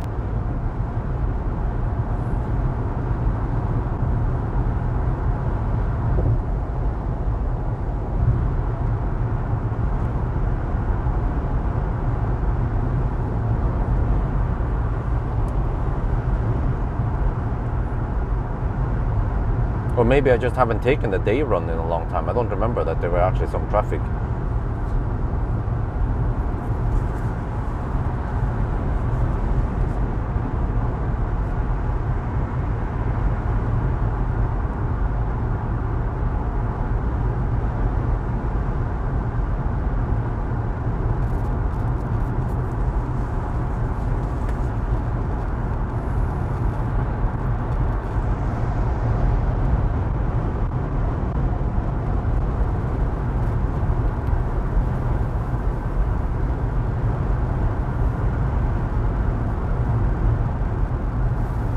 So now comes the challenge, because we have to charge a little bit before we can go back to Varberg.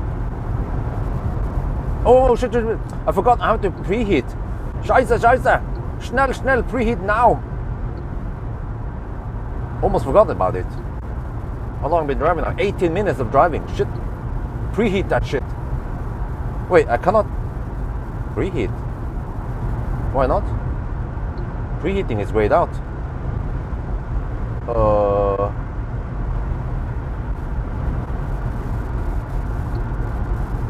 I cannot preheat.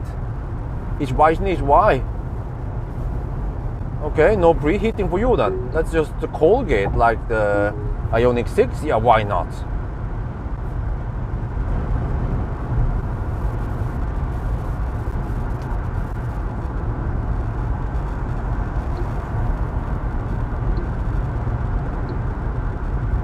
Stay focused.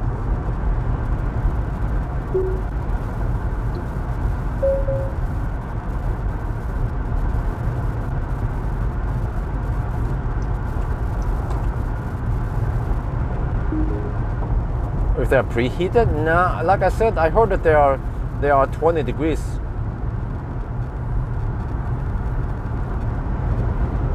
Why is it 25 or 20? I heard about 20 degrees. That is not proper preheated. I wonder if you need more than 30 degrees for proper heat. We'll see.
Wait a minute.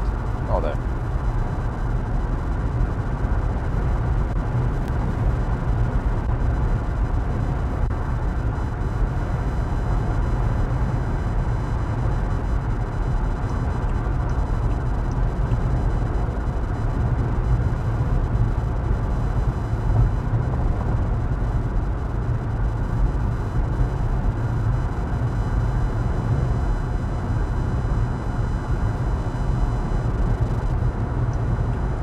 Oh, it's getting green here.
why do you think Nio is the best ever?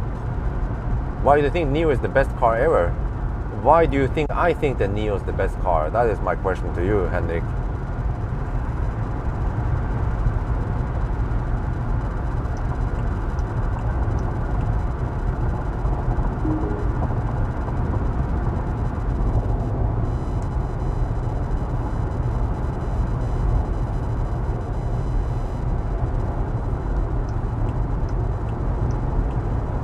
With the amount of complaining I have, does it really look like I think Nio is the best car ever?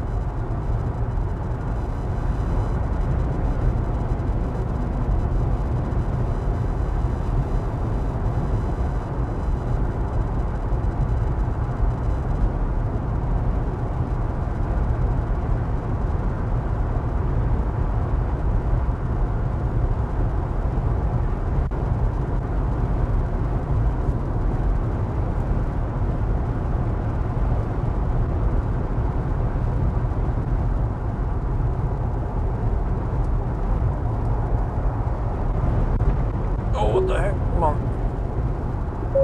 Man, I have to correct for the steering all the time.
I don't know yet, Sweden road trip, we'll see. Next one possibly Stockholm.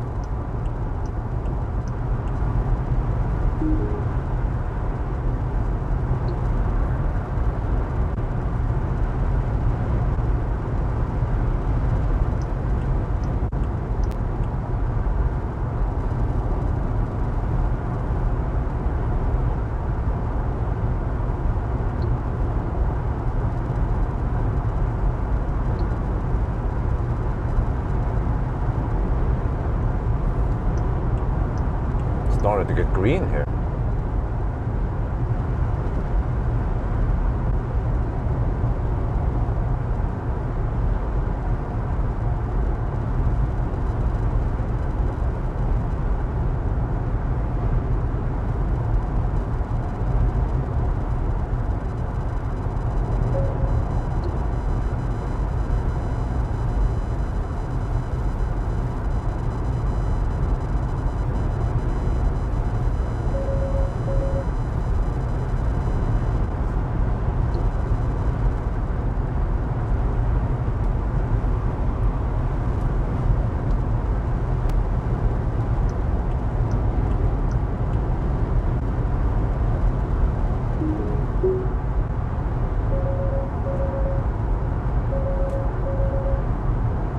What? I'm taking over. What the heck? Car is being buggy here.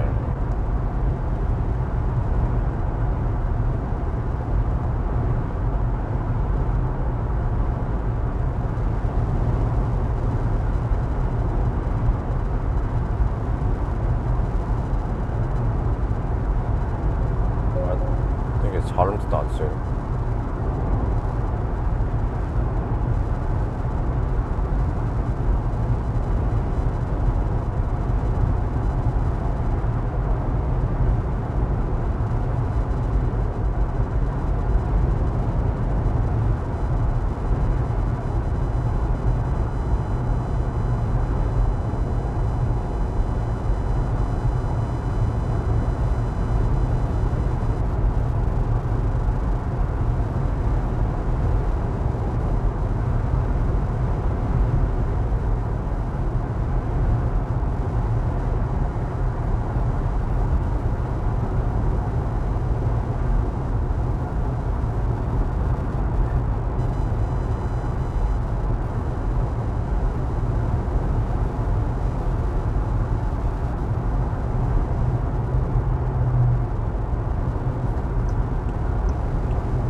No, I disabled Nomi.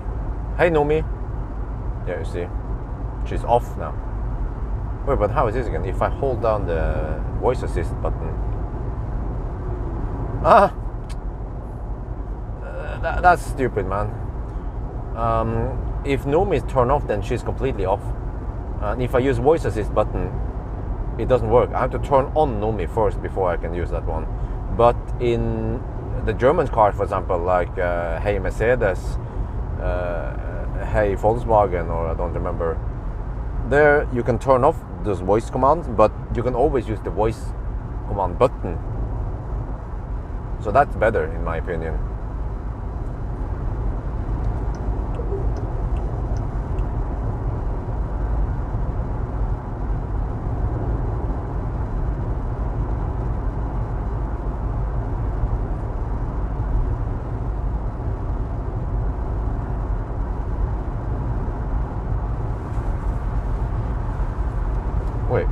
Wait, what? I used 46% to go from Kongar to Varberg. Now I already used 30%, which means 76%. We will see if how many percent I need to spend from Kongar to Helsingborg, because then I'll know whether I did the right choice or not, or made the right choice or not, rather.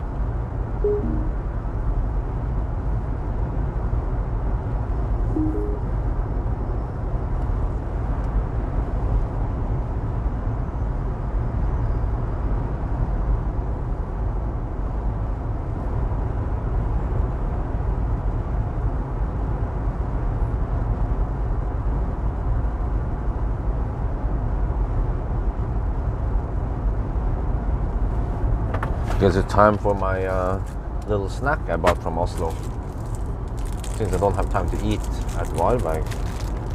Wait, how do you eat this one again?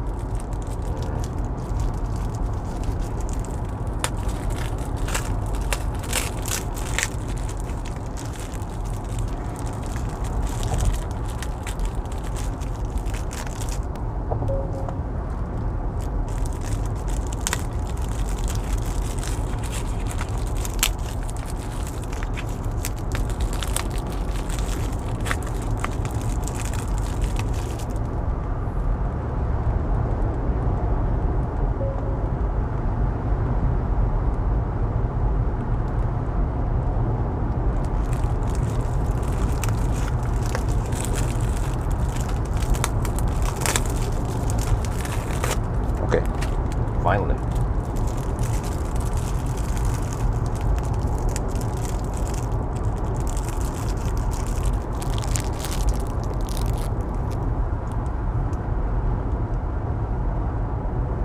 Oh, so we can drive up.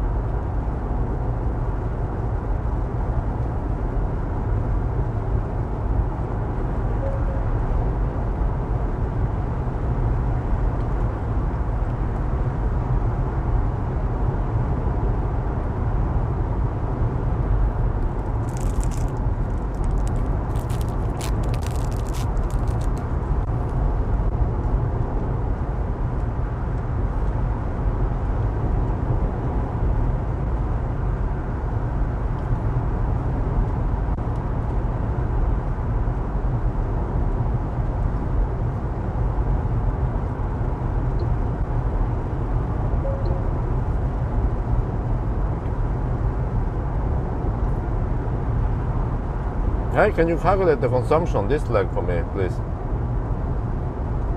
77 kilometers and 30.3 kilowatt hour.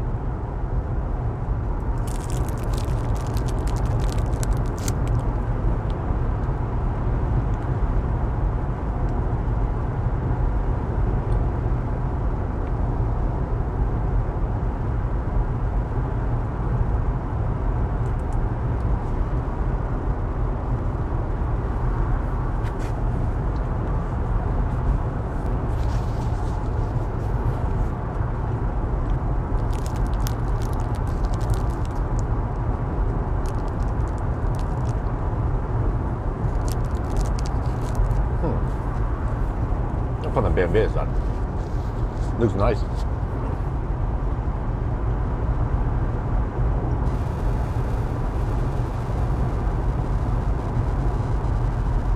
$394? What the heck, man? What is this? It's an M something. Deutsche. Was it M6 or M8? I'm not sure.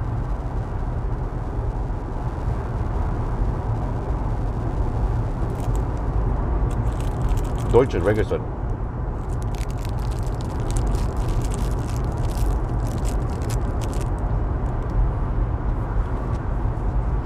Mm, 8 series. Okay, nice.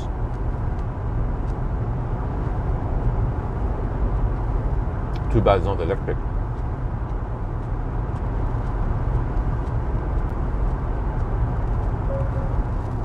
Well, phantom brake for merging traffic again.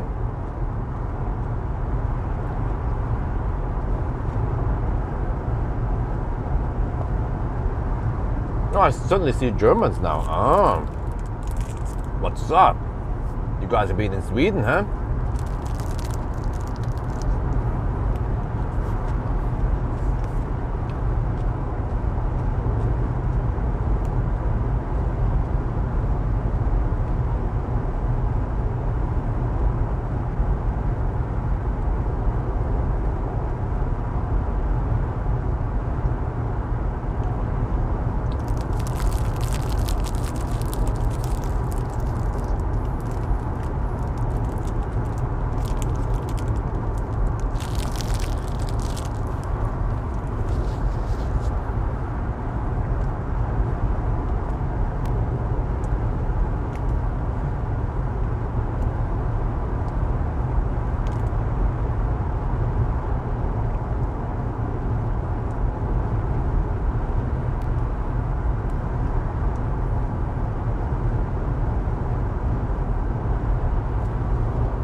Wait, so if it's called M50, just like i4 M50, what does it mean then? Is it energy power?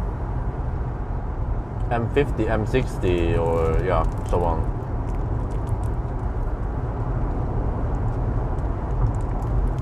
It's the size of the engine.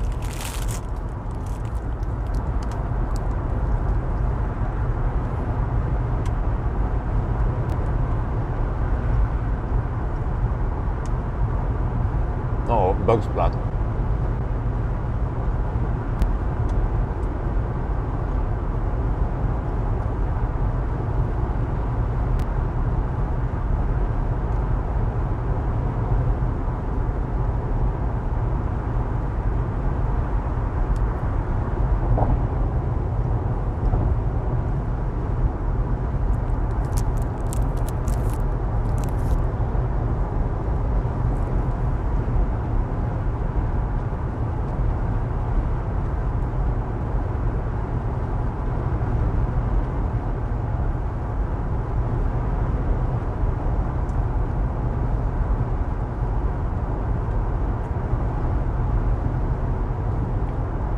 I don't think we have any cleaning equipment on Helsingborg nearby. There's a walk over and get the bucket.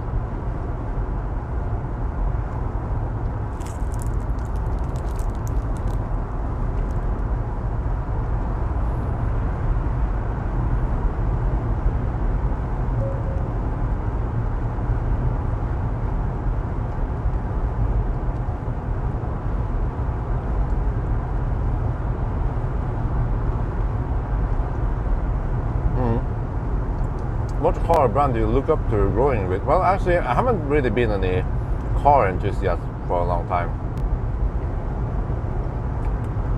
But I have to say, I like Audi many years ago.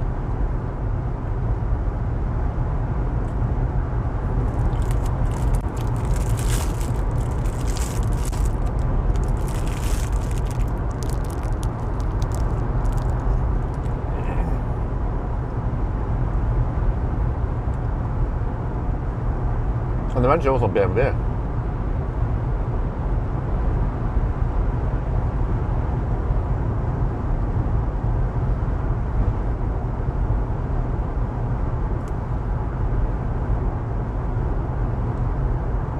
Damn, we're already down to 51%.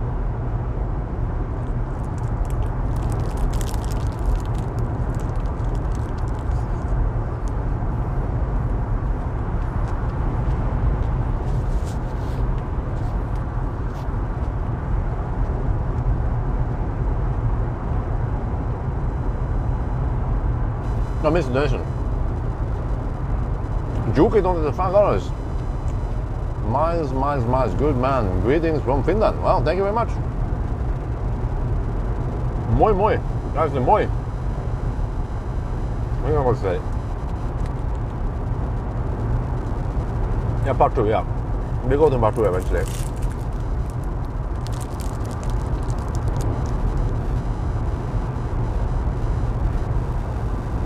Austrian car, damn.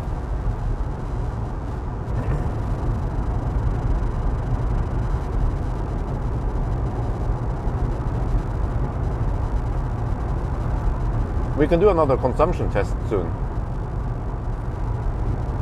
Right when the, oh shit, oh man. Right when the 120 zone is about to end. Maybe just stuck behind these guys.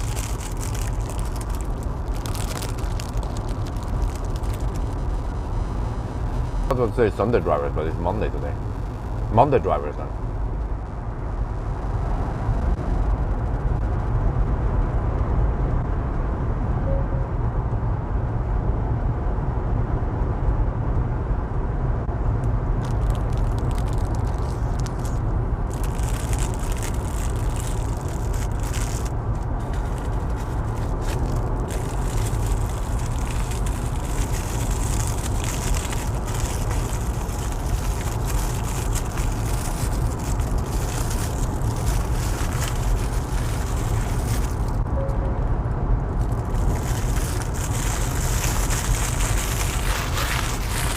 Alright.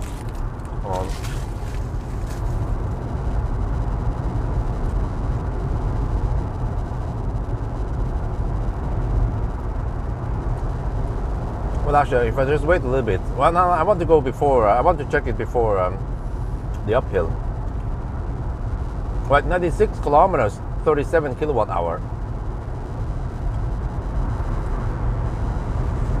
96 kilometers and 37 kilowatt hour.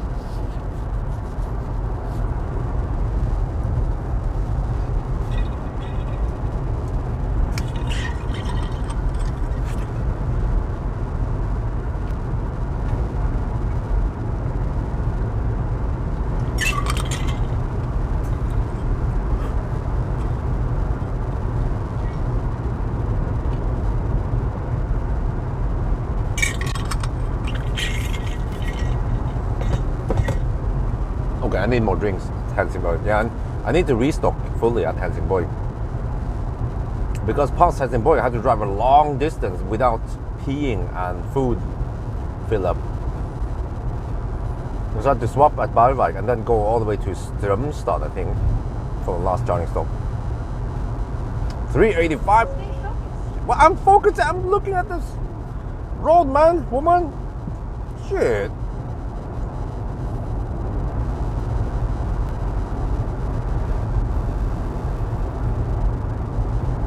But wow, 385 is like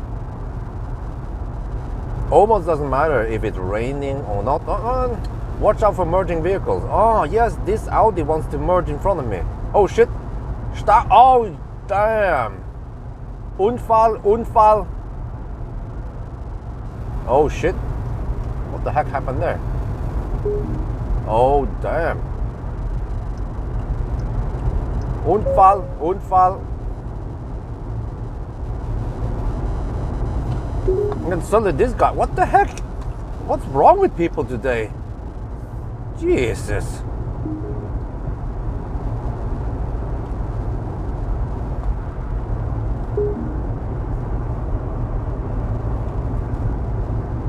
Well, that one seems to be fairly fresh because the Stau is still short.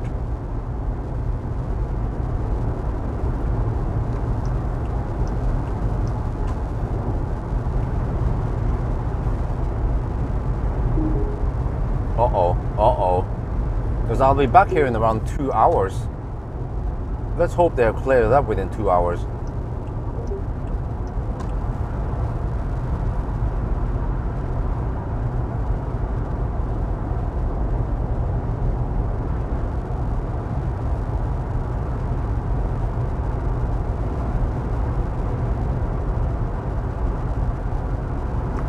Stay focused. Well, you can. But if you can drive without touching a steering wheel, you probably have to. You're limited to 60 kilometers per hour, right?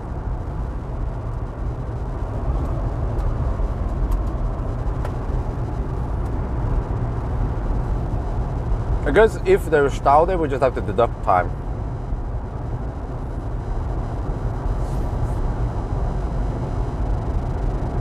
But we need to figure out how long it takes from Varberg to Helsingborg. And already now we have been delayed by a couple of Nisse. Smart one, no plans yet.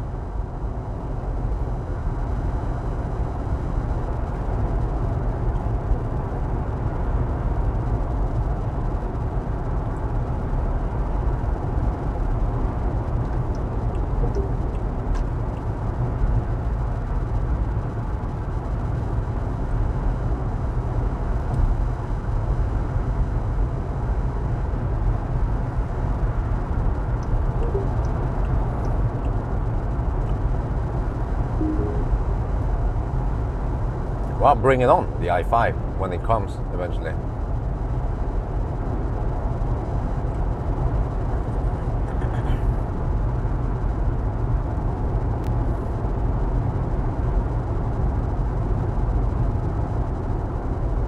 This is also why I want to avoid driving in daytime, because of a higher possibility of unfall and more delays. So I don't know if you guys noticed, but night runs, they are very consistent. Very few delays or anything. But in daytime, there's just shit going on all the time.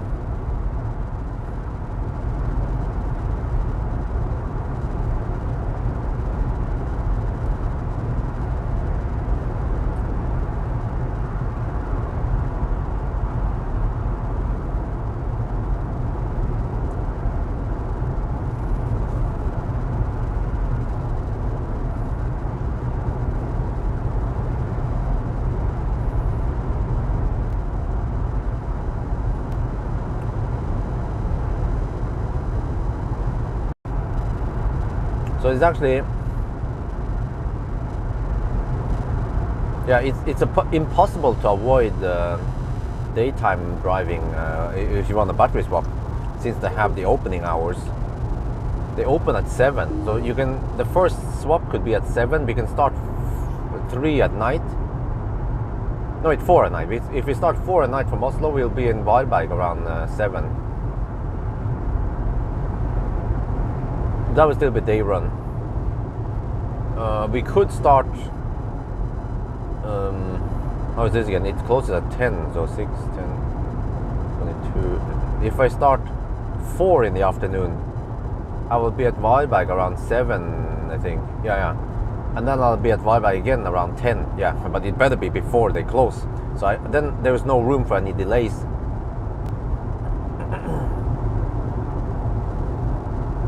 So it would be better if the swap station was open 24/7.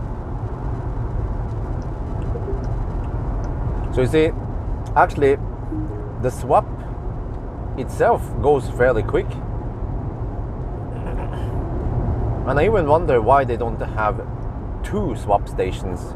In case one has queue, then another one should be faster. Or, should be available. You can swap two cars at a time. Well, do we have any Chinese people in here, or how does it work?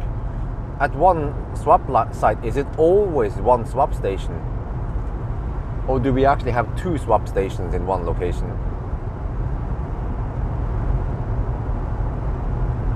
To hire someone? No, not any specific plans yet.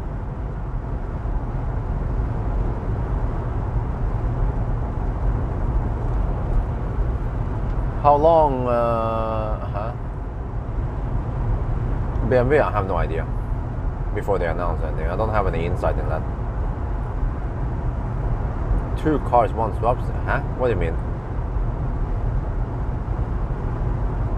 Can someone please translate for me?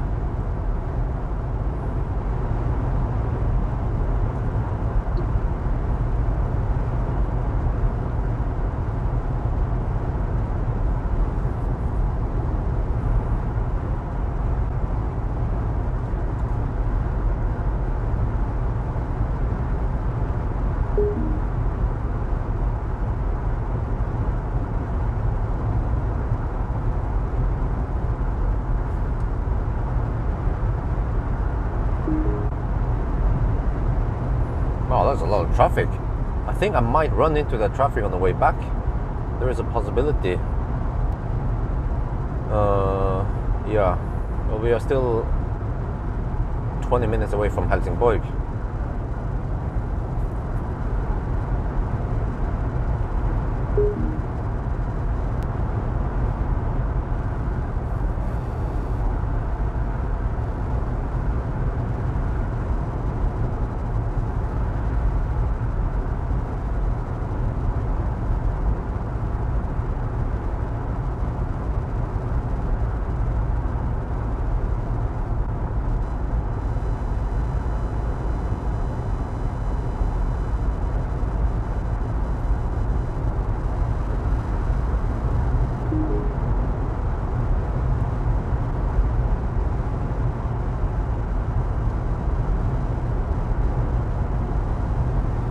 Okay, let me see. I spent 49% so far. No, not 49. Yeah, I actually spent 49% so far. Plus 46. That's 95. Oh, shit. Alright, guys.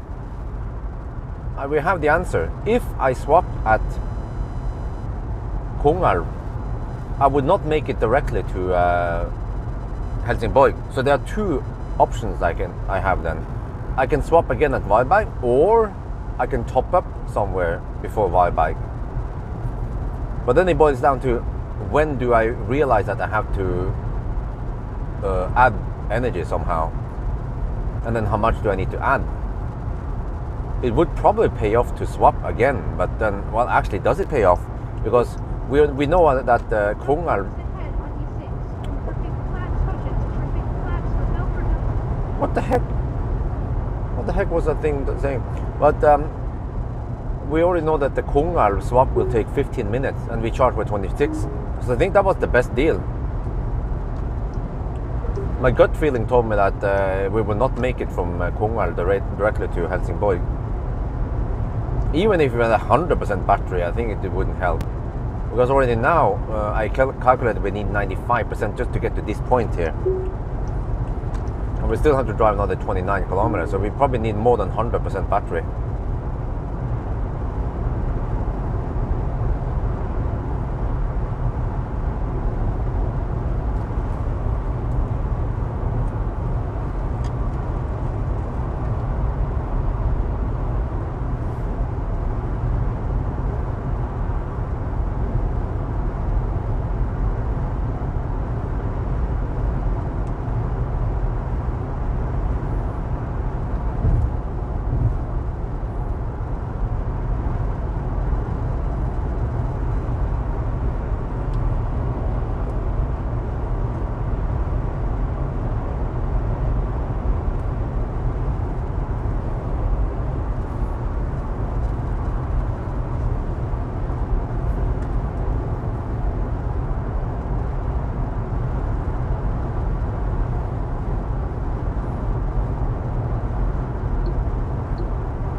I think I'm about 1 hour away from that accident. I think it wasn't, no, did I say 2 hours initially? I think I'm more like 1.5 hours away from the accident. Just wonder how long it takes to clean it up and open up everything.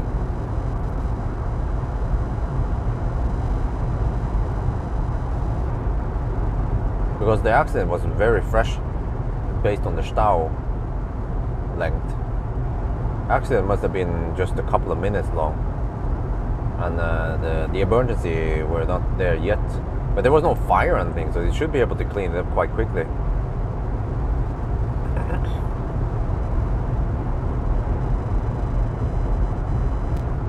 Let me count now how long it takes to go to Helsingborg.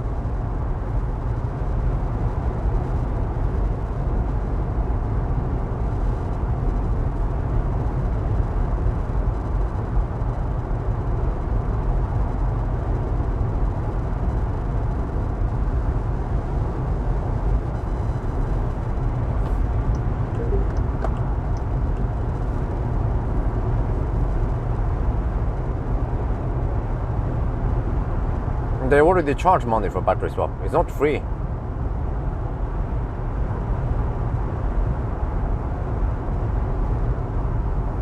Okay, let me tell you guys how it works. You have to pay, I think it was 100 NOK swap fee, plus, how much was it? 2 or 3 NOK per kilowatt hour. But you get 200 kilowatt hour and free swap, and 2 free swaps per month with bus. And if you're a signature member, you get 600 kilowatt hour or 6 free swaps with bus.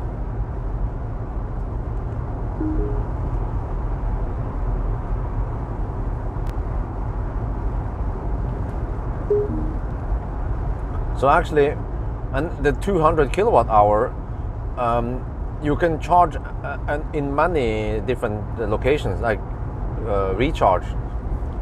So you should actually, if you don't need to swap, you can fast charge somewhere.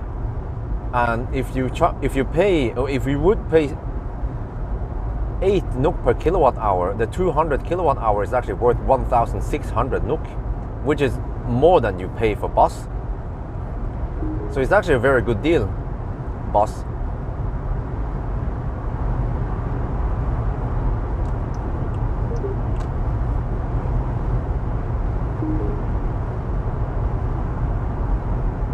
Open at 15:30. Okay. Hopefully, yeah. That means I should be there. Well, plan opening. Okay. Well, is it completely closed?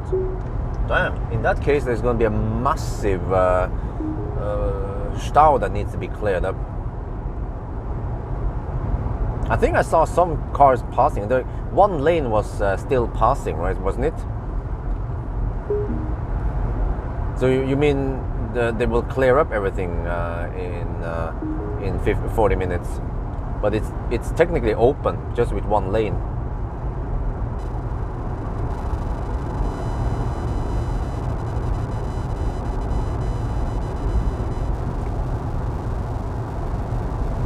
Well, what's the distance from Helsingborg to the crash point? That's even more important.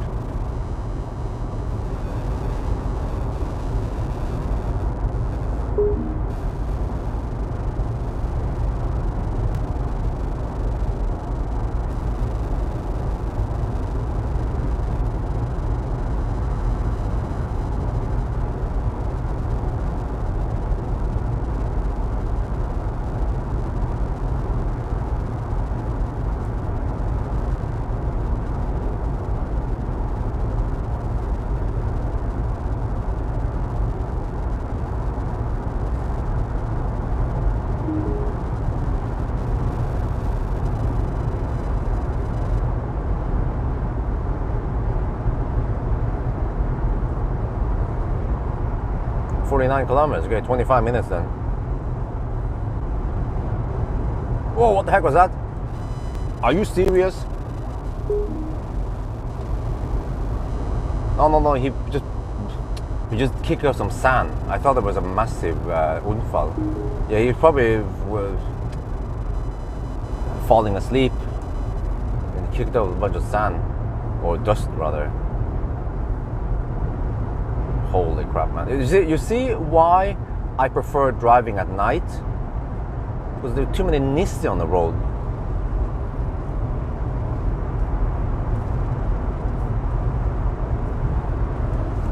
Fortunately, I don't have to take these day runs too often.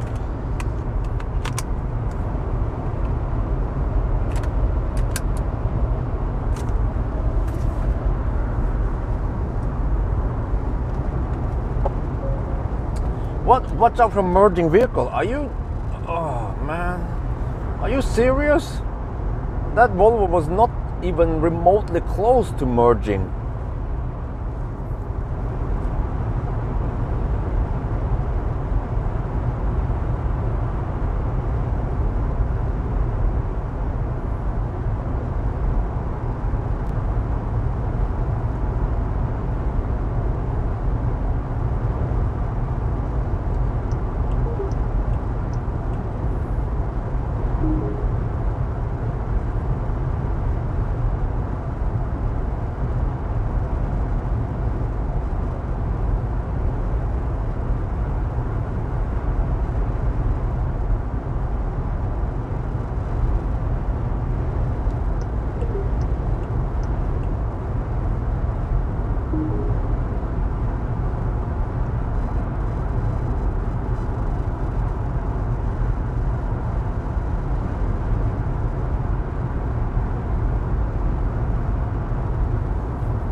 Nice and green in the south. Oh, wife and I, we used to drive a lot in the old days, but now with the baby it becomes a limitation. How long distance we can drive. And actually, wifey was never a fan of driving too far anyway. I wouldn't mind driving 1,000 kilometers per day, maybe even more, especially on these good roads. I could easily do 1,500 kilometers per day. For wifey, it's more like, okay, drive no more than 10 hours maybe, and then chill. Have some nice food at some restaurant.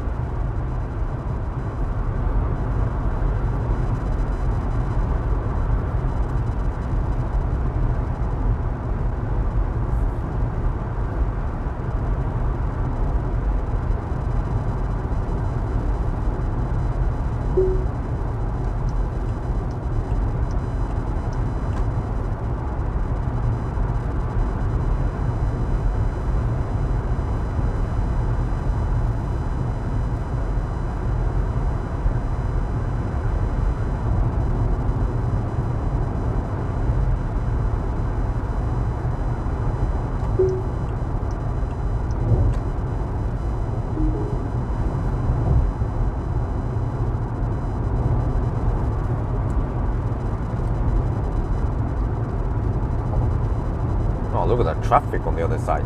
Shit. Okay, we have to count how long it takes.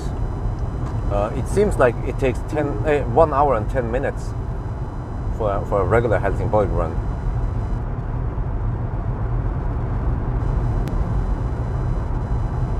It's been 1 hour and 6 minutes now. We should be there in 5 minutes or 4 minutes.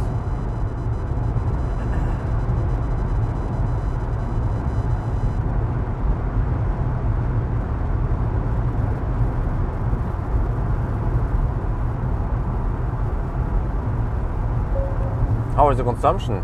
Well, it's still high because we have headwind.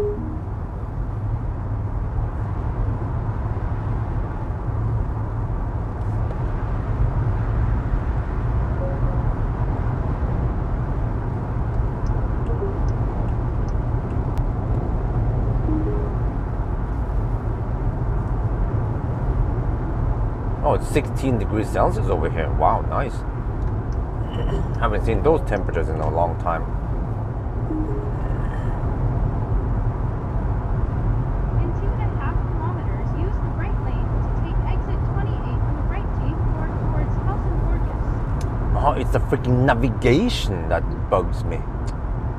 Holy crap, let me disable that shit. More, let me see, where is that? Navigation, huh? No, I have to go. Oh no, you don't do it there. You have to go into settings and sound again. Sound.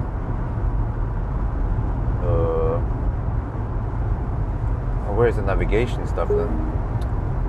Okay. Where do we change? How do I turn off the navigation announcement? In 900 meters, use the right lane to take exit 28 on the right T4 towards Helsingborg.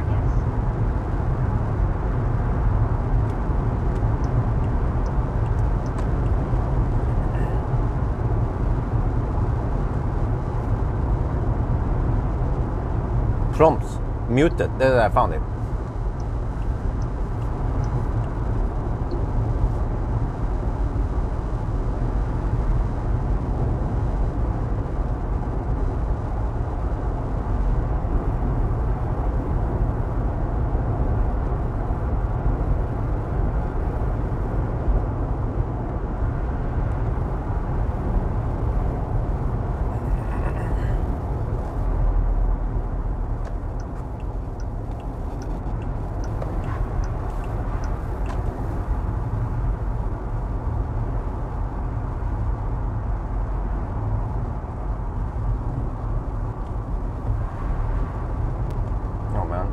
This dude needs to move over.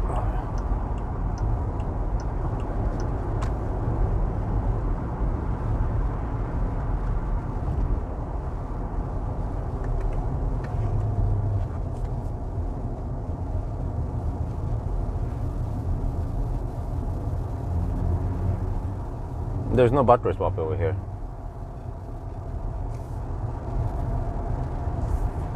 Okay, let me check here. Oh, 1 hour and 9 minutes. Yes, it's going to be 1 hour and 10 minutes. So now we know. I'm trying to remember it now. Helsingborg run takes 1 hour and 10 minutes during normal times. This one wasn't that bad, the traffic. What the heck is wrong with people today? Yielding rules and stuff? No?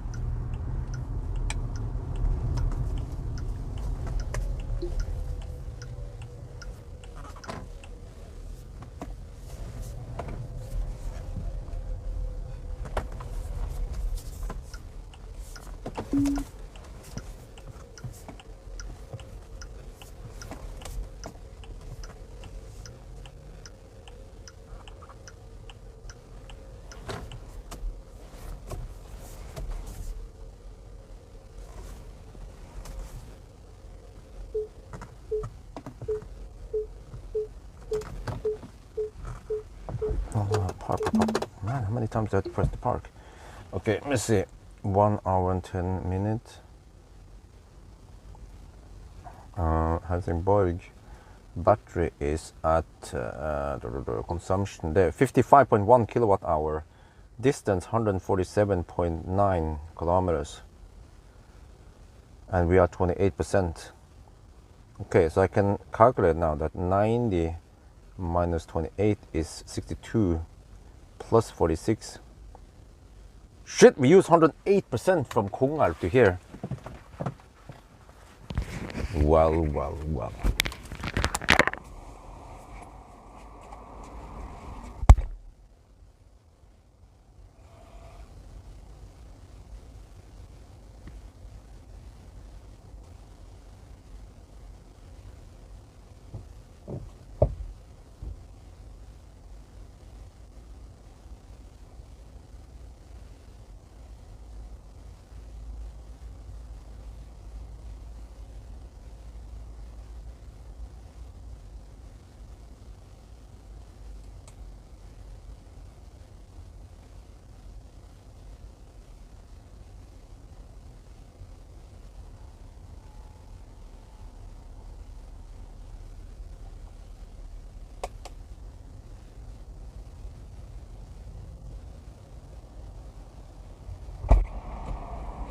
Okay, so I spent 62% getting here. Maybe I'll spend at least 55% going back. Not sure exactly, but I need to charge to at least 60%, maybe 65%. Then I can go.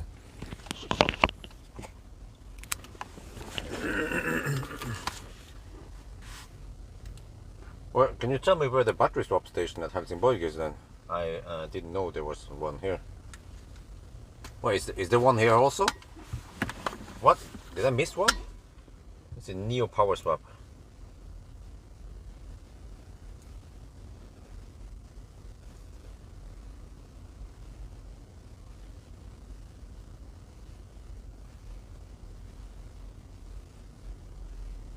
No, there's only Varberg. There's none in Helsingborg, right?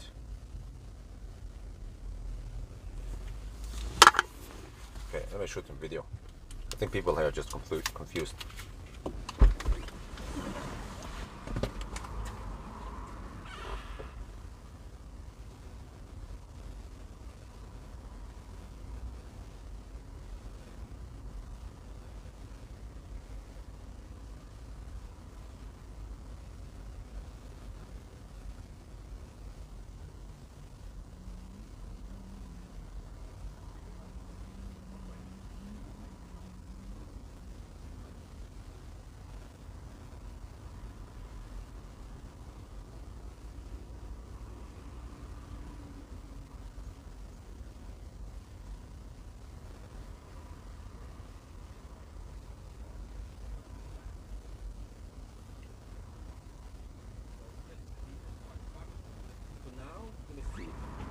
How fast are we charging?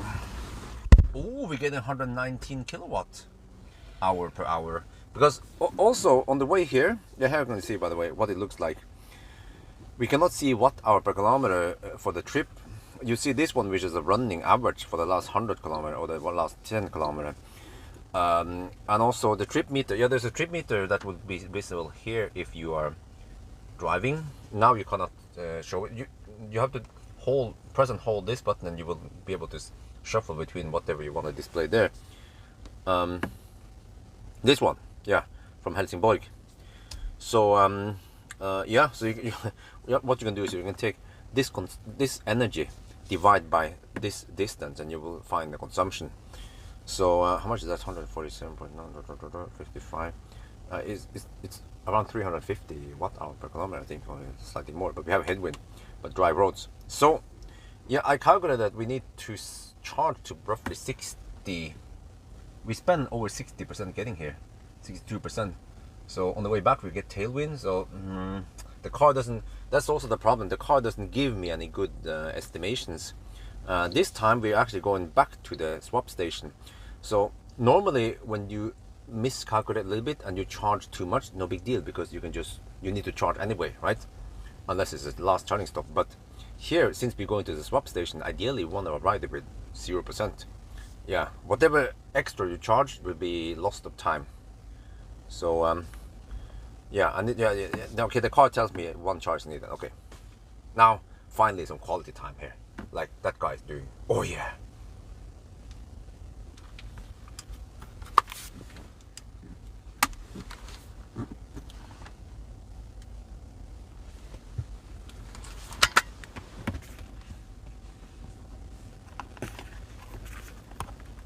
Now I can finally get rid of some garbage.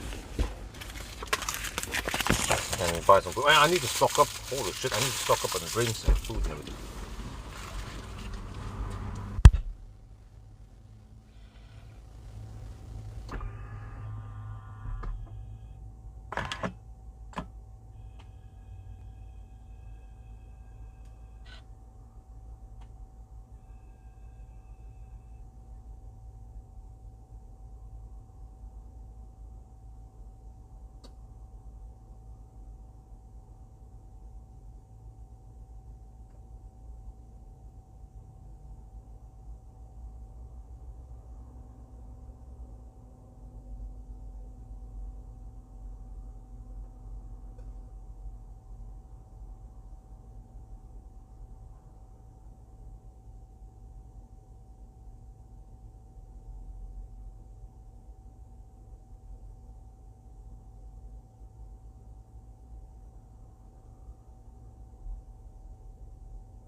Wow, unbelievable how slow that woman was. Took forever. The toilet queue.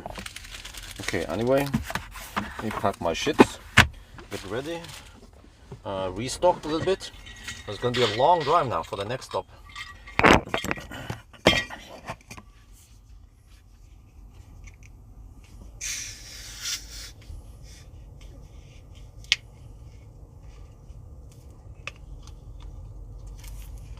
Well, why do you assume that there's a woman's toilet and a man's toilet?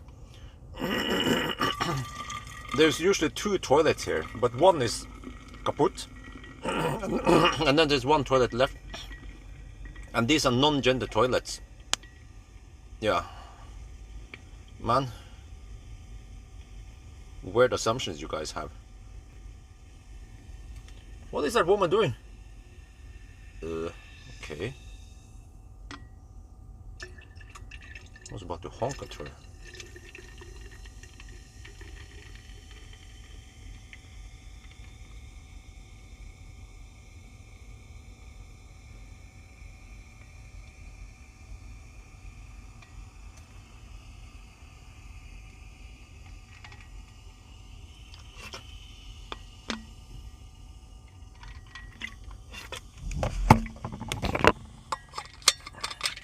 Okay, 62%, that should be enough now.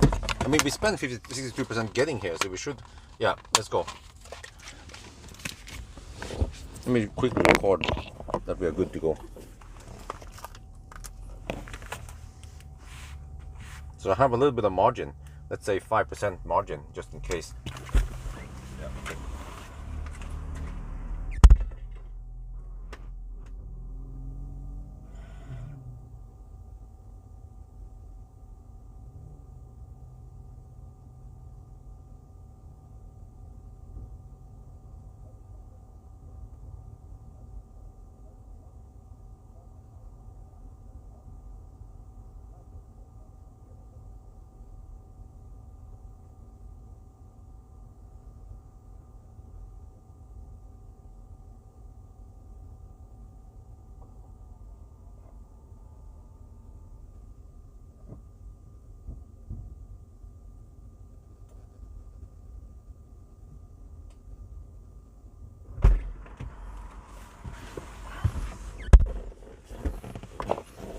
Okay.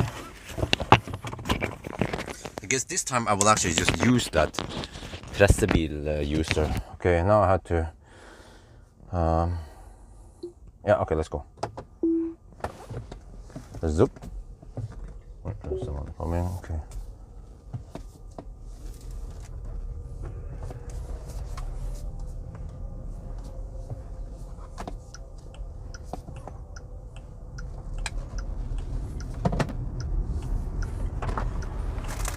Just tuck the food away. Eventually I want the food. Now we have to drive quite far, all the way to, I mean, Varberg first, and then I guess Strömstad.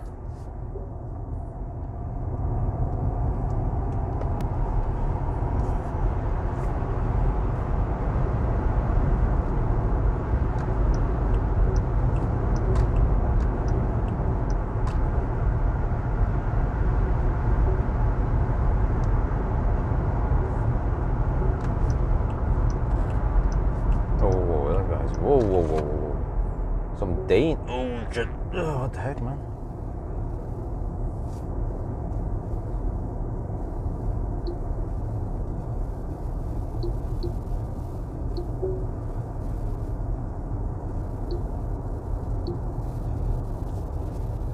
Okay, we have to figure out where he's going. He's going to Denmark. He's going the other way, right? Okay.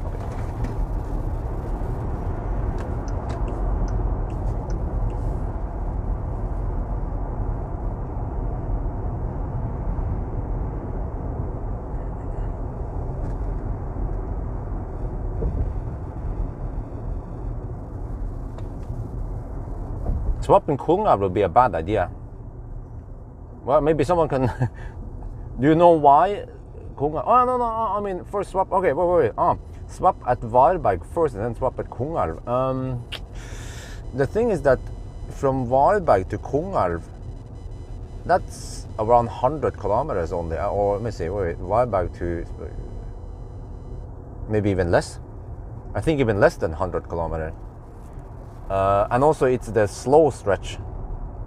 I mean, it would almost make sense if it was a high-speed stretch, right? But it's just the slow stretch, which means that the consumption might be, let's say, 250. So we spend around 25 kilowatt hour.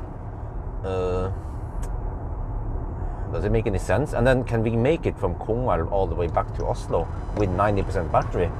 I'm not sure about that.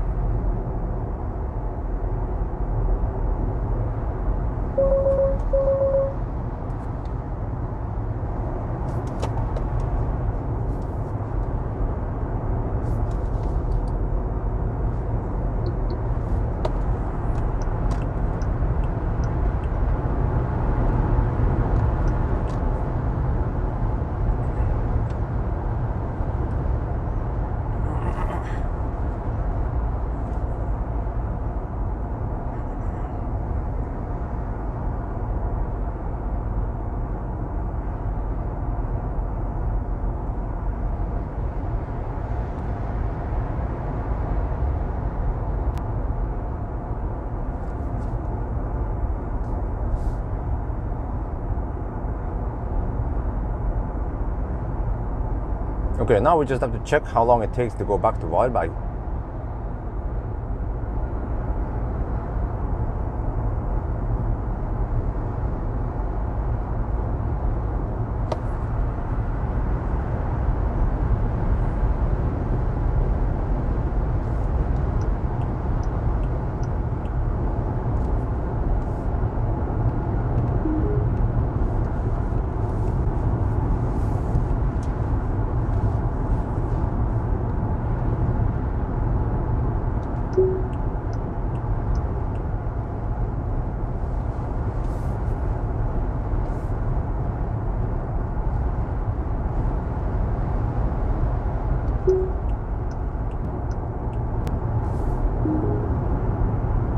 Oh, part two, yeah, okay, let's go.